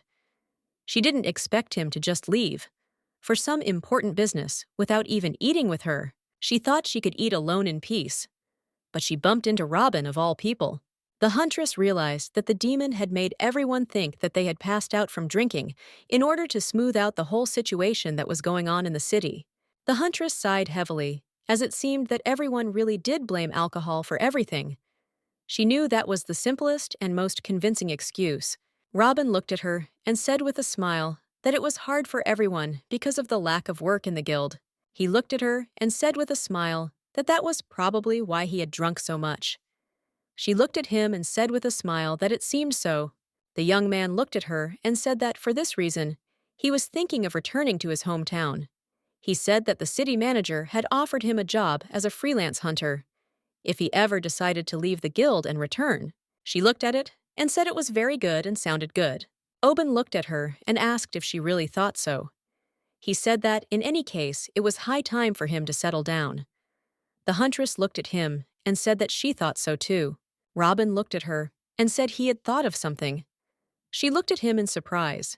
Robin looked at her and asked with a smile if she wanted to go with him. The huntress froze in confusion. Robin looked at her with confusion, as he expected her to answer him. She looked at him in surprise and asked why she needed to go to his hometown. He looked at her and was puzzled, but said that he had said earlier that he knew the manager, so he could find her a job. Robin looked at her and said that, besides, his hometown is a perfect place to live, and the work there is not stressful, and it is calm, and the people are friendly. He said sheepishly that it was not hot there, because it was the north. Since she did not like the heat, this place was suitable for her. She looked at him and said that she would not go. He shuddered as he did not expect such an answer. She looked at him, frowning, and said that he knew what situation she was in now, and she was not going to leave. Robin looked at her and said that he had completely forgotten about it, and he also asked her for forgiveness. The huntress looked at him and said that everything was fine and that he had nothing to worry about. The huntress looked at him and asked if they could leave now that they had eaten. Robin, puzzled, said that they could go. They walked slowly down the street, and Robin told her different stories. The huntress, in turn, had a lot of fun with him. A moment later, she caught a whiff of a familiar scent. The huntress noticed a counter with cookies, and she wondered if she should get some for her friend and the Duke. Robin looked at her and asked her with a smile if she wanted him to buy her some cookies. Dion came up behind her and said angrily that he would buy them himself. Robin was very much frightened by the unexpected appearance of the guest. Robin looked at him in surprise and asked who he was. The huntress looked at her friend in surprise and asked if he hadn't said he would be busy today. Dion smiled and said that everything had ended earlier than he expected. Robin was shocked because he didn't understand what was happening. Robin looked at his friend and asked her if they knew each other. The huntress looked at her friend and apologized for forgetting to introduce them. A moment later, she introduced them to each other. The young people looked at each other angrily. Dion looked at the young man with a grin and asked if this was the same Robin. Dion smiled and said that he was very pleased to meet him, as he had already heard about him. Robin shook his hand and smiled and said that he was also glad to meet him. The huntress was a little surprised, as she felt some kind of uncomfortable atmosphere. The huntress looked at Dion and said that his hair was sticking out in all directions. He looked at her in surprise and asked where. She smiled and told him to bend over, and she would fix it. Robin was in shock because he didn't understand what was going on at all, as the atmosphere was not very good. Dion looked at the huntress and said with a smile that she was very beautiful. She had put them to bed this morning. Robin was in shock. He didn't understand what he just heard. Dion smiled and said that they were together that morning. Robin was shocked by what he heard. He didn't understand what was going on. He looked at the huntress as he wanted her to explain the whole situation. The huntress, in turn, only nodded in response. Robin was shocked as he realized that it was true. Dion looked at the young huntress and asked her why she wanted the cookies. She looked at him and said that she was thinking of treating him and the Duke later. Robin was in shock and didn't understand what was happening. He was in shock and did not understand what was happening, and realized that he had hoped in vain that she had the closest relationship with him. He was surprised and wondered if he wasn't supposed to be by her side all the time. He looked at her with sadness. He noticed that she was having a lot of fun with her friend. Robin burst into tears and ran away. The huntress was shocked by her friend's behavior. She shouted after him where he had run off to. Sana shouted at him, but he did not settle. Robin, in turn, hoped that she would be happy, even if she was not with him. The huntress looked at him in surprise and asked what had happened to him. Dion, in turn, watched the man closely and smiled. Anna looked at the huntress and asked if she knew anything. Anna said that they said Robin got drunk and cried his eyes out. The huntress looked at her and said with annoyance that it was the first time she heard about it. She looked at her in surprise and asked if she was serious about it, since she thought they were close. The huntress said that Robin had told her earlier that he was going to quit the guild. Maybe that's why he was sad. She said that the thought of ending his career made him sad. She looked at her in surprise and asked if she really thought so. Robin, in turn, knew that was not the case. There was a commotion and chatter in the guild. Anna looked at the huntress and said that it looked like someone had arrived. A moment later, they saw Dale Fravel and Isabel Fravel. Everyone was shocked, as they almost never came here. Everyone present did not understand what brought them to the guild. Anna looked at the huntress and asked why the chief, for once, was entering through the main entrance. Anna said that he hated the persistent looks, to such an extent that he even stumbled into the estate with work. The huntress looked at him sideways and said that it seemed that insanity had crept up on him. She said she had heard that for someone to change their behavior radically was bad news. She looked at the huntress and asked if they should look for a new job. The huntress smiled and said that if the association closed, the table by the entrance was hers. Anna said that was unfair, since it was her favorite table. The huntress looked closely at the man, who refused to attend his own wife's funeral. The huntress looked at him with fury.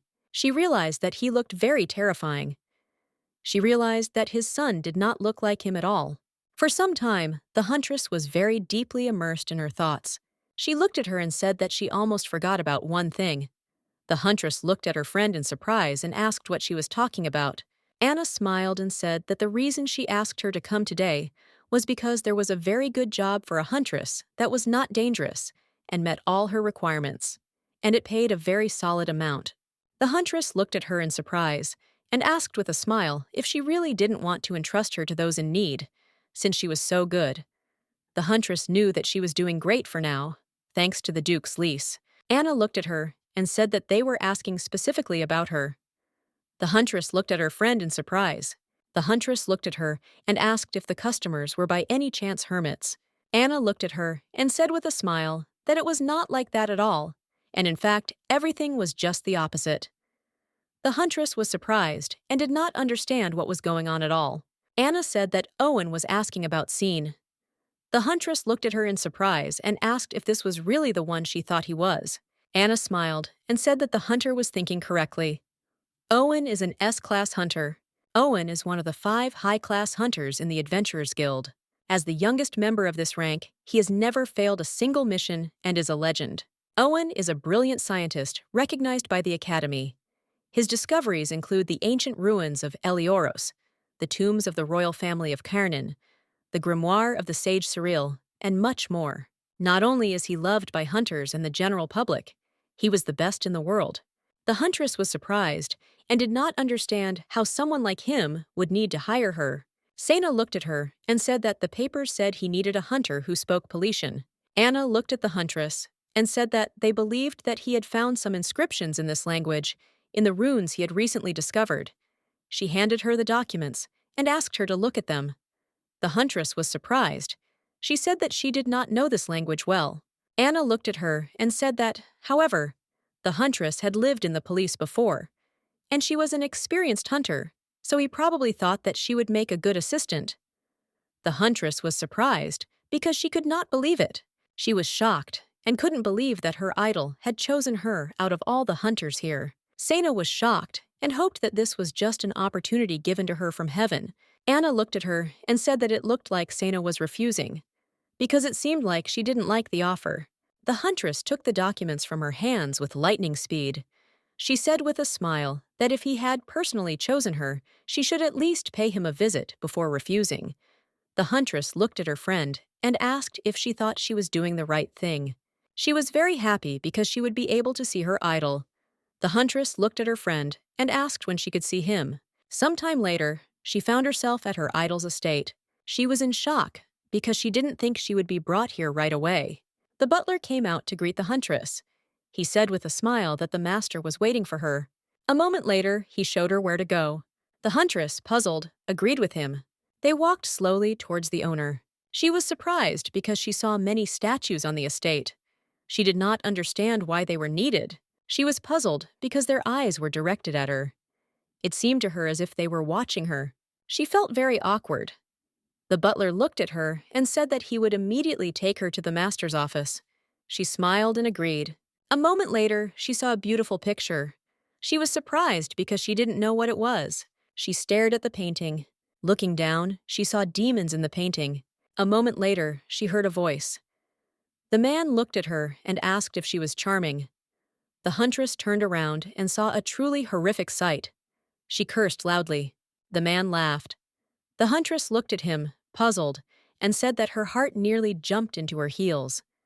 She was worried and asked when he had arrived, since she had nearly hit him. The man looked at her and said with a smile that she had a great reaction. Taking off his mask, he asked her for forgiveness for frightening her. A moment later, he introduced himself. The huntress looked at him and thanked him for inviting her. She looked at him as if she wanted to tell him her name. A moment later, she was stunned as she recognized the man. He was one of the candidates for the leading male role that she saw on the covers of the novel. He looked at her and said with a smile that he was very pleased to meet her. Sometime later, they were sitting in the office. The huntress was surprised. She did not understand why the candidate for the main role wanted to meet with her and not with the main character. She was shocked because she realized that there were now many candidates for the leading male role.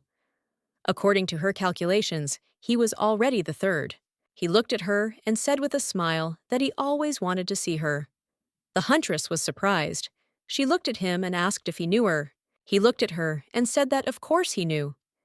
He smiled and said that he enjoyed hearing about her exploits during the expedition. He said that he also expressed his respect for some incident with the fight with the demon. He said that he heard that she fought demons all night to protect her wounded colleagues. She looked at him puzzled and said that she was just lucky, and that was all. He smiled and said that her colleagues were the luckiest of all. He said that people who are willing to do such a thing are very rare. She looked at him and said that maybe that's what got her promoted to another class, although she was demoted right after that. He looked at her and said with a smile that he had also heard of her many nicknames. For example, one caught his attention. She was called a heroine. She was also called invincible. She looked at him and said that she didn't really like the nickname. He looked at her in surprise and asked why she didn't like it, since he thought it suited her perfectly. She looked away from him and said that for her it was childish. She said with annoyance in her voice that it just so happened that she recovered a little faster than the others. That's all. He looked at her and said with a smile that this was quite an exceptional quality, and he believed that she would definitely become an amazing hunter and even reach the same class as him.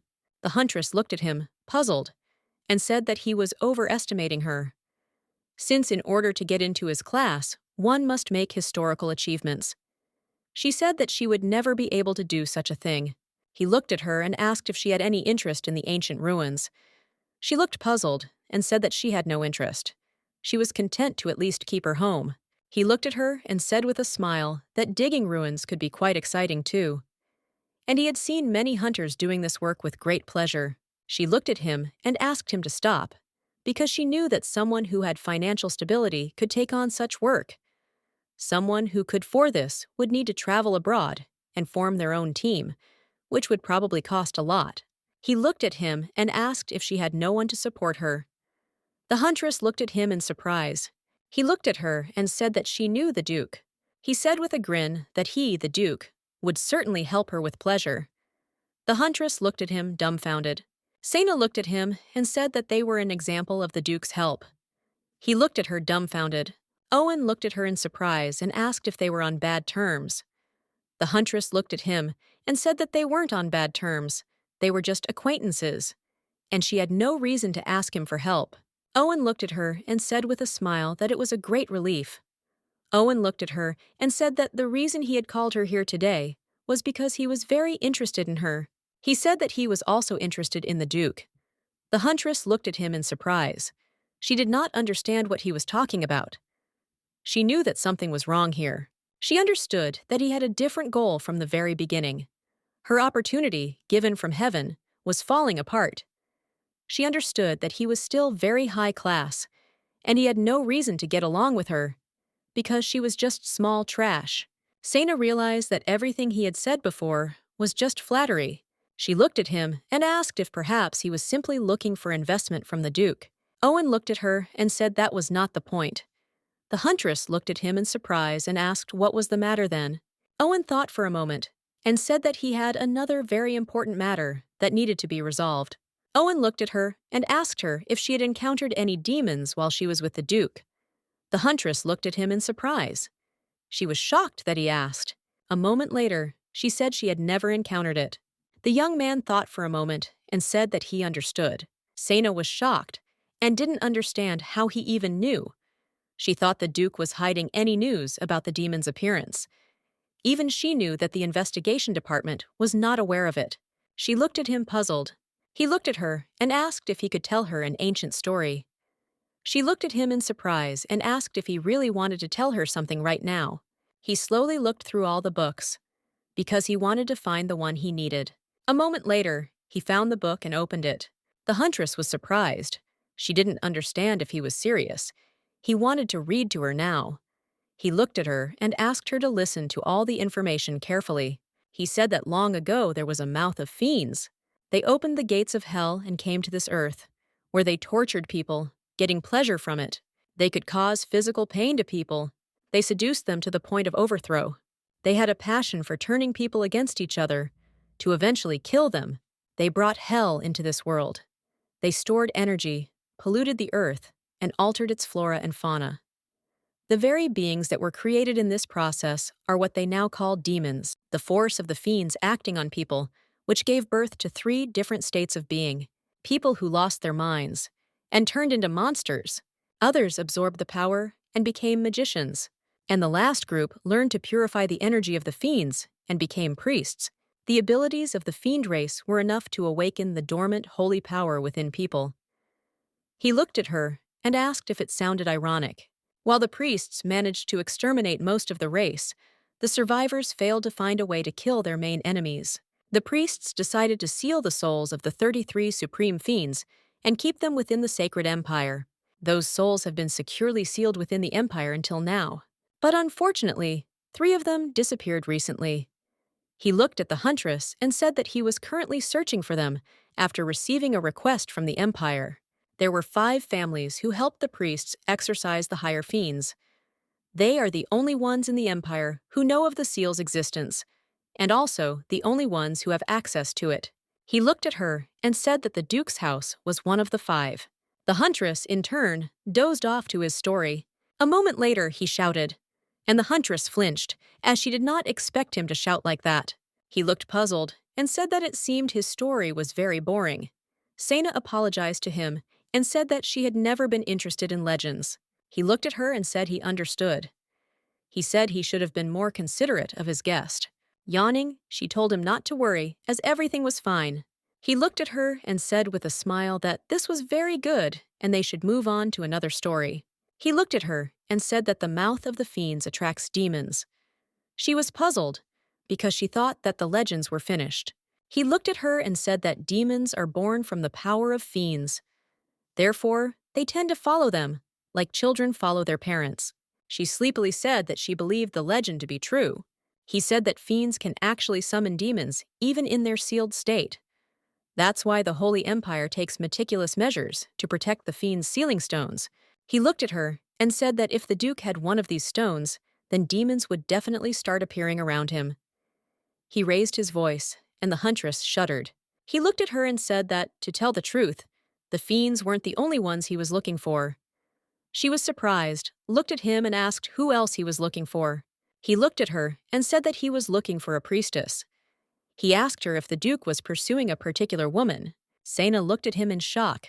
He looked at her intently, with a smirk on his face, and since he realized that she knew something, he looked at her, and with a smirk on his face, said that he assumed that this topic was more interesting to her than the legend. She was in shock because she realized she had made a mistake, and he could clearly see the shock on her face. He looked at her with a smile on his face. She understood that he was showing her with his whole appearance that he had caught her. She understood that he was now going to ask her a bunch of unnecessary questions. He came closer to her and showed her some sheets. He said that the first tenant sacrificed herself to seal the 3 higher fiends. He said that the seal held strong to this day. She looked at him and his task, but said that it was excellent and safe. He looked at her and said there was one problem. He said that a priestess exists in every generation, and her blood is the only way to break the seal. He had recently mentioned that the Duke was currently looking for a specific priestess. He thought that the Duke was most likely planning to break the seal. He looked at the huntress and said that he would have to be killed for the greater good. She was furious. The huntress stood up abruptly and said that she didn't know about it, nothing. She looked at him and said that as she had said before, she was not that close to the Duke, and she had no idea who he was looking for. And she also did not know who this woman was supposed to be. He looked at her and said with a smile that then it would be better to ask him directly. He looked at her and said that she could address the matter any time she wanted, as it was a request, not a demand.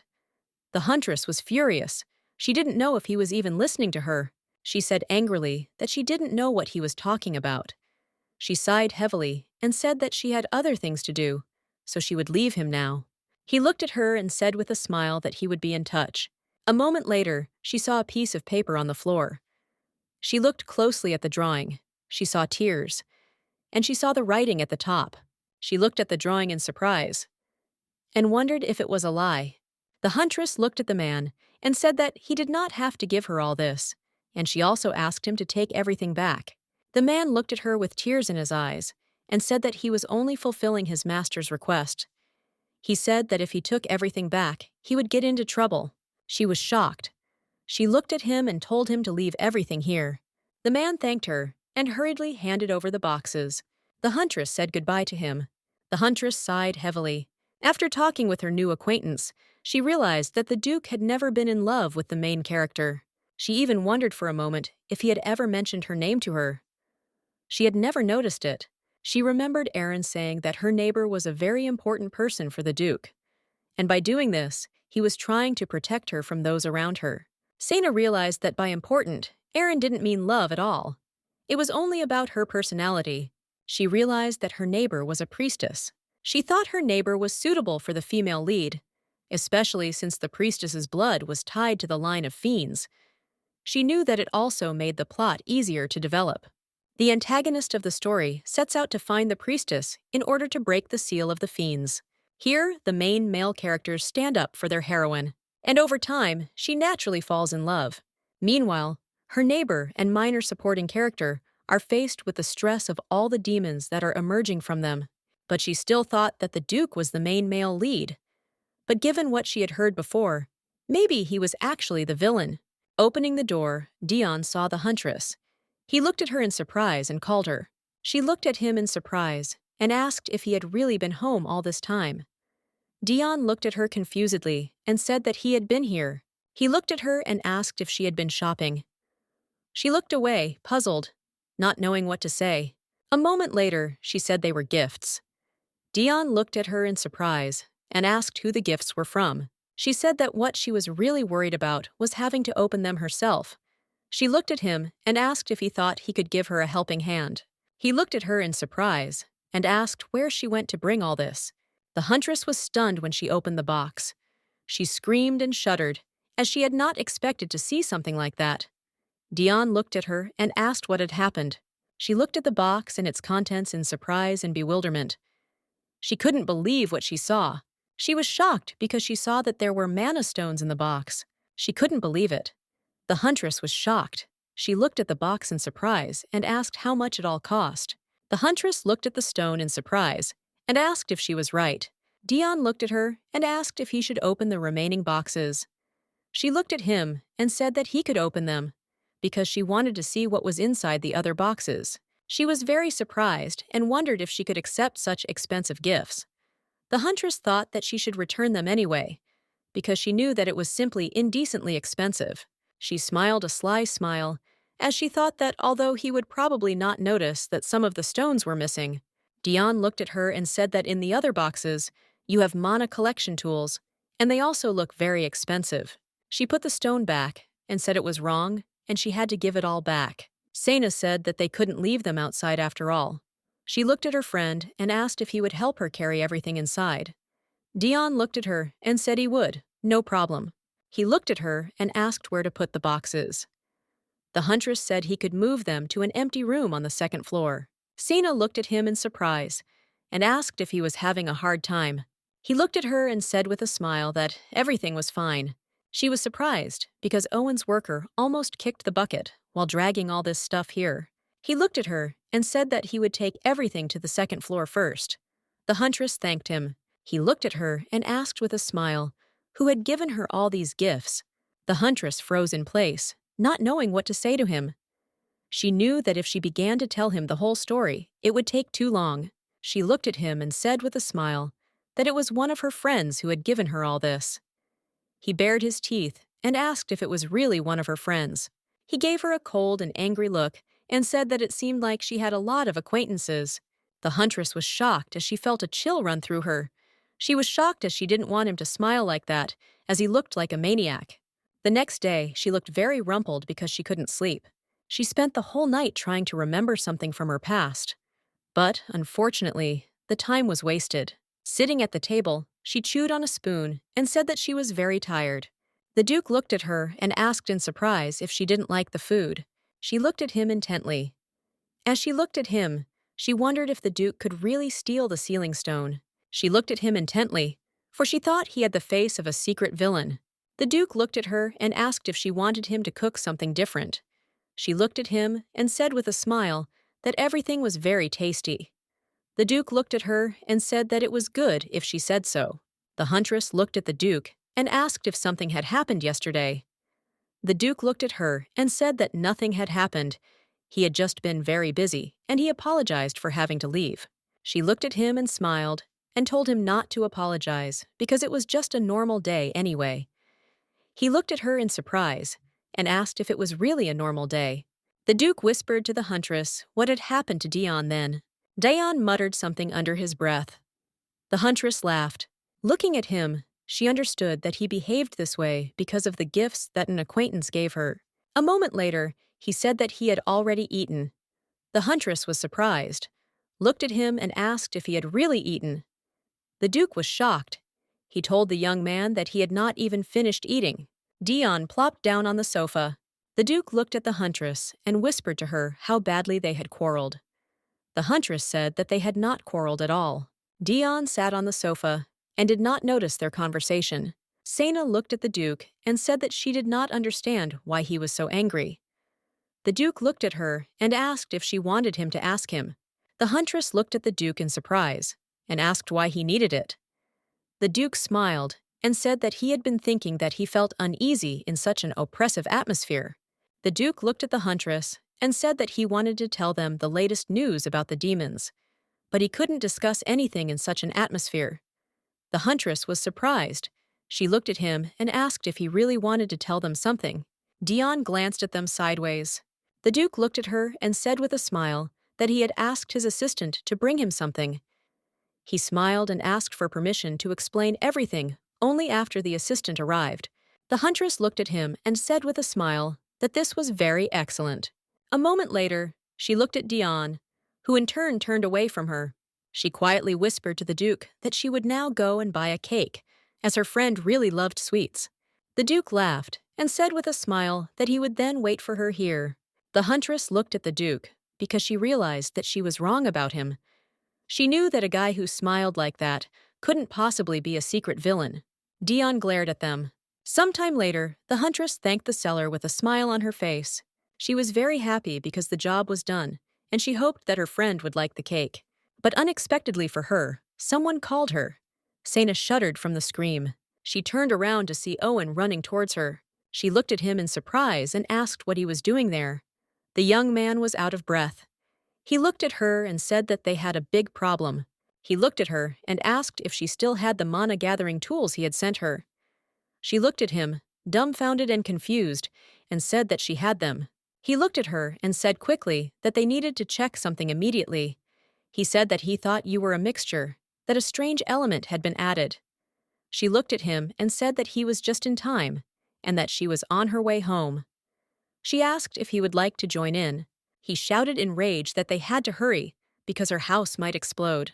The huntress looked at him in bewilderment. A moment later, she threw the cake on the floor and screamed in rage that her house was about to explode. The huntress ran as fast as she could to her home. Sana didn't know what he meant when he said that she had a very dangerous object in her home that could destroy her home. In fact, she was very angry with him, because she did not understand why Owen kept such dangerous things. A moment later, she ran to her house and noticed that it was safe and sound.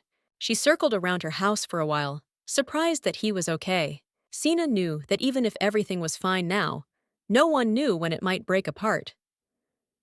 Owen looked at her and said that he barely caught up with her. The huntress looked at him and asked what the item was. She wanted to know so she could go get it quickly.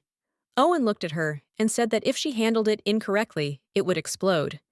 He said he would go get it himself.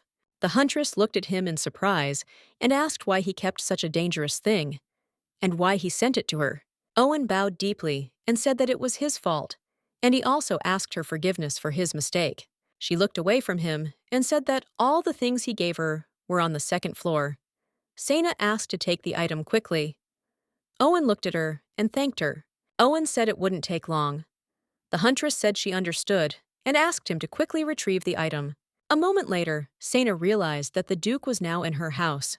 She realized that at this rate, they might meet. She remembered how they sat together and talked about the Duke. Owen said the Duke must be killed for the greater good. Sana knew she couldn't let him meet the Duke. She looked at him and told him to wait a little. She looked at him and said that her house was a complete mess right now, and asked him to wait a little and come back later. Opening the door, Owen saw the cleanliness that was in the house. Looking into the house, he said with surprise that it seemed to him that the house was very clean. Sana looked at him in surprise and said that she thought it was so dirty there. Sana was very surprised and wondered if the Duke and Dion had gone somewhere, but she still felt relieved. He looked at her and asked if he could come into the house. The huntress said that he could come in. She looked at him and said with a smile that everything he had sent was now on the second floor. Walking down the corridor, he froze for a moment. He looked at her and told her not to panic, as he was sure there were burglars in her house right now. A moment later, Owen pulled out his gun. The huntress looked at him in surprise as he pulled out a gun. Sana, puzzled, told him to wait a bit and calm down. He looked at her and told her to look at the floor and pointed in which direction to look. He pointed to the tracks and said they were much bigger than hers, and the direction showed that he had entered the house from the outside. Owen said that it must be robbers. The huntress was shocked because she understood who they were talking about. She did not know what to tell him. She couldn't tell him that in fact, she had the boss's son visiting her often. She knew she couldn't tell him that. He looked at her and said that, frankly, the explosion was not their priority right now. Sana looked at him in surprise. He looked at her and asked if he could look around her house right now. She flinched because she didn't like his tone. She was furious with his behavior. He looked at her and said with a smile that she could trust him completely, and he would immediately get rid of any demon or person who lingered here. Sena thought that most likely he came here on purpose to catch the Duke. She looked at him and smiled and told him to wait a little, as there was no burglar in her house. He heard some noise in the room and said that the robber was right there. She was in shock and didn't understand what was going on. She wondered in surprise if they were still in the house. He walked in the other direction, and Owen said he would deal with them quickly. She was shocked and didn't know what to do, because she knew she couldn't hold him back, because he was a high-class hunter, and she was very weak in front of him. She knew it was highly unlikely she could detain him. He heard a rustling sound outside the door. Opening the door, he stormed into the room with rage and pointed the gun at the robber. Owen said with rage that he could not hide. A moment later, the Duke knocked the gun out of his hands and twisted his arms. The Duke was furious. He looked at Owen and asked who he was. Owen screamed because he was furious. Dion looked at it and said with surprise that it was a pretty sophisticated gun. Dion walked closer to him and pointed the gun at his head. Dion looked at the young man with a smirk and asked if they should check if he was as effective as he seemed at first glance. The huntress came closer to them and angrily told them to stop. The young man looked at her and asked for help in a trembling voice. Sena looked at them and said angrily that if they were going to kill him, they should do it outside. The Duke and Dion both said that this is what they had planned to do. The boy was in shock. Owen did not expect this. Owen screamed with rage throughout the house because he wanted them to calm down and let him go. Owen was flushed with rage. They looked at him intently and warily. The young man looked at the Duke and said with a smile that they had not seen each other for a long time. The Duke looked at him in surprise and asked if they had met before. Owen looked at him and said they had met 3 times. The Duke thought for a minute and said he didn't remember him. Owen looked at him and said he'd bet the Duke didn't remember him. Owen was furious. The huntress looked at the Duke. She was now convinced that he was truly a great Duke, because the guy was literally sending him murderous looks, and he didn't even blink. Owen looked at Dion and said that he had never met him before. Owen also asked who he was. Owen noticed that Dion had only played with a gun. Dion looked at the huntress and said that the gun was loaded. He asked her if he could test it on him. The huntress was surprised and puzzled, looked at him and said that under no circumstances, since she had previously said to do it outside. Owen looked at the huntress and asked her to get Dion away from him. Dion glared at him and told him not to talk like he was some kind of object. They argued for a while longer. The huntress looked at them, puzzled. She knew he was only acting in his own favor. She remembered when he said she had quite exceptional qualities, and he told her he believed she would be an amazing hunter. He told her she would reach a high class, like him. She knew there was a limit to how much she would let him make a fool of her. She came closer to him and told him to tell everything honestly. She looked at him and asked if he had come here to kill the Duke. He was shocked and looked at her in surprise and asked how she could say such a thing. She was furious. Sena said he was the one who lied to her first, about the whole story about his gifts. Dion came closer to him and said with a smirk that it looked like he was the one who sent her the gifts. Dion looked at him and asked if it wasn't because of some personal feelings for Sena. Owen looked at him and said, of course not. He looked at them and said that he just came to take the sealing stone that the previous Carlman stole. The huntress looked at him and said with a smirk that she thought he would say something like that. He looked at them and said that, besides, he had to come here to find the priestess. He looked at her and with fury told her to stop hiding the truth. He looked at her with a stern expression, saying that he knew that the priestess was none other than her. The huntress was shocked by such a statement. Dion and the Duke looked at the huntress in shock. They were surprised by such a statement. A moment later, all the young people burst into laughter. They roared with laughter. They laughed because they couldn't believe what he said. The huntress smiled and said that she hadn't heard anything like that in the last year. They thought this suggestion was very funny. He looked at her and asked in surprise if that wasn't true. That he had heard that she was famous for her healing abilities. She looked at him and asked what amazing abilities he was talking about. She looked at him and said that she bleeds when she cuts herself, and she also gets bruises. He looked at her in surprise and said that she still heals faster than other people. Sena said it was because she simply had a good immune system. He looked at her and asked what about the rumors that she was immortal. The huntress smiled and said it was just an exaggeration, and everyone gets a kick out of giving such stupid nicknames to low-class hunters. She looked at him and said that she hated temples. She said that if she were a priestess, she would feel the healing power of the holy force, but she felt sick just looking at people in white. And she doesn't even know any of the priests. She said they are all too strict and stubborn, and she's actually on bad terms with them. She looked at him and said that she had never healed anyone using holy power. She looked at him and asked if he thought she was too far from being a priestess.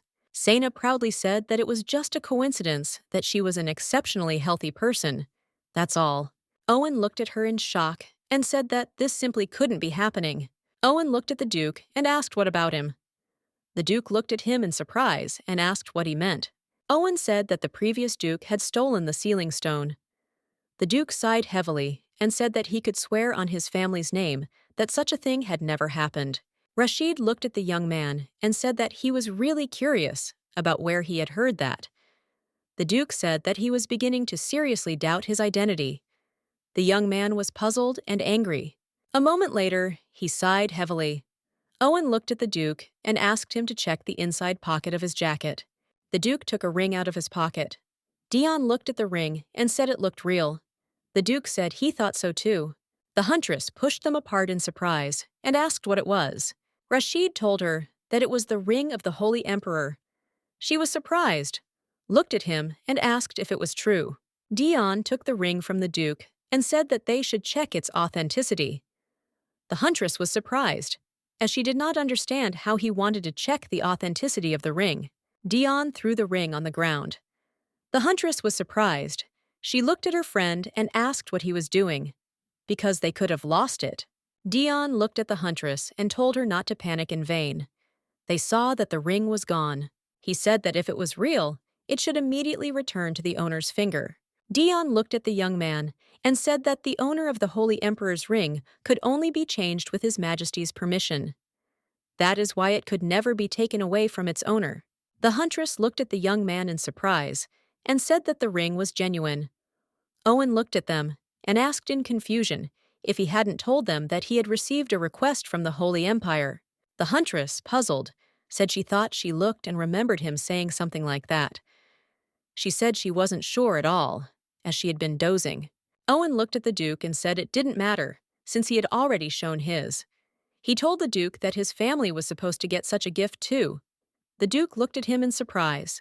The Duke said with annoyance that he did not have it. He looked at the Duke in surprise and asked if he really did not have it. The Duke said that it was true, since it had disappeared about 30 years ago. Owen looked at the huntress in surprise and asked if she really believed him. The huntress was puzzled, as she did not know what to answer. She did not know whether the Duke was supposed to have the Holy Emperor's ring. Since it could not be removed from its owner and all, she did not know whether the Duke could lie. Although she knew he wasn't the type to tell such blatant lies, the room fell into an oppressive silence. She was in shock and didn't understand what was going on.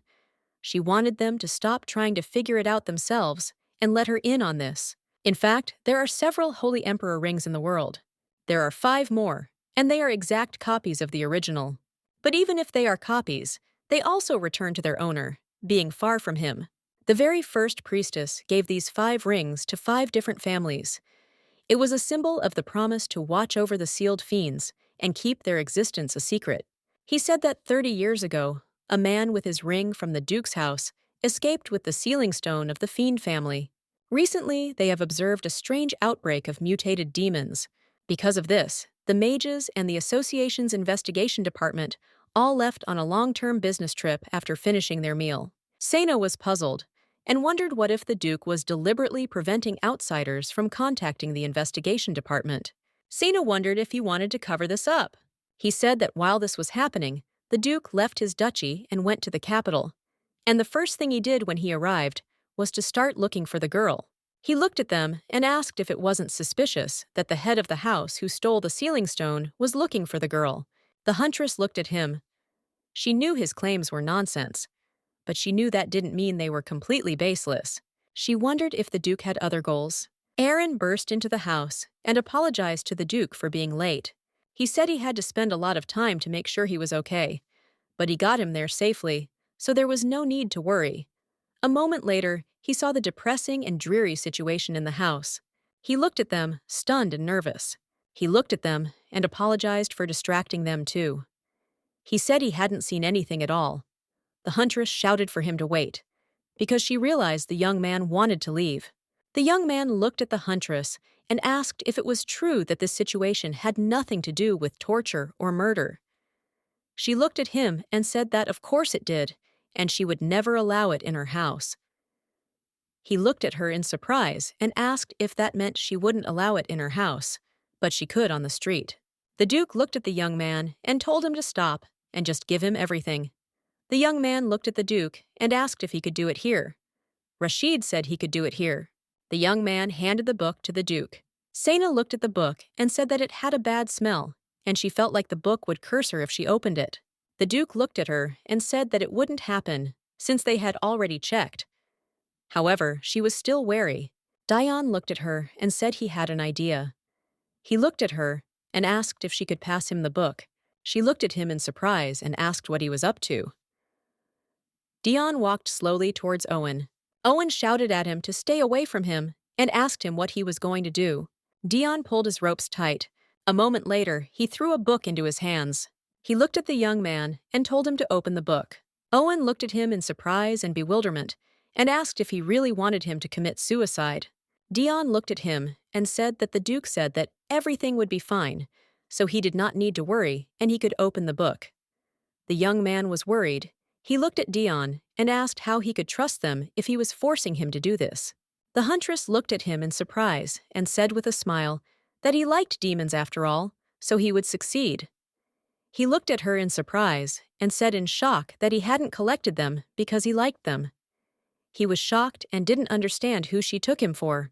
The Duke looked at them and told them to stop, and he would open the book himself. Owen looked at the Duke and said there was no need for that, as he did not trust him at all. He said he thought there was no other choice, and he would do it. He stood up impulsively, but in reality, he was horrified by everything that was happening. A moment later, he opened the book. They read entry 25. It said that the day was cloudy. The young man thought that the Marquis had performed another experiment on him while he was sleeping. He felt dizzy, but still, it wasn't that bad. According to the Marquis, this time he drew even more blood.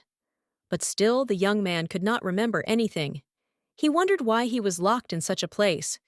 He wanted to know what his name was before. In subsequent entries, he wrote that he could now hold a little dark smoke with his fingertips. The Marquis looked at the young man and said that this was a good success, since he could now produce mana. The Marquis said they were almost there. The young man wrote that after that, everything was a blur. He thought he had lost consciousness after the Marquis took that smoke from him. Sometime later, the Marquis brought a fair-haired girl to him. She cried and said that she was very scared and wanted to go home. The Marquis was furious and shouted at her and told her not to irritate him and just follow him. The man came closer to her and told her not to cry. At that moment, he instinctively realized something. He looked at her and asked her name. The young girl looked at him and said that her name was Ellen. The man wrote that the young girl gave him her blood. Ellen slept peacefully in her shop. The huntress was shocked. She could not believe that the man had gone through such an experiment. The Duke said that 2 years ago, while traveling in the north, he encountered the author of this diary. And it was pure coincidence. Sena looked at it in surprise and said that if what was written in it was true, then yes, the Marquis tried to use Ellen's blood to resurrect the mouth of the fiends. The Duke looked at Dion and said that it was most likely so, but they could not say that he had succeeded. He said that this man's magic was quite weak and unstable.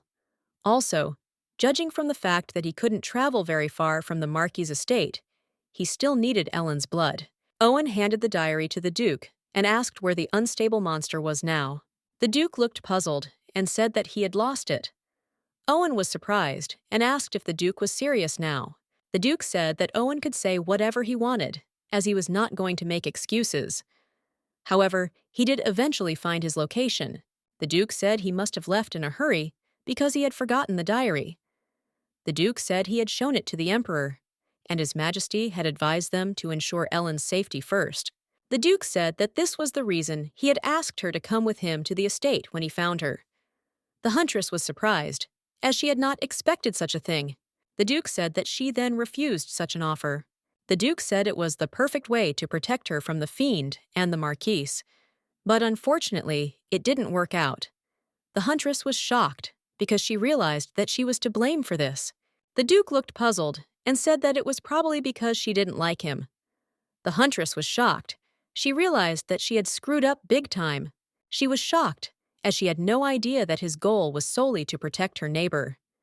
The non-hunter asked herself furiously why she had gotten involved in this matter, even without knowing the full story. The huntress looked at the Duke and asked why demons kept appearing here. The Duke said that most likely the fiend was sending them, and if he could attack her neighbor and get at least a drop of her blood, it would help him regain his strength. The huntress asked him in surprise what about the barrier, since she was sure that it was supposed to hold back demons. The Duke said that, unfortunately, you have been having trouble with this lately, since all the Imperial magicians have been sent to investigate the problem, and they have not yet found the cause.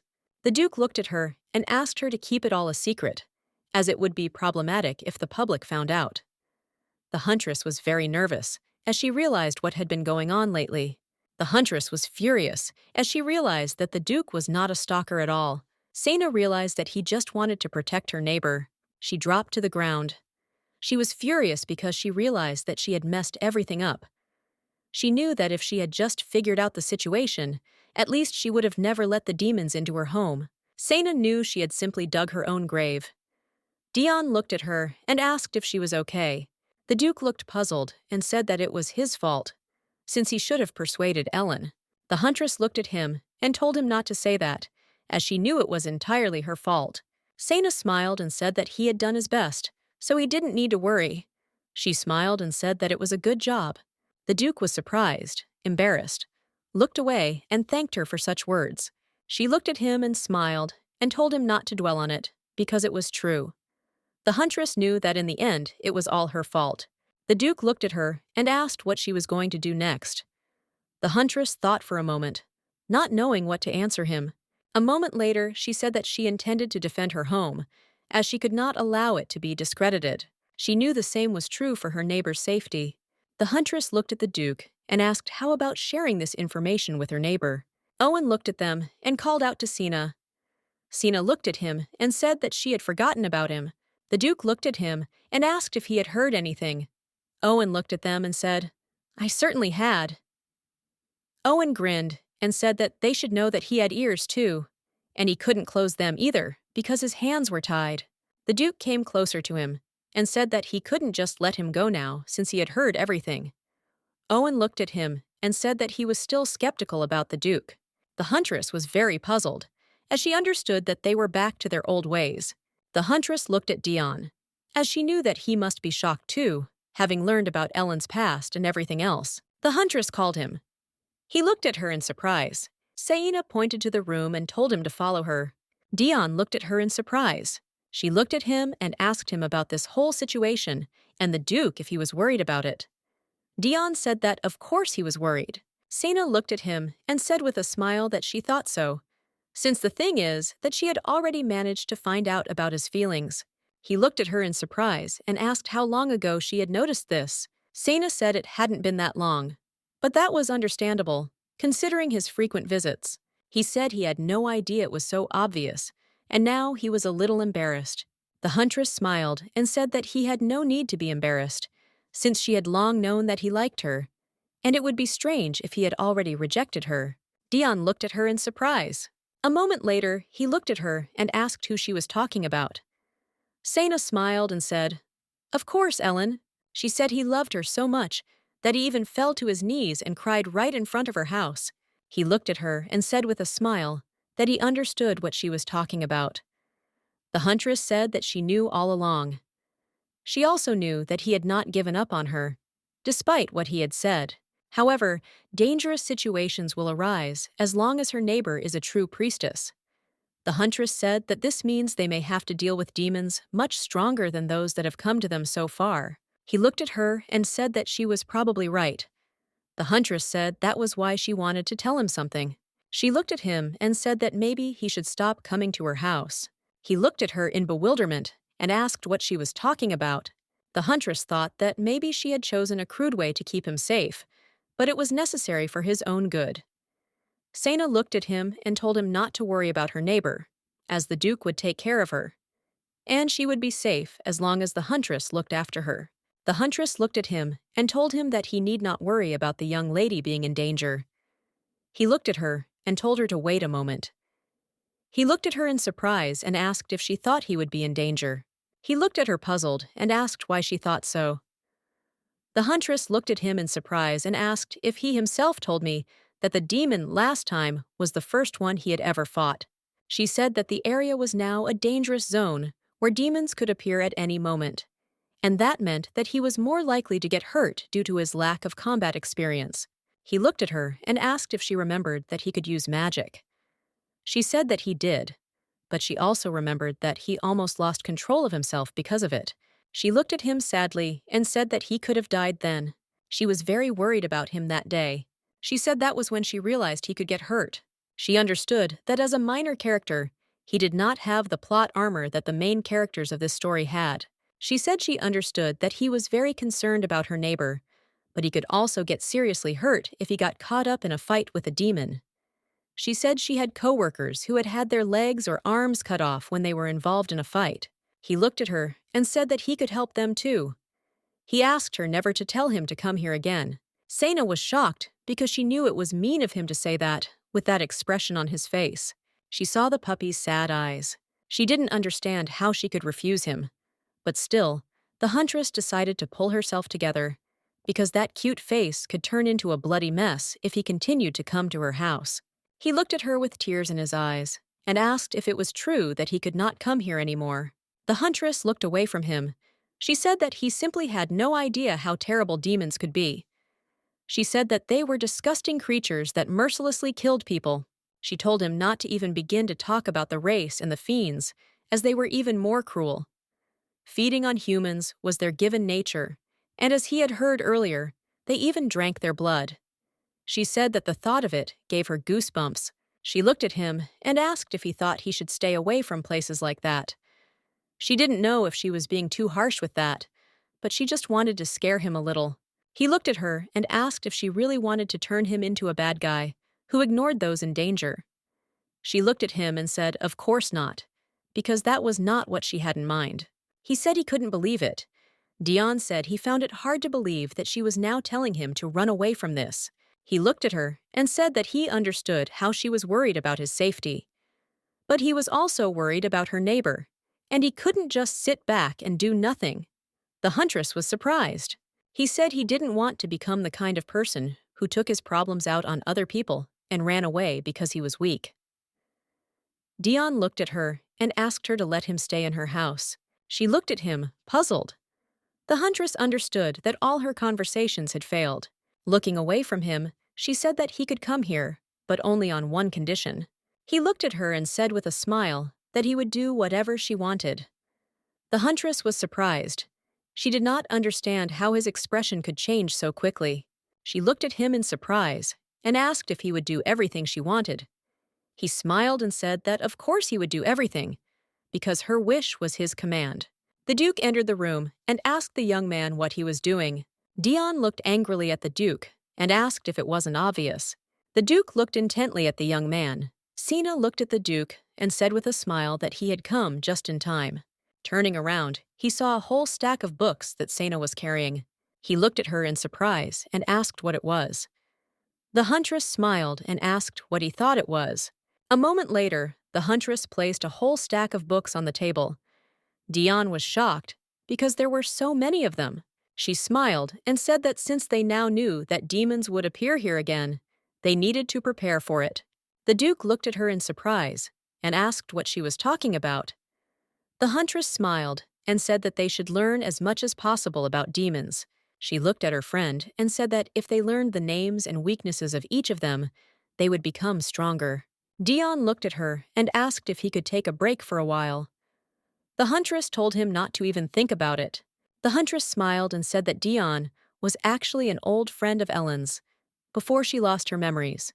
The Duke was surprised. He looked at the young man and asked if the two of them had ever been friends. The huntress smiled and said that it was true, and that was why he wanted to solve the demon problem with them. The Duke looked at him and said with a smile that this now explained why he was like this. Sena looked at the Duke and asked if he hadn't encountered so many demons before either. She said with a smile that they should learn everything together. The Duke said he had encountered several of them, perhaps 4. She looked at him in surprise and asked if he had ever been hunting. The Duke said he had been hunting 15 years ago, but after that, the knights from the temple or the imperial palace started doing it, or hiring hunters. Sena said that it made sense, since there are plenty of talented hunters in their day. She looked at him and said with a smile that, in any case, she had looked at the matter from many different angles and had come to the conclusion that the best course of action began with them telling her neighbor the whole story.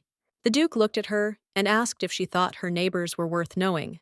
The huntress said that it would be easier for them to deal with the situation. The Duke said he doubted that would be possible. She looked at him in surprise and asked why not. A moment later, the huntress heard her neighbor's voice. The huntress walked slowly towards the door. The Duke looked at the huntress and said that her neighbor had arrived just in time. He asked the huntress if she wanted to talk to her now. The huntress looked at the Duke in surprise and said that he had said himself earlier that it was impossible. The Duke said that it was still worth a try. The Duke looked at his friend and said that, first, they should keep away from the door. The huntress looked at him and said that then she would go right now and tell her everything. The Duke left her and wished her luck in this. The huntress looked at him intently. A moment later, she heard her neighbor's voice again. Sena turned around and said that she was coming now. Opening the door, Sena saw her neighbor, who was smiling radiantly. Ellen looked at her neighbor and asked if it was not the right time. The huntress smiled and said that it was not. The huntress looked at her neighbor in surprise and asked what brought her to her. The young lady smiled and said that she had some cookies left, of which she had bought too many, so she decided to share them with her. The young lady smiled and said that she had something for her. The huntress looked at her neighbor in surprise and asked if it was really for her. Sena made some tea and offered it to her neighbor. The young lady smiled and thanked her. Ellen looked at her neighbor in surprise and asked what kind of mana-gathering tool it was. Or was it just a decoration? She said that its majestic appearance reminded her of a dragon relic. The huntress looked at her in surprise and asked which one. Ellen looked at the shelf and pointed out the item to her. The young lady smiled and said that she thought even the furnishings in the hunting lodge were impressive. The huntress smiled and said that it was just an ordinary lamp, and they were sold at the night market, and she bought one because it looked very beautiful. Although in reality, Sena knew that she only bought it because her friend liked it so much. The young lady smiled and said, "Huntress," that she had very fantastic taste, and she would never have guessed that it was an ordinary lamp. Sena smiled and asked if it was true. The huntress felt awkward because her neighbor was giving her crazy compliments. The huntress smiled and said that she was more interested in the cookies anyway. She looked at her neighbor and asked if she could have some. A moment later, the huntress saw something strange in the basket. She looked at the basket in surprise and asked what it was. The young lady looked away in embarrassment and said that this ointment she prepared because she was very worried about the early hunter on her palm last time. The huntress was surprised and remembered about earlier. My lady, puzzled, came closer to her neighbor and said that she was very sorry that she had not been able to bring it for so long. She said that she had a recipe that she had made up a long time ago, but it had taken a very long time to get all the necessary ingredients. The huntress was surprised because she had not told her neighbor about her injury, but she still noticed it herself and even made an ointment for it. Sena was surprised because she knew their main character was being too kind to her.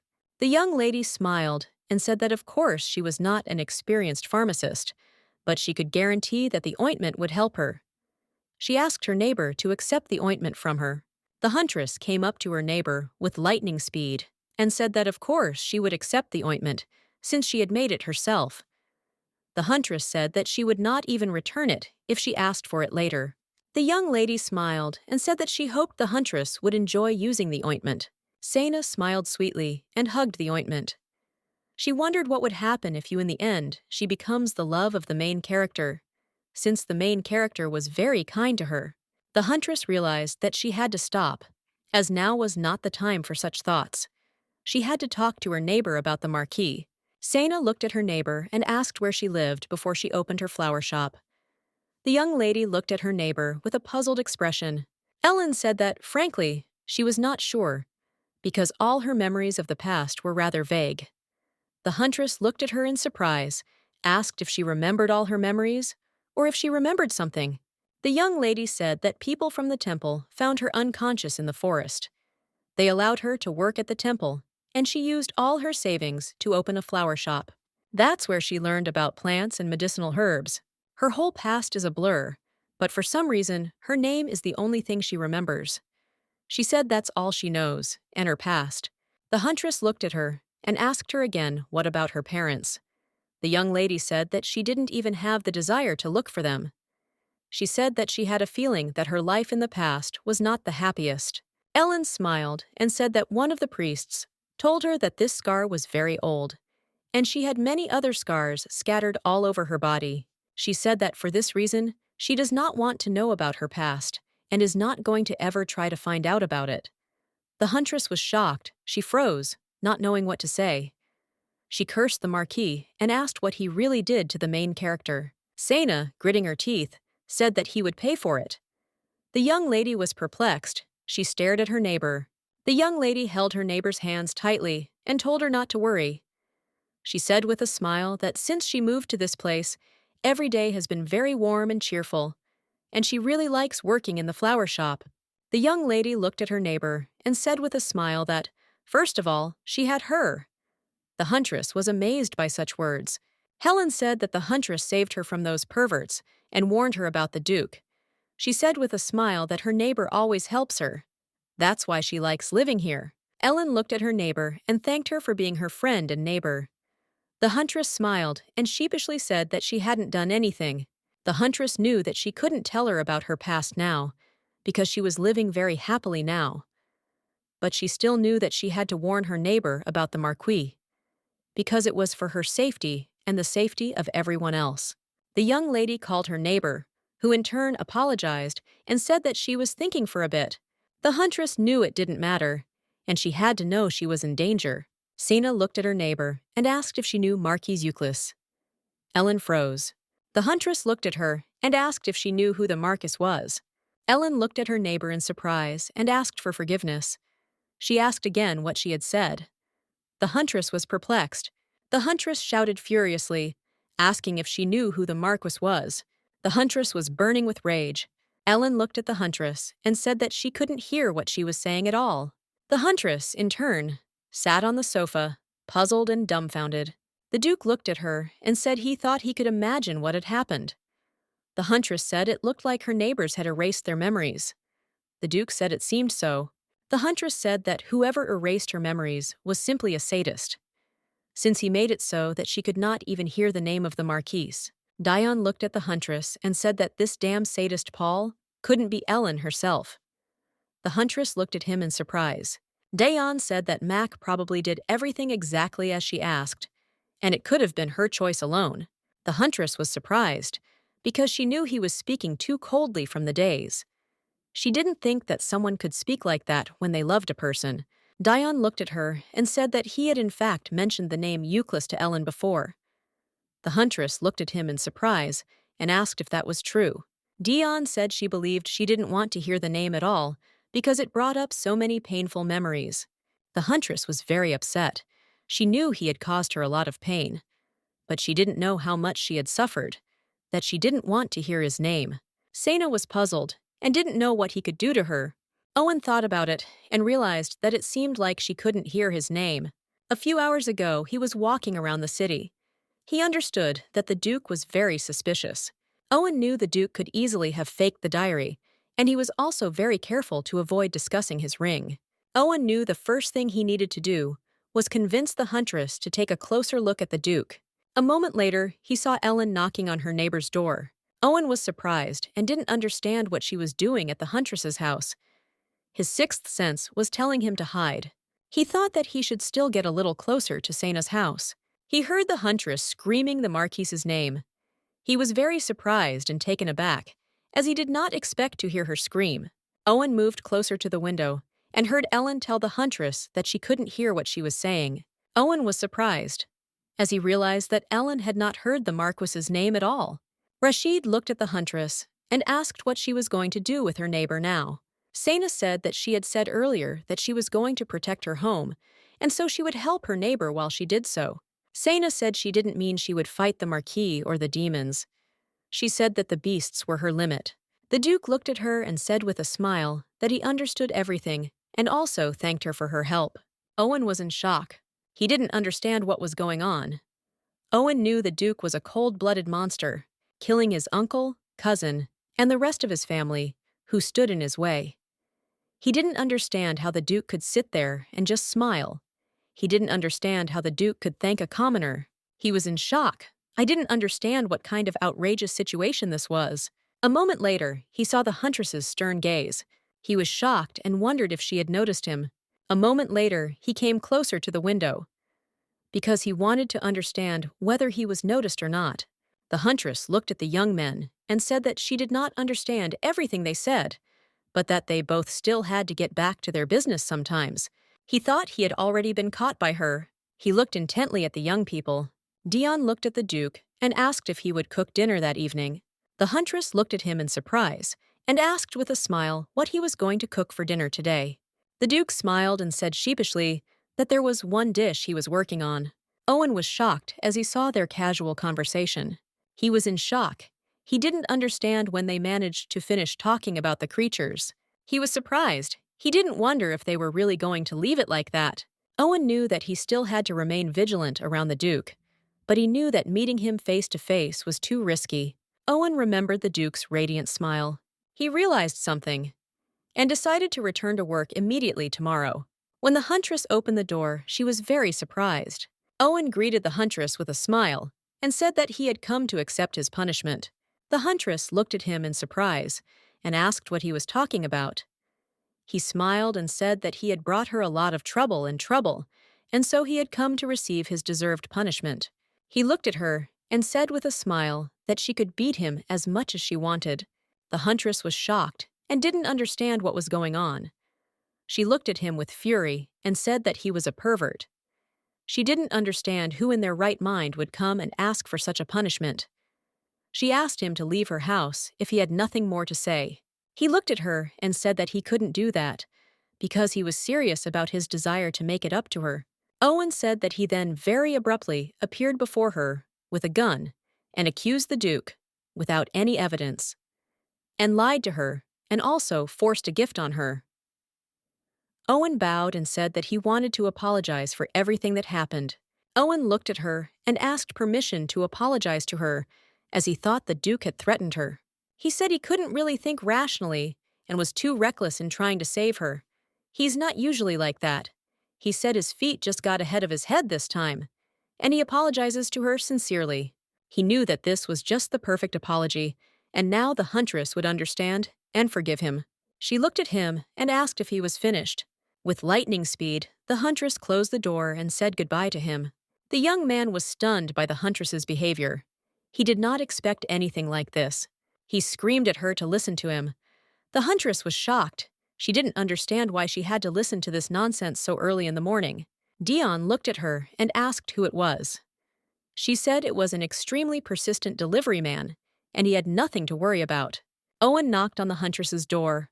Dion looked at the door with a smirk as he recognized who it was. Dion and Saina sat and enjoyed desserts. Owen poured tea for Dion. Dion tried the tea. Dion was shocked. He put the cup down with a bang and said that the tea was simply disgusting. He looked at Dion and apologized. He said he would immediately brew a new one. Dion grinned and said it was okay, and he had previously thought that a hunter of such a high class was good at everything. But he had hurt himself. Owen was furious. Dion went to the young man and asked if he wanted the huntress to ask him. Dion said he would help him if Owen did as he said. Owen was shocked because he didn't know that he would make him his slave. Dion looked at him and asked why he was just standing there. He told him to go and clean the house. Owen said he would do it right away. Owen went and started cleaning. The huntress looked at her friend and asked if he thought this was too much. Dion looked at her and said she was too kind. The huntress said she actually felt sorry for him. Dion told her to think about it like he had come into her house earlier with a gun. And if he had fired, there would be a hole in her house right now. And if he had fired several times, the walls of her house would have been hit. Sana looked at him and said that when he spoke like that, she didn't feel so sorry for him anymore. Sina looked at him and said that he was absolutely right, and it was wrong of him to come into her house with such a destructive weapon. The huntress looked at him and shouted furiously at him to start cleaning diligently, for she wanted her house to sparkle. The young man was surprised, as he had not expected this. The huntress shouted that she could still see dust in the corners. It told him with dampness to get to work faster. For several minutes, she gave him orders. Dion looked at her intently, with a smile on his face. Sana looked at the young man and told him to stop lounging and go away quickly. He looked at her in surprise and asked what she was talking about. Sane A said that she returns all the gifts he sent her, and that is why she does not want him to come back to her house anymore, because she has no intention of forgiving him. She also said that she has something to tell him before he leaves. She told him to stop telling people that they were exceptional or amazing when he didn't really think so. She came closer to him and asked if he understood. He looked at her in surprise and said it wasn't a lie. He said he was serious when he said she was amazing and that she would be an amazing hunter, and he genuinely wanted to give her all of this. The huntress told him to just call his ears and have them take it all. She said she hoped they would never meet again. He looked at her and told her to hit him. He said it would make her feel better. The huntress was shocked. She looked at him and said she wouldn't do that. Dion looked at her and said that he seemed to be in complete despair. He said that she could just hit him. The huntress was shocked. She looked at her friend and asked, what if she got arrested for this? He looked at her and said with a smile that she could flick him on the forehead. He said with a smile that people do that as a punishment for losing a game. The huntress was shocked and didn't understand what was wrong with this guy. She didn't understand why he wanted her to hit him so badly. She noticed that he had a suspiciously confident voice, an arrogant smile, and he just irritated her. The young man looked at her and said with a smile that he was ready and she could do everything.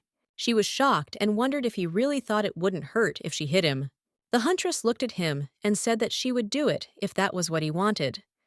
He smiled and said that she could do it as much as she wanted if she felt better.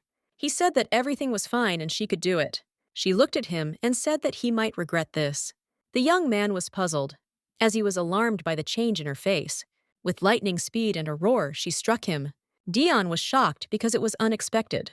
The young man fell to the ground with a crash.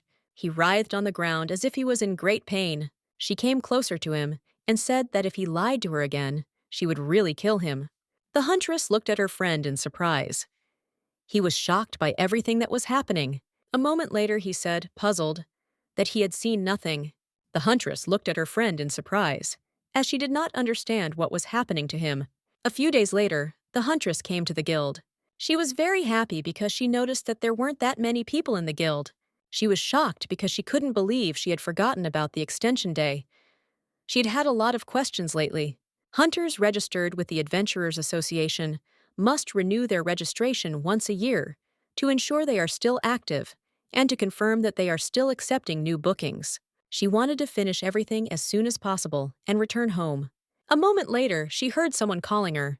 The young man smiled and said he couldn't believe he had bumped into her again. He smiled and said he was very glad to see her. The huntress was furious. She couldn't believe he was happy to see her. She didn't understand when they had become such close friends. A moment later, all the hunters began to whisper as they noticed Owen.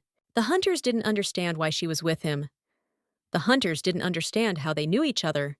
The huntress looked intently at her friend and did not understand what was going on. She was furious because she didn't understand why he was standing there smiling radiantly at her.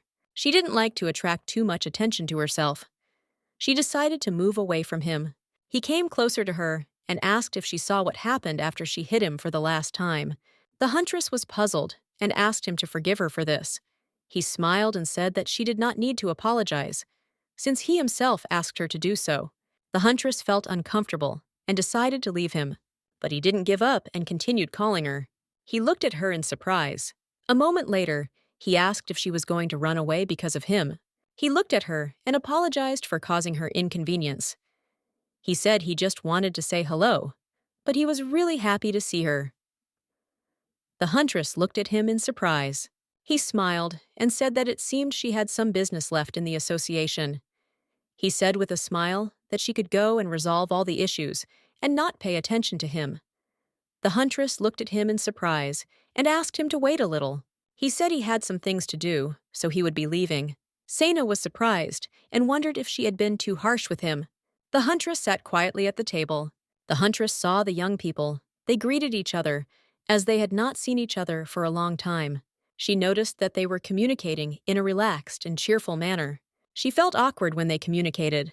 She didn't know any of them, as they were new. The huntress ran away to avoid them. She knew that the extension was only mandatory for low-ranking hunters. Those who started working around the same time as her were probably already promoted to higher ranks. That's why she didn't like going to the association. The environment made her feel lonely. She thought that she had probably had a lot of fun with her friends lately. She didn't know that there would be a day when she would feel so bad. She understood that, on the other hand, if she had come here with Dion, he would certainly have attracted everyone's attention. A moment later, she saw her friend. He looked at her and asked why she didn't just hire someone to renew her registration for her. He said that way she wouldn't have to wait in line herself. The huntress thought that he would never want to see her again. But it seems she was wrong. She looked at him and said that she thought that wasn't right. He smiled and said that of course it wasn't right. She looked at him in surprise and asked if he was just making fun of her. He smiled and said that he had already done this once because his mentor asked him to. She looked at him in surprise and asked how it went. He smiled and told her to just look in the direction. The huntress saw a man yelling at a young man that he could not renew the hunter's registration for someone else.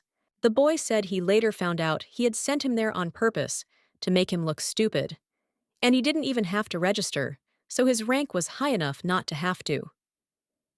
She smiled and said it seemed he didn't want to go through that annoying process. She smiled and said that if she hadn't been demoted, she wouldn't have bothered with such things either. She remembered an unpleasant story. She didn't understand why memories of this came back to her mind again. The young man looked at her in surprise. Owen asked if she was okay.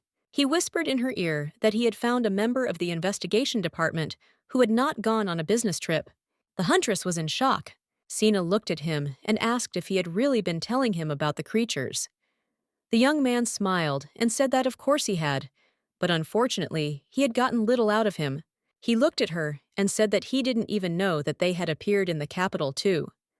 She looked at him in surprise and asked him if he thought the imperial court could have ordered them to keep quiet about it, since the Duke had previously asked them to keep quiet about it. He looked at her and said that this is exactly what he needs to do now.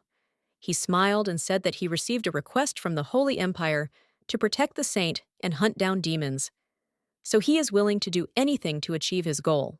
He smiled and said that in that case, they had a common goal to establish demons, so they could be allies.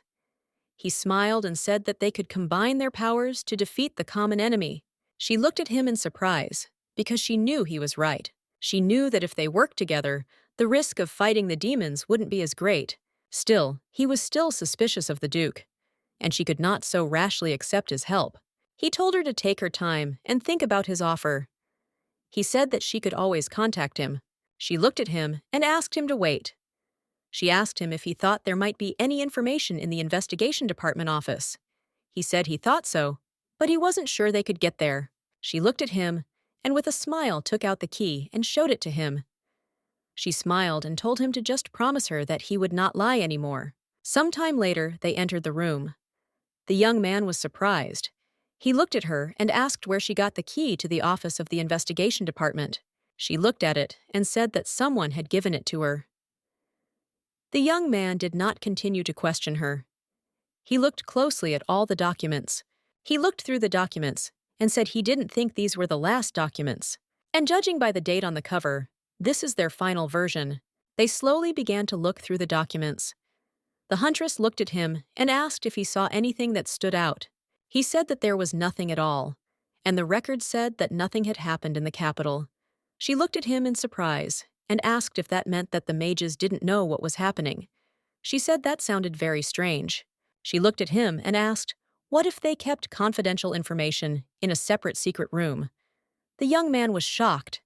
He froze. She looked at him and said that she wasn't sure about it.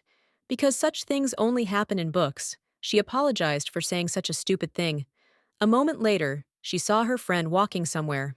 Owen looked at the cabinet and said that this giant bookcase had confused him from the beginning. He said that maybe there was something else hidden in it.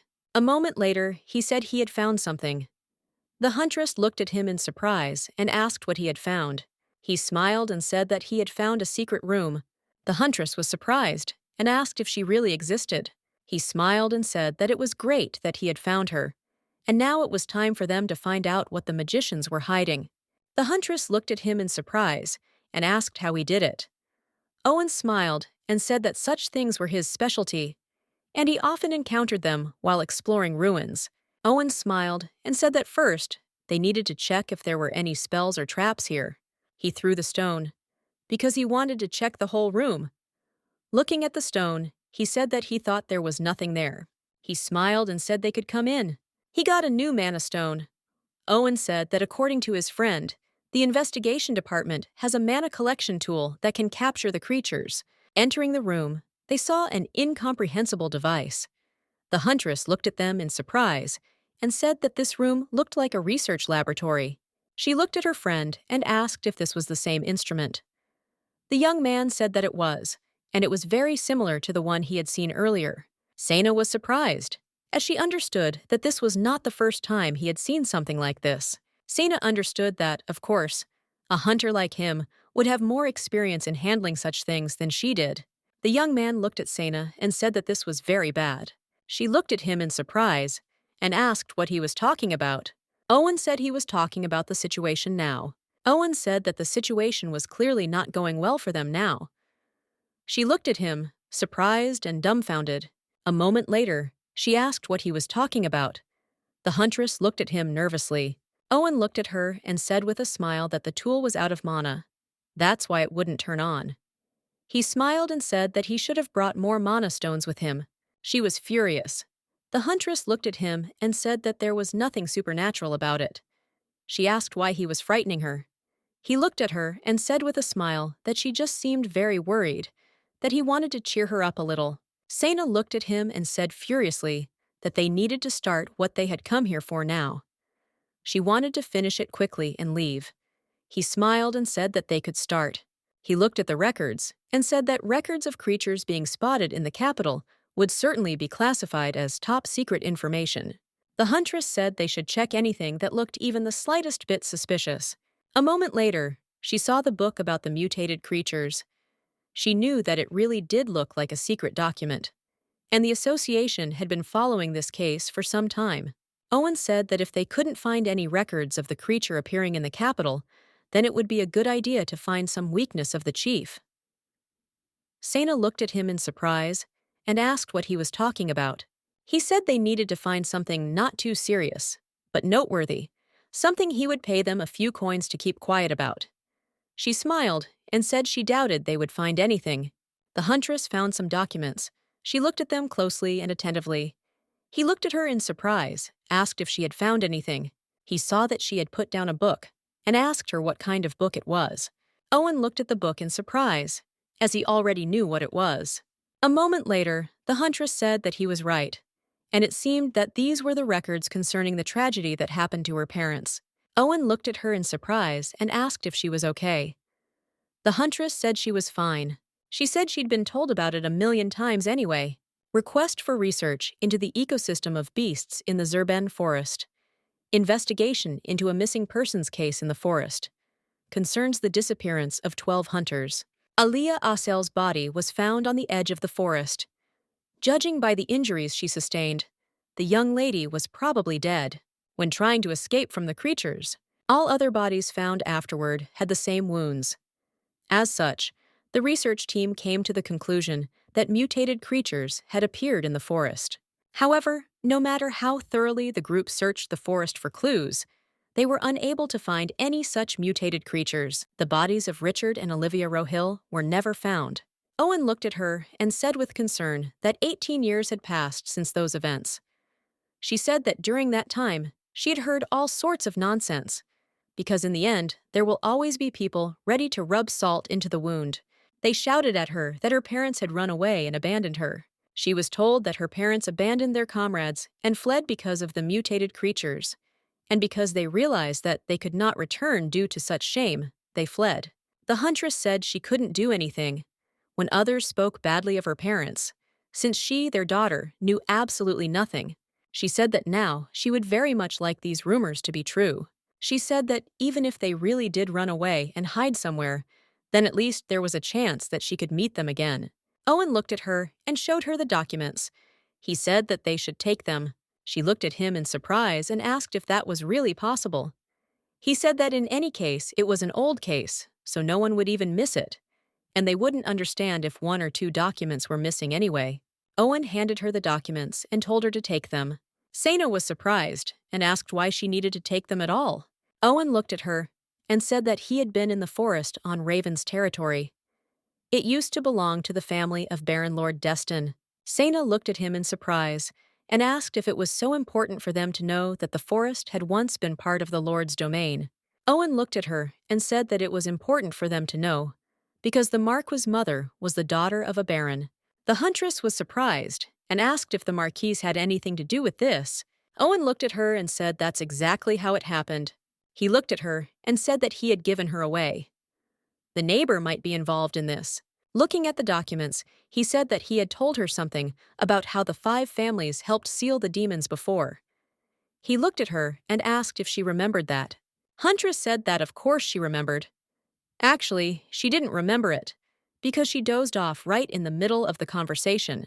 Owen said that then she should remember that the Euclid house was one of those 5 families. She said that she remembered that. He looked at her and said that in that case, he would now tell her about the Marquis's mother. It was a very complicated story. His mother's name was Carmen d'Estaing. At an early age, she was adopted by a count. The count never married, and therefore had no children. But that was not the only reason for her adoption. Carmen's biological father, Mr. Denton, was brutally executed for treason. Changing her name and family was the only way for her to survive. After that, everyone called her Ileana Ermel. Despite this, Ileana must still have held the memories of her old family deep in her heart. She constantly told her son about the land that used to belong to her father. That is why the Marquise was especially interested in the forest. Thanks to his connections, the Marquis Mock was able to visit those places freely. From the outside, he should have no connections to that place at all, so no matter what happened there, not a single soul would ever suspect him of being involved. Owen said he now believed the Marquise was using the forest as a giant laboratory to conduct experiments that could bring demons to life. But some demons most likely escaped, and that led to the incident with her parents and the other hunters. The huntress looked at him in surprise and asked him to wait. She said that it seemed to be just his guess. She asked if it was really just his guess. He looked at her and said with a smile that these were just his guesses, but he planned to continue investigating it. She looked at him in surprise and asked if he was really going to investigate this. He looked at her and asked if she thought it was time to let it go and move on. She looked at him in surprise and asked why he wanted to do that.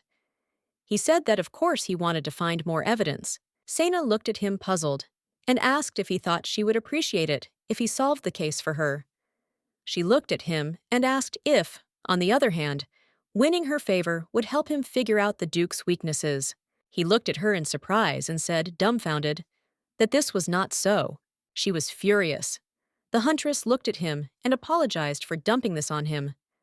She slammed the table down hard, and the boy was startled. Sana said that she should investigate her parents' case herself, since she is their daughter. She was furious. She said that he must think that she would certainly forgive him if he helped her, but she said furiously that he was terribly mistaken. The young man was shocked by the huntress's behavior. He shouted at her to calm down. He came closer to her and shouted her name very loudly. Owen gently told her to calm down, as that was all he wanted. Owen looked at her and said with a smile that she knew that too. Owen said he shouldn't have said any of that. He apologized to her for bringing up her painful past. She looked at him and said that it was not like that at all, and that she should apologize to him. She said that she became extremely emotional whenever her parents' case was mentioned, and it affected her too much. Sana heard someone scream and became very scared. The man came to visit his friend and shouted loudly. He said that Richard and all the hunters who went into the forest had disappeared. The young lady looked at her grandmother in surprise and asked what it meant. She was scared, because she heard that her father was missing. The woman looked at her granddaughter and said that she would definitely tell her everything later, but now she shouldn't think about it. The woman looked at her granddaughter and said with a smile that everything would be fine. Saina greeted her grandparents. They looked at her and greeted her with a smile and asked if she had slept well. She looked at them in surprise, told her that everything was fine.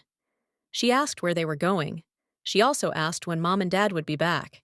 Her grandfather smiled and said that he was actually on his way to take them home. She smiled and said that he was very good. She was glad that he was coming after them. She looked at him and asked him to bring them home quickly.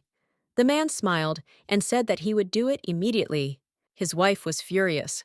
She didn't understand why he said this, since their granddaughter would soon find out. He looked at her and told her not to worry, since it would be better this way now. After that day, her grandparents became very careful when it came to saying that everything would be okay. That day, her grandmother's health began to deteriorate, and in the end, things only got worse. She died before she even went to school. But even after her grandmother died, her grandfather did not lose his passion. Grandfather hugged her and said that he would never leave her.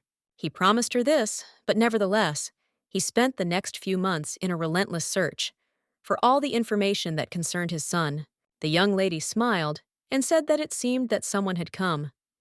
Her grandfather looked at her and said that he would open it. She knew that there were many people who wanted to help him because of his kind nature. The man came closer to the door and asked who was there. Her grandfather saw an old friend. The young lady wanted to see who had come. She saw that it was the current leader. The man looked at them and said with a smile that they could call him whatever they wanted. Among the people who helped him was the notorious young and arrogant head of the association. The man looked at the young lady. He looked at her sadly and said that it must be Sana. That was the first time she met the head of the association. The head looked at them and bowed. He said that they would do everything possible to find his son and his wife, for him and for this child. The man looked at the head of the association and thanked him for his help. He said with a smile that he should not worry so much, because he was sure that everything would end well. Time passed, and the young lady grew up, and it was time for her to go to school. Her grandfather made a lot of efforts to send her to a private school, but it wasn't easy for her at that school. She was often bullied. There were many lower-class nobles and wealthy commoners. The young man looked at her and said with a smile that she seemed to be soaking wet. He said that she would not run away so easily. Unlike her parents, who abandoned their comrades, she looked at the boy with fury. The boy said that her father killed his teacher, because the teacher died because of her father, who abandoned everyone in that forest. Sana was shocked. She said that everything was not like that at all, and her parents never ran away or abandoned anyone. He looked at her and with a smirk said that her parents were swindlers and she was a liar. The young lady was furious. She shouted at him to calm down and never slander her parents again. She struck him with fury. She knew that Marcel, who insulted her parents, deserved it. When she heard that it took him 2 weeks to recover, she didn't feel an ounce of guilt.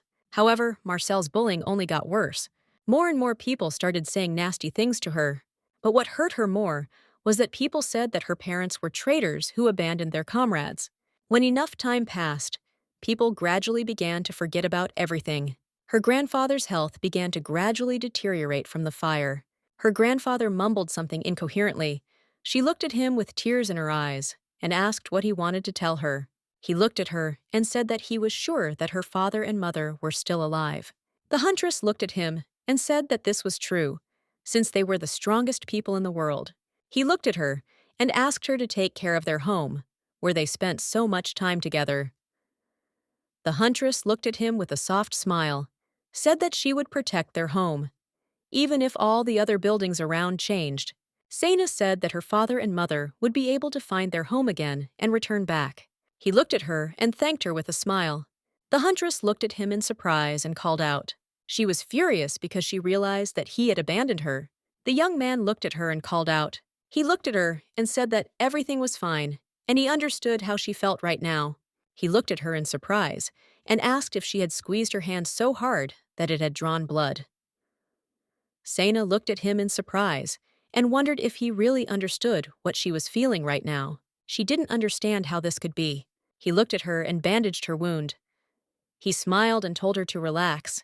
He said that she didn't have to decide whether to trust him or not right now.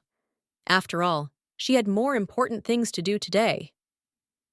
She looked at him in surprise and asked what he was talking about. He smiled and told her to go back home. He smiled and said that when she got there, she should ask the Duke to cook her something tasty and hot, and then she will finally feel relaxed. He smiled and said that if she didn't mind, then let them console her anyway. He smiled and said that for that reason, she didn't need to talk about anything now either. She smiled and asked if he was serious now.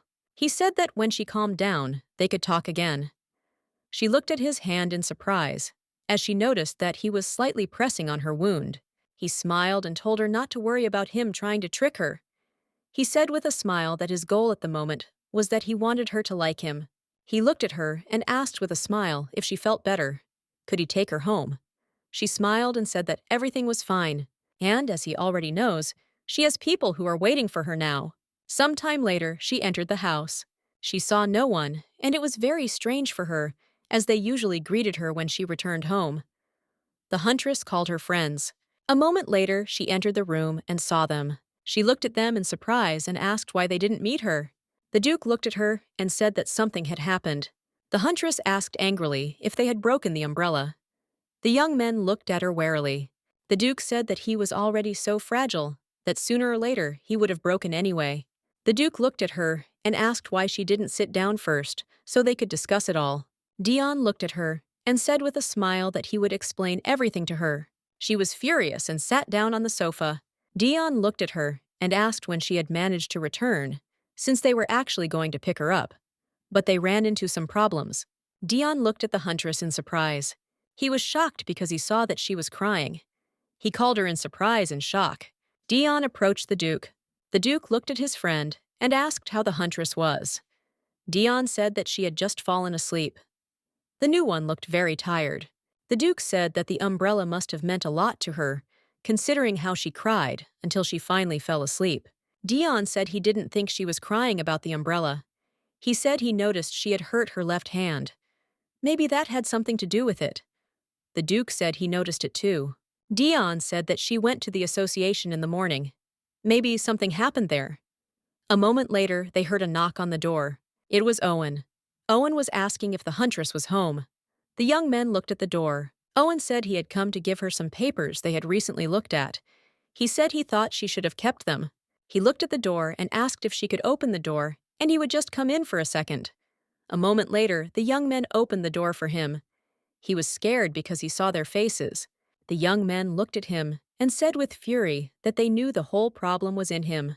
The young man was frightened and confused. Sometime later, he was stunned, sitting, tied up in the house. This time, he was also bound by magic. He looked at them closely, for he recognized them all.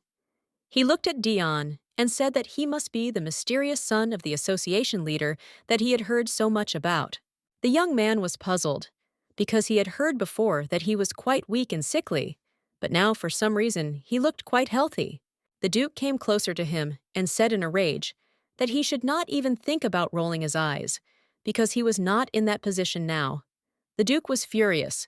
He looked at the young man and said that he should immediately, and in detail, tell everything that had happened today. The young man was very scared and confused, because it just dawned on him what was happening. He was in shock, because he realized that this was not the worst-case scenario. He did everything for her, as he sent her home, because she looked very depressed. He didn't understand how it all turned out like this. He looked at them and said he could swear. It wasn't because of him.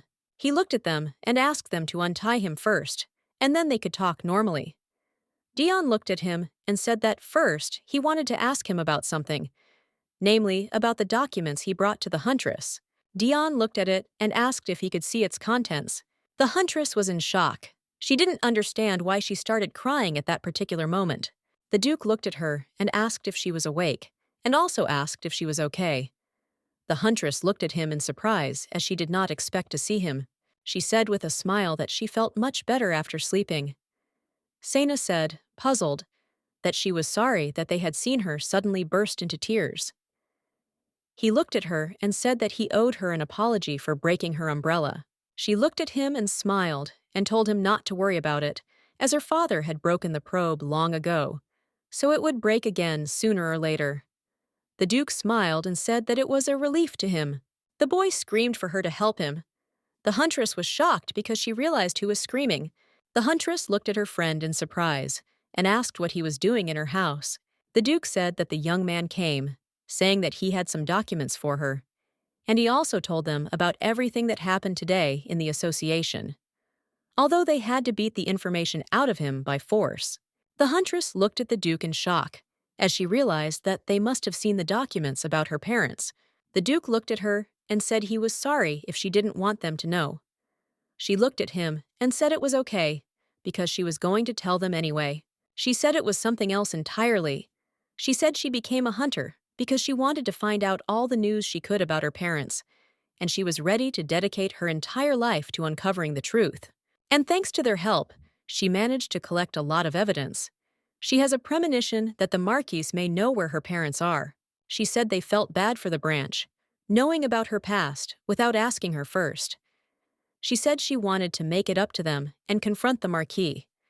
She asked them if they thought she deserved to see through the work she had worked her whole life to. The Duke looked at her and said that she could help. She looked at him in surprise and thanked him.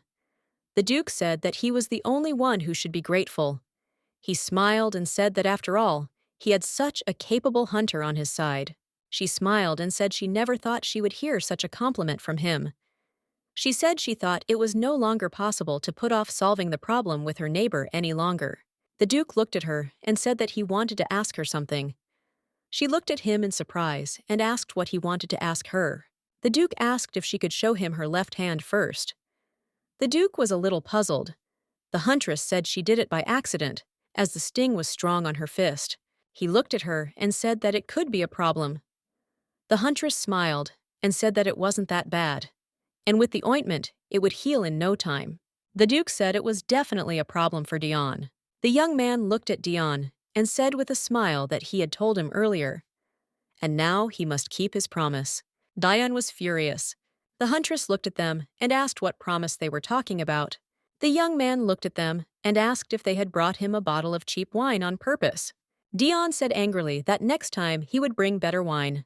The huntress looked at them puzzled and asked about this problem, they said. The Duke looked at them and said that it was so, and as she now observed, this was the promise he made to him. The Duke said that the young man said that it was not his fault that she cried and hurt her hand, but Dion, of course, did not believe him. The Duke said that was why he had made the offer, that if it should ever come to light that he was lying, he would never bother her again. The Duke said that it seemed that he needed no further explanation. The huntress smiled and said that they seemed to have had a lot of fun while she slept.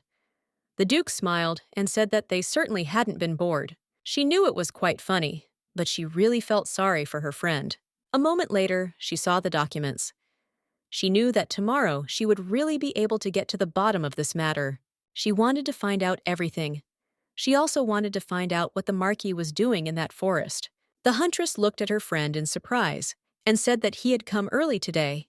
The young man looked at her and said with a smile that it was so.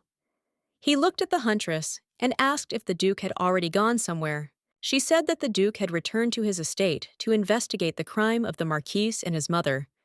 The young man said that he understood everything and believed that he, as Duke, could find out more. She looked at him and said that there was something much more important and that she was very interested in it. She looked at him and asked why the Marquise needed to wait for the demons for so long. She said she meant that even if he succeeded, it didn't mean he would automatically subjugate them. He looked at her and said that it was because his ultimate goal wasn't just to resurrect them. He said that all he was really after was a pact with the demons, He said that demons were able to open the gates of hell, but they could not remain in this world. Just as a person needs another person to establish his existence, so the demons needed a similar form of connection. That was until one man made a pact with a demon and gave them a name to prove their existence. So the demons were finally able to roam freely throughout their world. She looked at him and asked if they had continued to wreak havoc after that. He looked at her and said yes. Since the existence of demons began with contractual relationships, all demons were now able to make similar contracts with humans. Therefore, the house was only a matter of time. Owen said the Marquis was probably seeking a blood pact with the demon he was reviving. He was probably going to ask for something as trivial as world domination or immortality. She looked at him in surprise and asked him if he thought the demons that were visiting their city were trying to avoid making a contract. The young man said that he was convinced of this, since once a contract was made, the person was obliged to fulfill the demands of the person. He looked at her and said he had a question for her. He asked if she would continue to watch her neighbor's house. She looked at him and said no. He was shocked. He looked at her and asked how she was going to stand back and just watch everything, without any plan. She said that she meant that whether it was a demon or a marquis, their target was the young lady. Sena asked him why they didn't come here in person. Greta came to her friend and greeted her with a smile. The young lady smiled and greeted her friend in return. Ellen looked at her friend and asked her to wait for a minute as she was putting everything back on the shelves. Ellen looked at her friend in shock as she noticed something. She was surprised and shocked because she saw the flower pot falling on her friend. Ellen shouted to her friend to watch out. The huntress and her friends heard a scream. Greta looked at her friend and asked for forgiveness. She said that she would definitely pay for the broken pot. The lady smiled and said that everything was fine and she shouldn't worry. Greta looked at the huntress and said that she was so sorry for worrying everyone. She said that she shouldn't have yelled so much about breaking a pot. The huntress looked at her and smiled and said that everything was fine, and she was just glad that no one was hurt. Ellen looked at her and asked what was wrong with her ankle and wrist. She said that it seemed that Greta's problems were not caused by the broken pot. She looked at her hand and said that this damage was not caused by the pot. The rest of her injuries were from falling down the stairs the other day. Ellen looked at her and asked why she got hurt again. Ellen said about her friend that she really looks tired lately. She's hurt a lot. Greta said with a smile that her friend should not worry, because it will all pass. She smiled and said that who we are already, recently something amazing happened. Greta smiled and said that things were going well with her boyfriend, and she thought they would start dating soon. Ellen looked at her and said with a smile that she congratulated her because she was very happy for her. Greta smiled and said that since she kept getting hurt, he seemed to be constantly thinking about her and worrying. She smiled and said that for this reason, she no longer felt pain, and she just had butterflies in her stomach, knowing that he would be thinking about her again. The huntress was shocked. She didn't understand what she had just heard. She wasn't sure if this was the right approach. Greta smiled and hugged her friend tightly. She said with a smile that it was all thanks to her, that she could meet that person again, because she went with her. Ellen smiled and said that wasn't true. She said she was sure the gods had finally realized how serious she was about him. The huntress looked at them in surprise and asked who they were talking about. Helen said that Greta was talking about a famous fortune teller in the market area. They had gone to see her a few days ago to find out about Greta's relationship prospects. Greta smiled and said that she was amazing. She does not accept any payment for her services, but is still kind enough to answer every question. Greta said that she would bet that no other fortune teller could compare to her. The huntress looked at the young men and asked if that didn't sound suspicious. Dion looked at her and asked if she was talking about the beasts or the fortune teller. She looked at him and said both. Owen looked at her and asked if she thought the fortune teller was working for the Marquis. Owen said that if that were the case, she would have just personally come behind her neighbor. The huntress said that she agreed with him, but it was still off-putting. She looked at him and asked if he knew what her neighbor had said about the fortune teller. The young lady said she hadn't told Greta that, but it had been a bit tiresome because the fortune teller had talked too much. She said she didn't like the way she looked at her, as if she was trying to read her thoughts. Sena said that this fortune teller must be a very strange person if even an angel like her neighbor said such things. He looked at her and said that most fortune tellers were usually rather strange people, and many were also scammers. Dion looked at them and said he was a little hungry. He looked at them and asked if maybe they should decide something about lunch. Owen looked at them and said he wanted meat. Dion said he hadn't asked him. The huntress was shocked. She didn't understand how he could think about food now. She knew he should have been worried about her neighbor. A moment later, they heard a sound. The huntress was shocked as she realized that she was experiencing déjà vu. They looked and saw a broken pot on the ground. The woman was on guard, but asked from the window if everything was okay on the ground. The man was in shock. He was screaming and asking if it was possible to be more careful. He looked at her in surprise and asked if she realized that she had endangered others. She said that she hadn't even touched the pot, and it had fallen by itself. Greta was embarrassedly hugging her savior. The man was screaming that he wouldn't believe it. The woman looked at them in surprise and said that it was true. The huntress looked at them in surprise as she noticed something. The man looked at Greta and asked if she was okay. Greta thanked him. Sana was shocked because she saw something penetrated the quilted jacket. The young men whispered to each other because they saw it too. The huntress looked at the young people in surprise and wondered if this was connected with some fortune teller.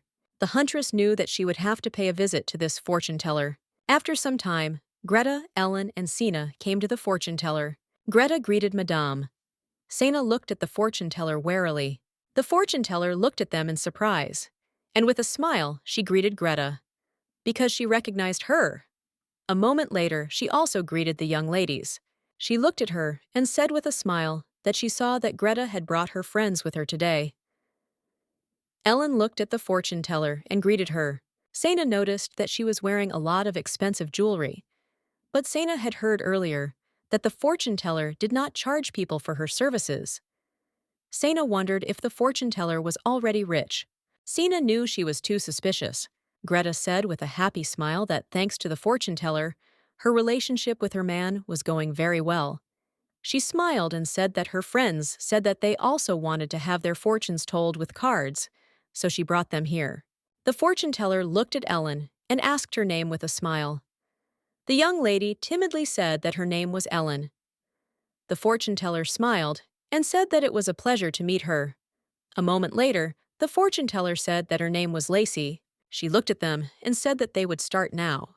The fortune teller said with a smile that they could first look at Ellen's personal life. The fortune teller looked at Ellen and said that someone was standing in the way of her luck in love. Moreover, this person was very close to her. The fortune teller looked sideways at Sana and said that it seemed that someone was preventing Ellen from meeting her love. The huntress looked at the fortune teller with puzzlement. Greta was eagerly awaiting information about Ellen's love. The fortune teller said with a smile that there were at least 3 candidates for her heart, someone who was preventing Ellen from meeting 3 potential lovers. Sana wondered if the fortune teller was talking about her. Sana wondered, nervously gnawing on her fingers, if she had made it so that Ellen's love interests could not get close to her. The fortune teller said that she had met one of them recently.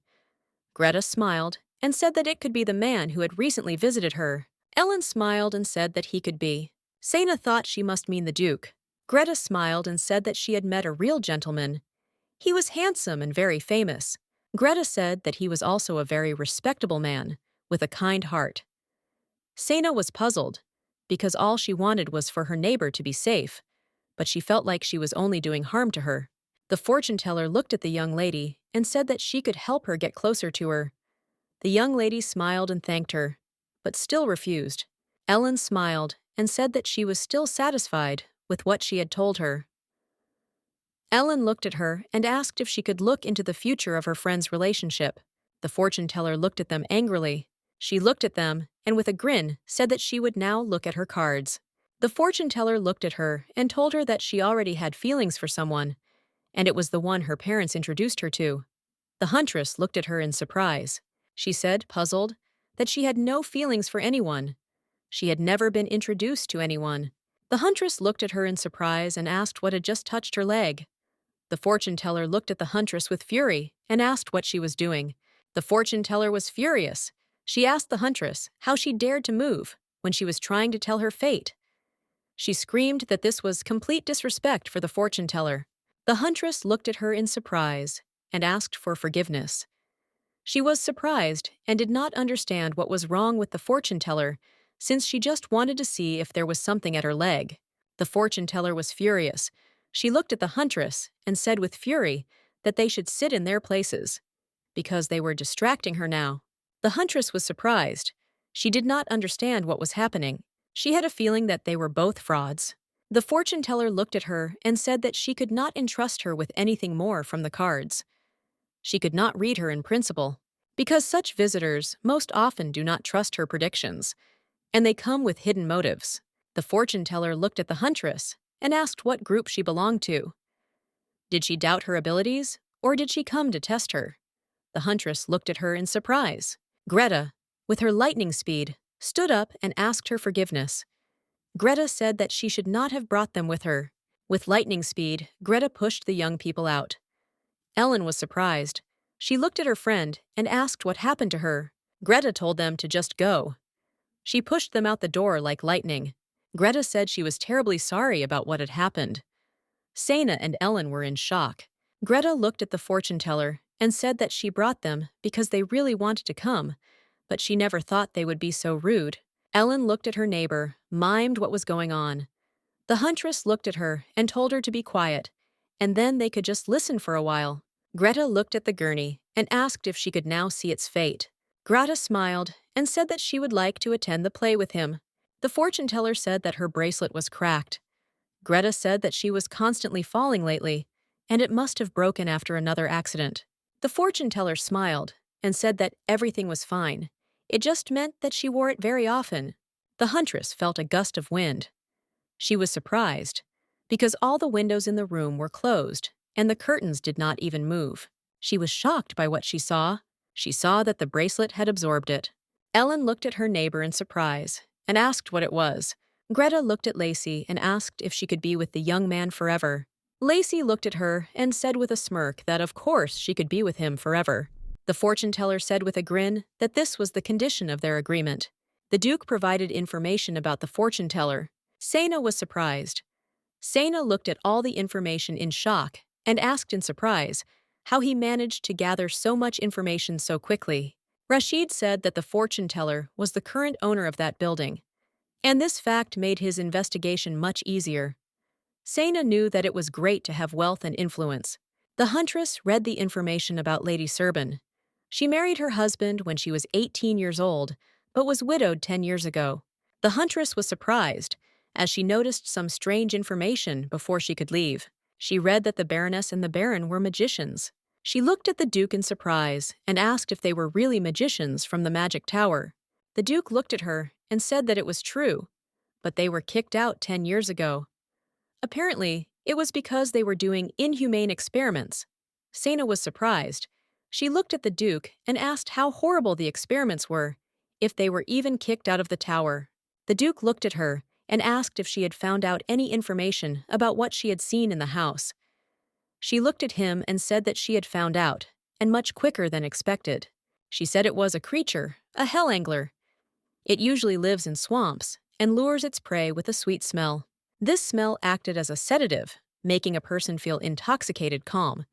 It also caused addiction and dependence. The huntress looked at them and said that this was probably why Greta relied so much on the Baroness. Owen said that she could see it because she was a huntress, and that it didn't affect Ellen because she was a saint. The huntress looked at them and said that it was true, but still something was bothering her. She looked at them and said that the Baroness had definitely mentioned some kind of agreement. The huntress looked at the Duke and asked, what if the fortune teller was actually a demon? The Duke said he doubted it. Rashid said that demons look like monsters, and they cannot hide their appearance with a simple wig and a little makeup. Dion smiled and said he didn't think they should worry about it too much.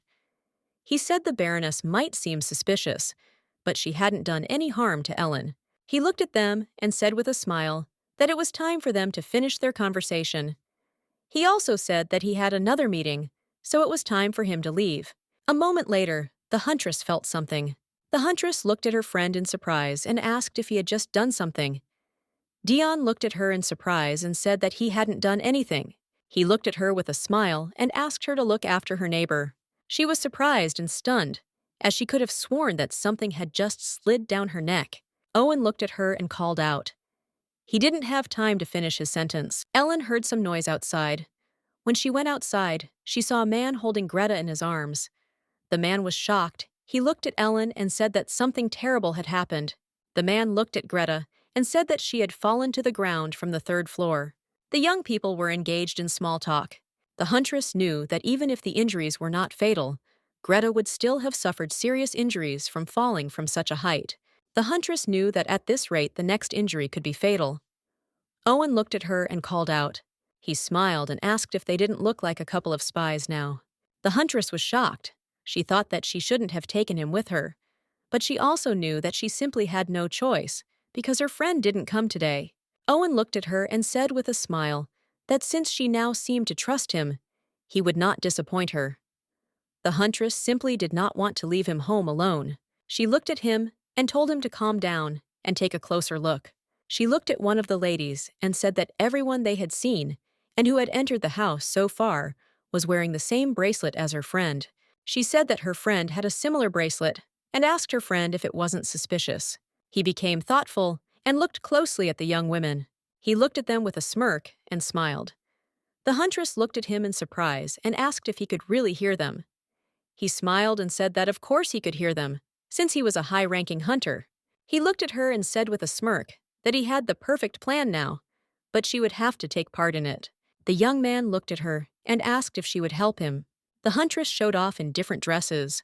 Owen looked at her and with sparkling eyes said that she was simply magnificent.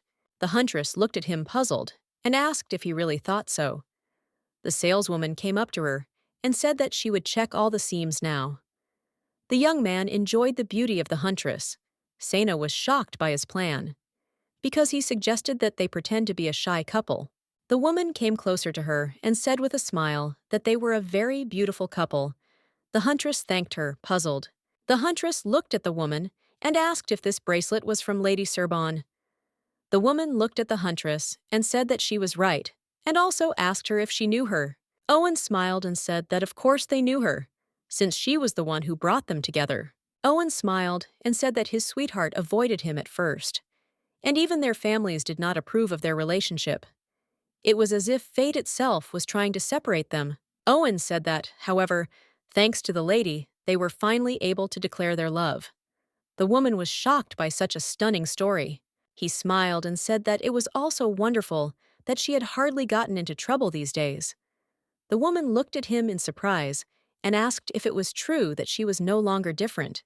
The young men looked closely at the woman, as they realized that she had taken the bait.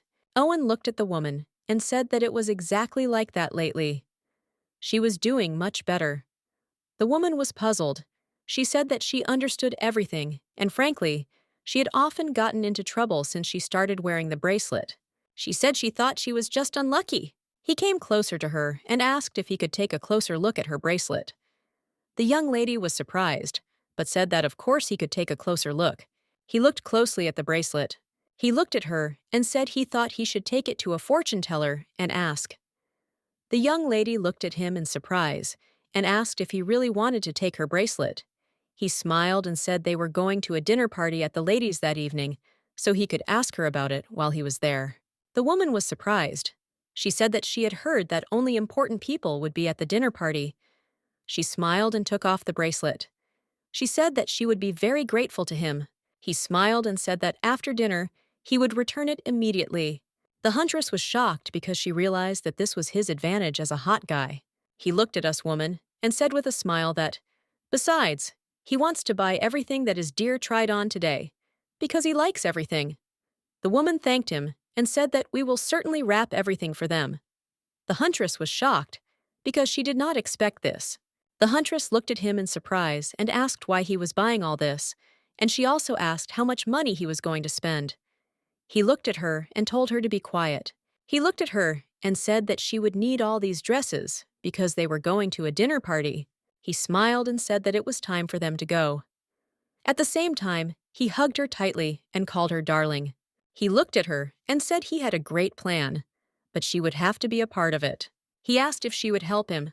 The huntress looked at him and said that she would listen to him first. The young man smiled and said that was already excellent. He said that from what the people they had seen earlier had said, there would be a reception at the estate tonight. He said that only nobles of very high status would be able to attend, which meant that they would be doing something that could not be shown to the general public. She looked at him and asked if it was impossible for them to penetrate together. He looked at her and said with a smile that they should just pay attention to that woman. The huntress looked in surprise at the women who were standing and chatting pleasantly. Owen noticed that her pupils were wavering. He also noticed that she spoke hesitantly. Owen said that it seemed like she was one of those who did not yet fully trust the fortune-teller. He smiled and said that talking to her might give them a clue as to how they could get into the reception. He looked at her in surprise and asked why she was looking at him like that.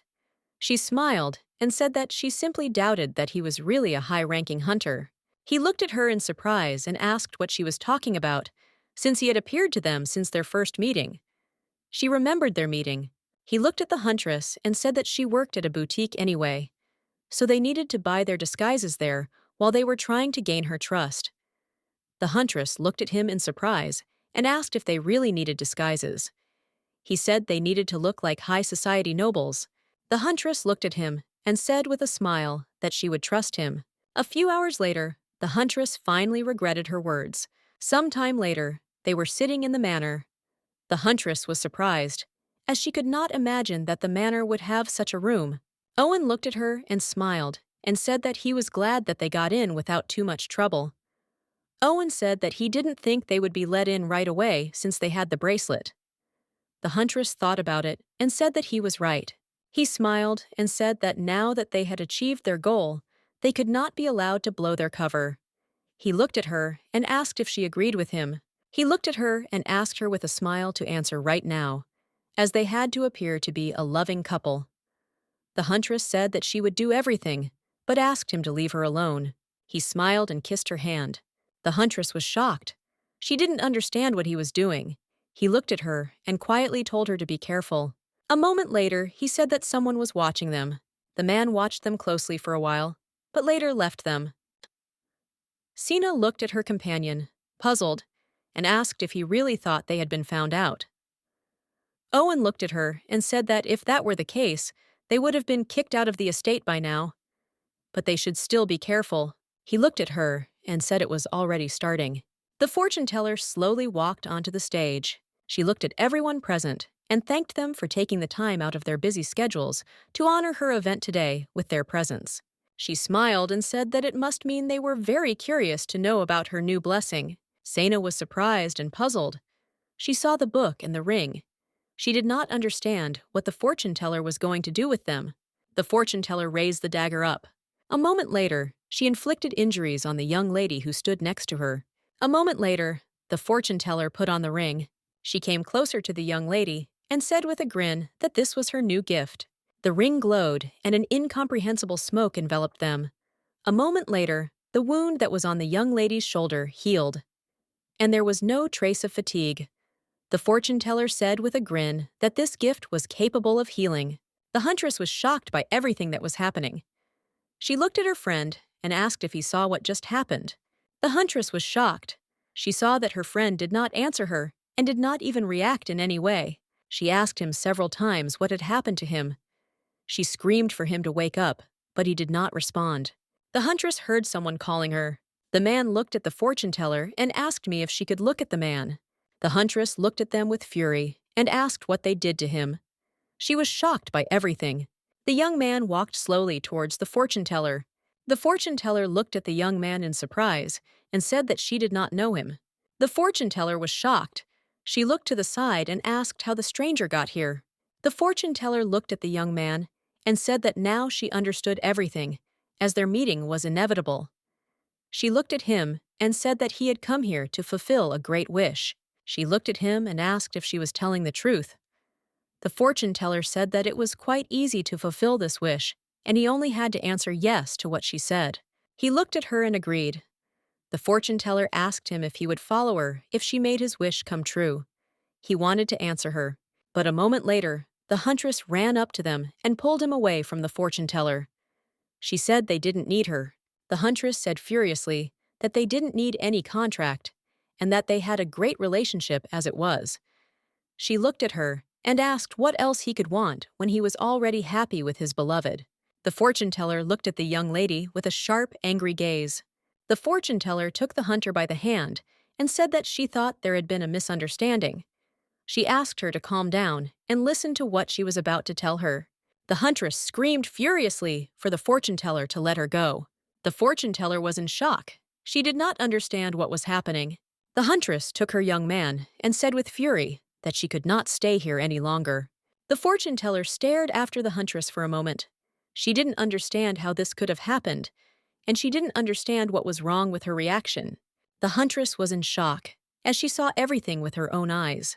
She realized that it was not just a creature, but a snake. The huntress was furious.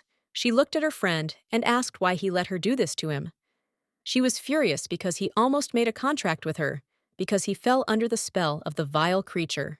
He asked her to wait a little bit because he knows he did the wrong thing and fell for such a trick. And he really appreciates that she saved him.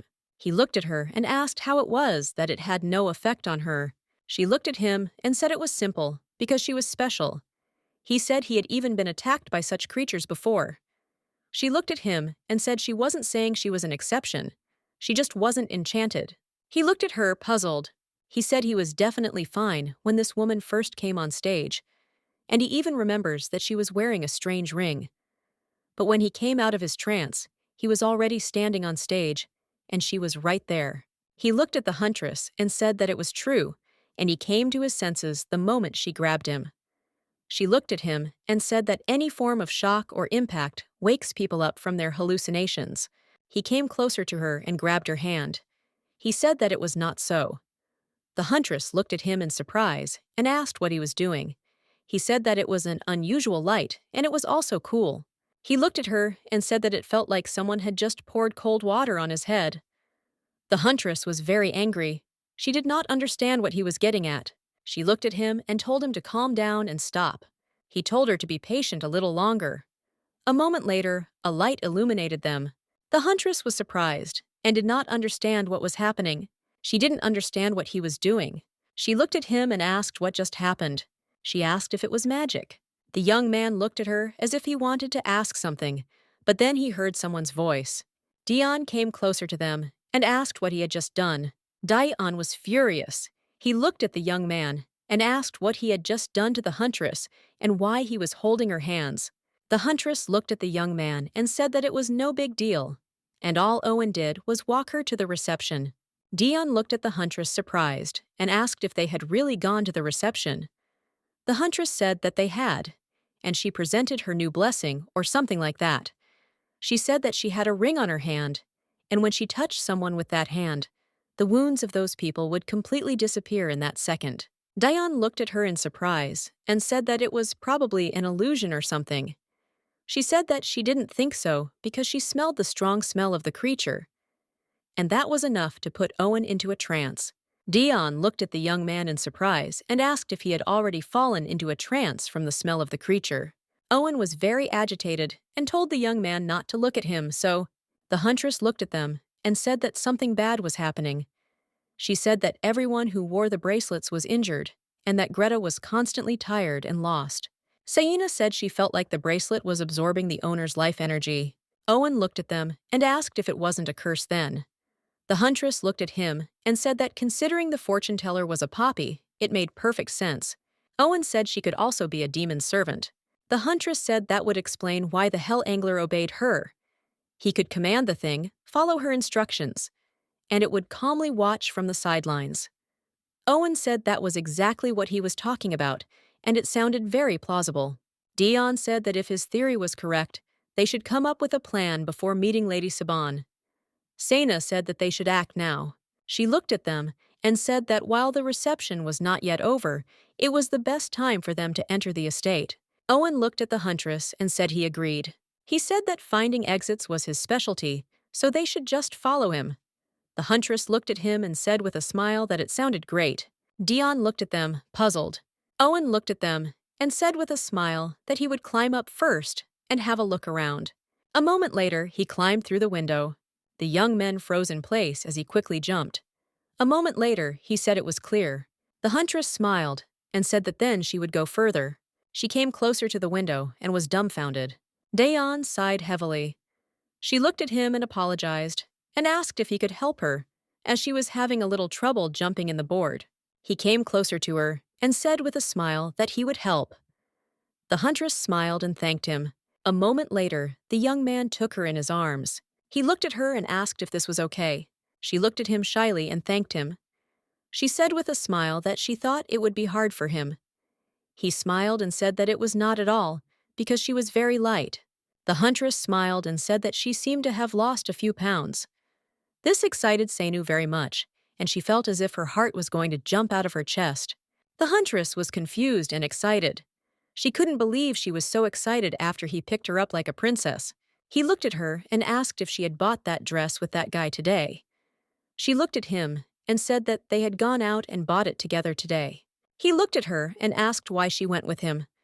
The huntress was surprised, looked at him and asked what he was talking about. He came closer to her and asked why she didn't go with him. He said that, frankly, he was a little jealous, since she had only met him recently. The huntress was shocked, since she heard that he was jealous. Seina was surprised and did not understand why he had such feelings specifically towards Owen. She was shocked because she thought of something. She decided that this simply couldn't be happening. Sina wondered if he was afraid that Owen might take her away from him. Seina laughed. Duin looked at her and asked why she was laughing. She looked at him and smiled and told him not to worry, as Owen would never come between them. She looked at him and with a smile told him to just think that they were the best friends in the whole world. The young man was stunned, but looked at her. She looked at him and said with a smile that she understood perfectly well that he was afraid of losing his only friend, but still he shouldn't worry, because she would always be his friend. He looked at her and told her to wait, because that wasn't what he wanted to say. She smiled and said that he shouldn't be embarrassed, because jealousy is a natural reaction. He was shocked by what he heard. Owen looked at them and asked why she was just sitting there. He said that they needed to get going already. She smiled and said that they were on an infiltration mission. The huntress smiled and looked at her friend. She said that it was time for her to go. She smiled and told him to make sure he closed the window behind him. Dion was shocked by what happened. He sighed heavily, as she said she was just a friend. He wondered if she hadn't left, or if that status had always been hard to shake. They slowly walked out into the estate and looked at him. The huntress didn't know if this place had always been like this, but suddenly, she felt a chill blow through. Daeon noticed a staircase that led to a basement. He said it looked very suspicious. The huntress looked at them and said they needed to go there. A moment later, they were slowly descending the stairs. The huntress said she thought they were there, but she couldn't see anything. Owen told her to wait because he had something in his pocket. A moment later, he found the stone, and a light illuminated them. The huntress said that she could see now. She looked in surprise as she saw an animal that was locked in a cage. They were shocked because they saw the creatures. And inside the cage, they noticed magic circles. It was a binding spell that caused blindness and paralysis. Owen looked at the huntress and asked if she knew what kind of creature this bird was. Seina looked at the bird in surprise and thought. A moment later, she said it was Rospixia. This is a creature with the ability to accelerate regeneration. The huntress said that the Baroness apparently used the mana of this bird, and she most likely placed some mana in the top ring. She said bird mana was banned from use because it could be highly addictive. They stood for a while and discussed what they had seen. The huntress later noticed documents lying on the ground. A high-ranking parasitic creature that lives off the bodies of women. Such a creature is called Ramia. The huntress was surprised because she realized that she had now received the answer to her question. Dion said that someone was coming. A moment later, they saw a woman. The huntress realized that it was the lady who had been watching them. The huntress was puzzled because she couldn't stop coughing. Her mind was clouded and she didn't understand what was happening. She couldn't breathe. Seina woke up because someone was calling her. The young lady approached her and asked how she could sleep at her workplace. The girl looked at the manager and asked why she didn't leave early if she was so tired. Seina said she was right. The girl looked at the manager and said that she couldn't do anything without the director's approval. And now she could rest a little. She said that the design team wouldn't leave her alone as soon as the project moved to the web design stage. The huntress was surprised, as she did not understand what she was hearing now. She was confused and didn't understand what was happening. She wondered if she had just been sleeping all this time. She remembered her life as a hunter. She remembered her friends. She was in shock and wondered if all that time she spent as a hunter was just a dream. She screamed furiously that this simply couldn't be happening, and she refused to believe that it was just a dream. Owen came closer to her and said that it wasn't a dream. The huntress looked at him in surprise, as she had not expected to see him. "Well, okay," he said it was him. She looked at her in surprise and asked how he got there. He smiled and said it was because it was her dream. She looked at him in surprise and wondered if this was a dream about her past life. He looked at her and said that in any case, he had never seen such buildings in his life, and all the objects were unfamiliar to him. She smiled and asked if dreams weren't always like that. He said that was not the answer he wanted to hear. He looked at her and said that she was the assistant manager. He smiled and told her to be honest with him. He asked what kind of place it was. He looked at her and said with a smile that he understood everything, and this was her past life. He said that she had been reborn, and now everything was in place, and that explained the strange building. He said that he was wondering why he found her being here so interesting. The huntress looked at him and asked if the real them were passed out in that basement. She said it looked like the woman had used some kind of spell. He said it looked like a dream trap spell. The huntress looked at him, surprised, and asked if the woman had made a mistake for him to be here. Owen smiled and said that it was probably all because of his abilities, since he couldn't dream. She looked at him puzzled. She realized that this dream was an exact copy of her real life. She realized something. The young man looked at her and asked what she was doing. Sana entered the information that interested her into the search engine, but unfortunately, she was out of luck. The huntress was surprised. She said, puzzled, that this simply couldn't be. She was furious and didn't understand why she couldn't find anything. She screamed that it just couldn't be. Owen looked at her and asked her to look at something in the corner. Sana pushed him away in anger, saying that she was busy at the moment. A moment later, she saw the demon, who was sitting in the corner. Dion woke up, breathing heavily. He approached the huntress and asked if she could hear him. He knew it had taken even him a long time to break out of the spell. He knew it would take her much longer. The huntress stood up. He was surprised and pleased. A moment later, she hugged him tightly. He looked at her in surprise and asked what she was doing now. She threw him to the ground and he fell with a thud. He was in shock and didn't understand if he was still sleeping. He thought he woke up after he killed the man. He didn't understand what was happening, as he noticed that the huntress seemed to have been replaced by someone. He looked at her and asked for forgiveness, and also told her not to be angry with him later. He grabbed her hair and pulled. The huntress asked him angrily what he was doing. She said that it was wrong to treat a lady like that. He looked at her and said angrily that she was indeed Ramya. She looked at him and said with a smirk that he was very perceptive. She smiled and said that they had not seen each other for a long time. At the same time, she called him lewd.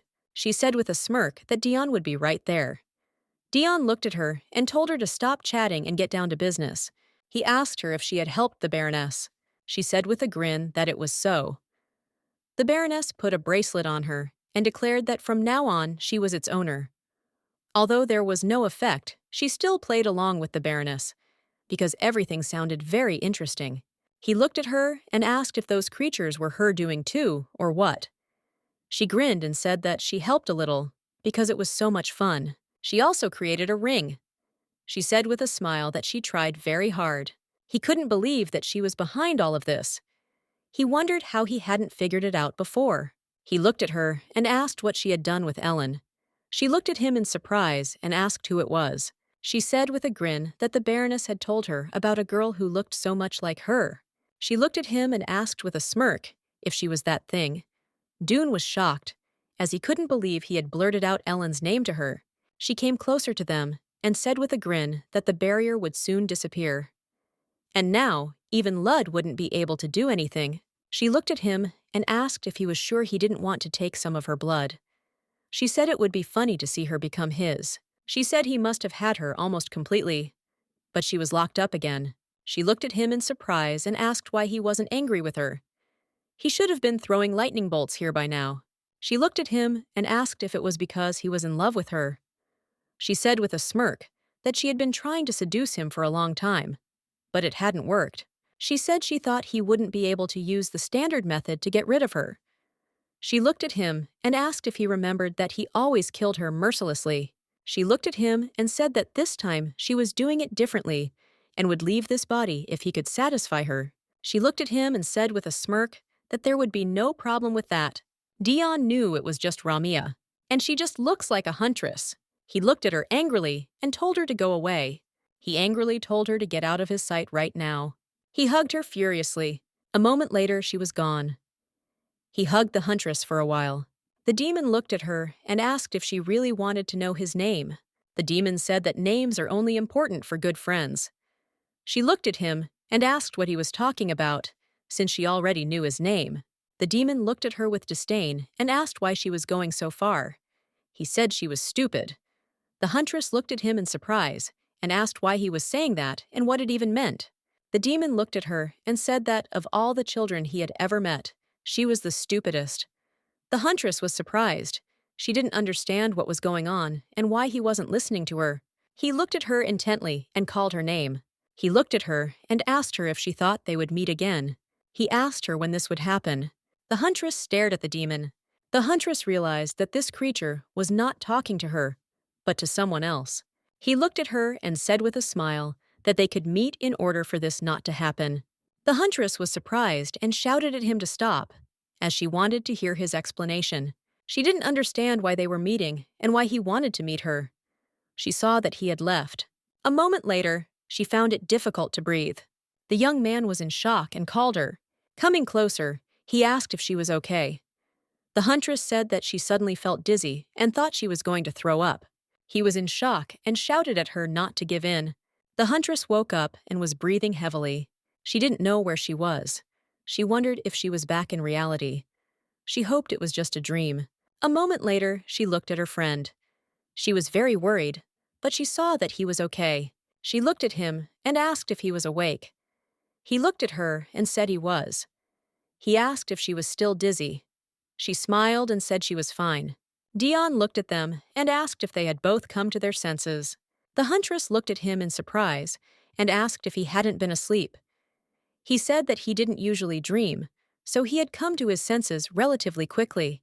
And while he was waiting for them, he had collected some evidence. He said that now they just had to hand them over to the Duke. The young people heard some noise. The Baroness came into them. She was shocked, and she looked at them in horror. She asked how they got there. Owen prepared to attack. A moment later, he was already behind the Baroness and twisted her arms. Dion looked at the Baroness and asked if she had brought the creatures to the capital to conduct illegal experiments. She looked at him with a gray expression and shouted that it wasn't her. Owen looked at her and said that there was no point in denying anything, since the whole room was one solid proof. He said that she created magical items from the mana of the beasts and gave them to people. She looked at them and said that they had captured the wrong person, and she had been forced to do it. A moment later, she passed out. The huntress looked at the young man and asked what had happened to her. Dion said that he had knocked her out because she was twitching too much. The huntress was shocked because she had too many questions, but she realized that she needed to ask them later. She was surprised and did not understand why it was so cold here. She thought she must have caught a cold. A moment later, a snake crept up on her. The young man pushed her away and was bitten by a snake. The huntress was shocked, as she did not expect him to do something like that. He said in a trembling voice that this pain was much stronger than he expected. He collapsed to the ground. The Duke looked at them and said that it was simply awful. He couldn't even imagine that such a place existed. Owen looked at the Duke and said that they first needed to classify all the magical items. He said that this should not be difficult, since she had been so thorough in her search for clients. The Duke said that was good, and he should delegate the job to someone else. Owen said that all these people were enchanted by the smell, so if necessary, they would have to be removed by force. Owen said that the fact that the creatures had entered the capital was quite a serious problem, and so he would try to cooperate. Today looked at the Duke and asked how much time had passed since the barrier had weakened. The Duke said, puzzled, that it had been more than 2 years at this point. He said it all started with a small creature. It was found sleeping in a cargo wagon of Imperial Knights returning from a hunt. She thought that it seemed to have a very low intelligence, and the creature was of a low class. The Duke said that then one or two of the creatures at a time would sometimes break through the barrier. Owen said they found 35 on the estate alone. Rashid said that, at least in this case, they have enough evidence, so it is only a matter of time before she is convicted. The Duke looked at his friend and asked if he would be all right. The huntress said they detoxed him, and he was still unconscious. All they could do was wait. The huntress said it was all her fault. Owen looked at her and said that if she didn't mind, he could wake him up. She looked at him in surprise and asked how he would do it. The young man said he could show him the way out. It should work, since the snake that bit him was a beast.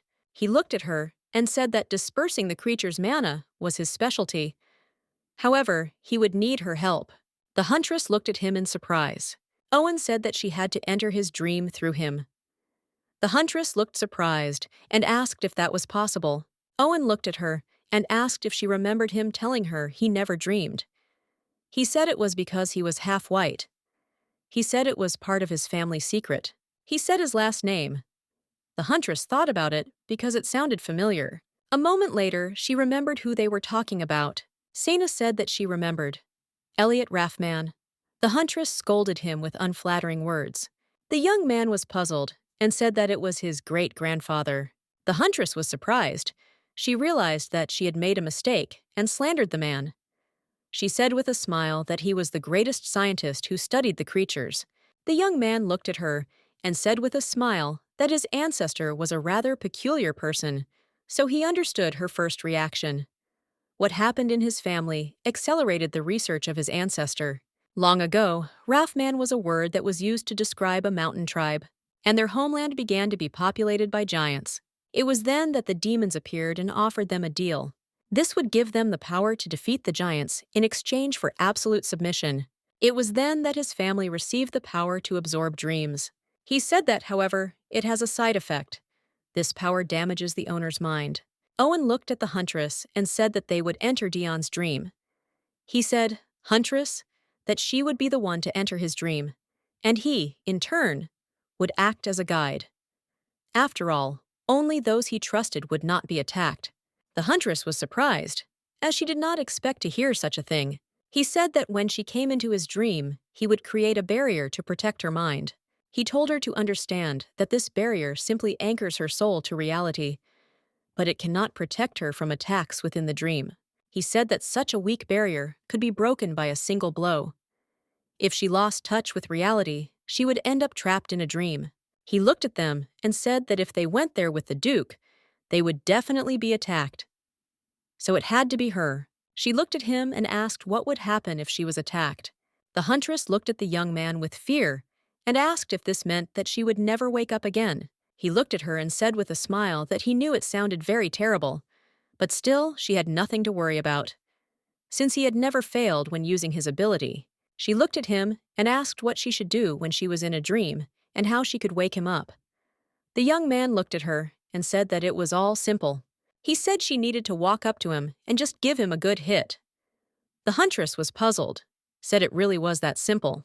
The Duke looked at her and said that she did not have to take such a risk, as he could call a doctor to check the young man again. She looked at him and said that it would be too late.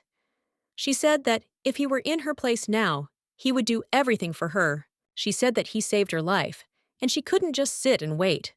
She said that she had no other choice, and she had to do everything she could. The young people looked at her in surprise. Owen smiled and said he really appreciated her enthusiasm. The young man looked at the Duke and told him to prepare extra beds for them. The Duke was shocked, as he understood that this couple was too fearless. A moment later, they began to prepare. The young man looked at the huntress and said that everything would be fine. She smiled and said that she understood everything and that she would be back before he could even blink. He looked at them and said that they were now ready. She was surprised and didn't know if she was doing the right thing by just lying there with her eyes closed. She thought he would read her something, but it was surprisingly quiet around her. Suddenly, I felt not very well. The huntress felt as if she was getting carsick on a crowded air-conditioned bus in the middle of summer. She said in a trembling voice that she was going to be sick. The Duke called her, puzzled. He came closer to her and asked if she was okay. He put his hand on hers. Suddenly, the Duke felt dizzy. A moment later, Owen looked at them in shock. He looked at them and said that now he would have to spend much more effort than he thought. The huntress woke up. She didn't understand where she was now. She noticed that she was in some nobleman's garden. She heard some noise. Turning around, she saw the Duke and was stunned. She looked at him in surprise and called out angrily. The Duke woke up surprised and asked where he was. The huntress said that they were in the garden. She looked at him in surprise and asked how he got there. The Duke said that he had just touched her hand for a second because it hurt. She looked at him in surprise and asked if it really was possible that he had transferred everything into the dream with her. The Duke, puzzled, said he thought so. He said the spell must have worked on anyone who came into contact with the person entering the mustache. He said it was his mistake. She looked at the Duke and said that everything was fine, although their friend would have to put in a little effort. A moment later, they heard some noise. The woman shouted at the servants very furiously and commanded them. Sena looked at everything that was happening in surprise and asked, puzzled, what they were doing now. The Duke said that it seemed like they were preparing a birthday party. He said it looked like it would be a celebration for the birthday of the Marquise's daughter. She looked at the Duke and asked if he knew her. The Duke said he knew her, but she looked younger than he remembered. The huntress said it seemed like they were in a dream in which they saw the past. She smiled and said that she was worried that she would end up in some strange dream, but she was very glad that it turned out to be quite ordinary. The woman came closer to them and asked who they were. The woman said angrily that, judging by the way they were hanging around the garden, they were not guests at the event, and she did not think they knew the host. The huntress looked sideways at the Duke and said that they needed to run away about 3. The Duke looked at her puzzled and asked what she was talking about. She grabbed his hand and they ran. She knew they could be stuck here forever. The woman screamed in rage for someone to run after the offenders. The Duke said he didn't think anyone was after them anymore. The huntress asked him if he really thought that. She said she thought they were finished. The Duke looked at her and told her to look away. The young men saw the carriage. The huntress looked at him in surprise and asked what was wrong with it. A moment later, they saw smoke. The huntress looked at the Duke and asked if he had seen what had just happened. The Duke said he believed that this was what was happening to the areas that the young man could not remember. People who went abroad also disappeared. The huntress said that they should stay in the center of his memories then. The Duke said that they should return to the estate. The Duke said they needed to disguise themselves as guests. The Duke said that there was even a boutique nearby. The huntress looked at him in surprise and said that they didn't even have money. The Duke told her not to worry, since he always carried money with him. The huntress realized that she was experiencing déjà vu. She looked at him and said that it wouldn't be easy anyway, since they didn't even have an invitation. He looked at her and asked if she had forgotten who he was. She looked at him in surprise and said that he was a duke. He smiled and said that he was a duke. Some time later, they arrived at the estate and were greeted by a servant. The Duke looked at him with a smile. A moment later, they were introduced. The huntress smiled and thanked them for their hospitality. She was in shock and realized that she had to play the role again. They passed by, and everyone greeted them. A man was running towards them.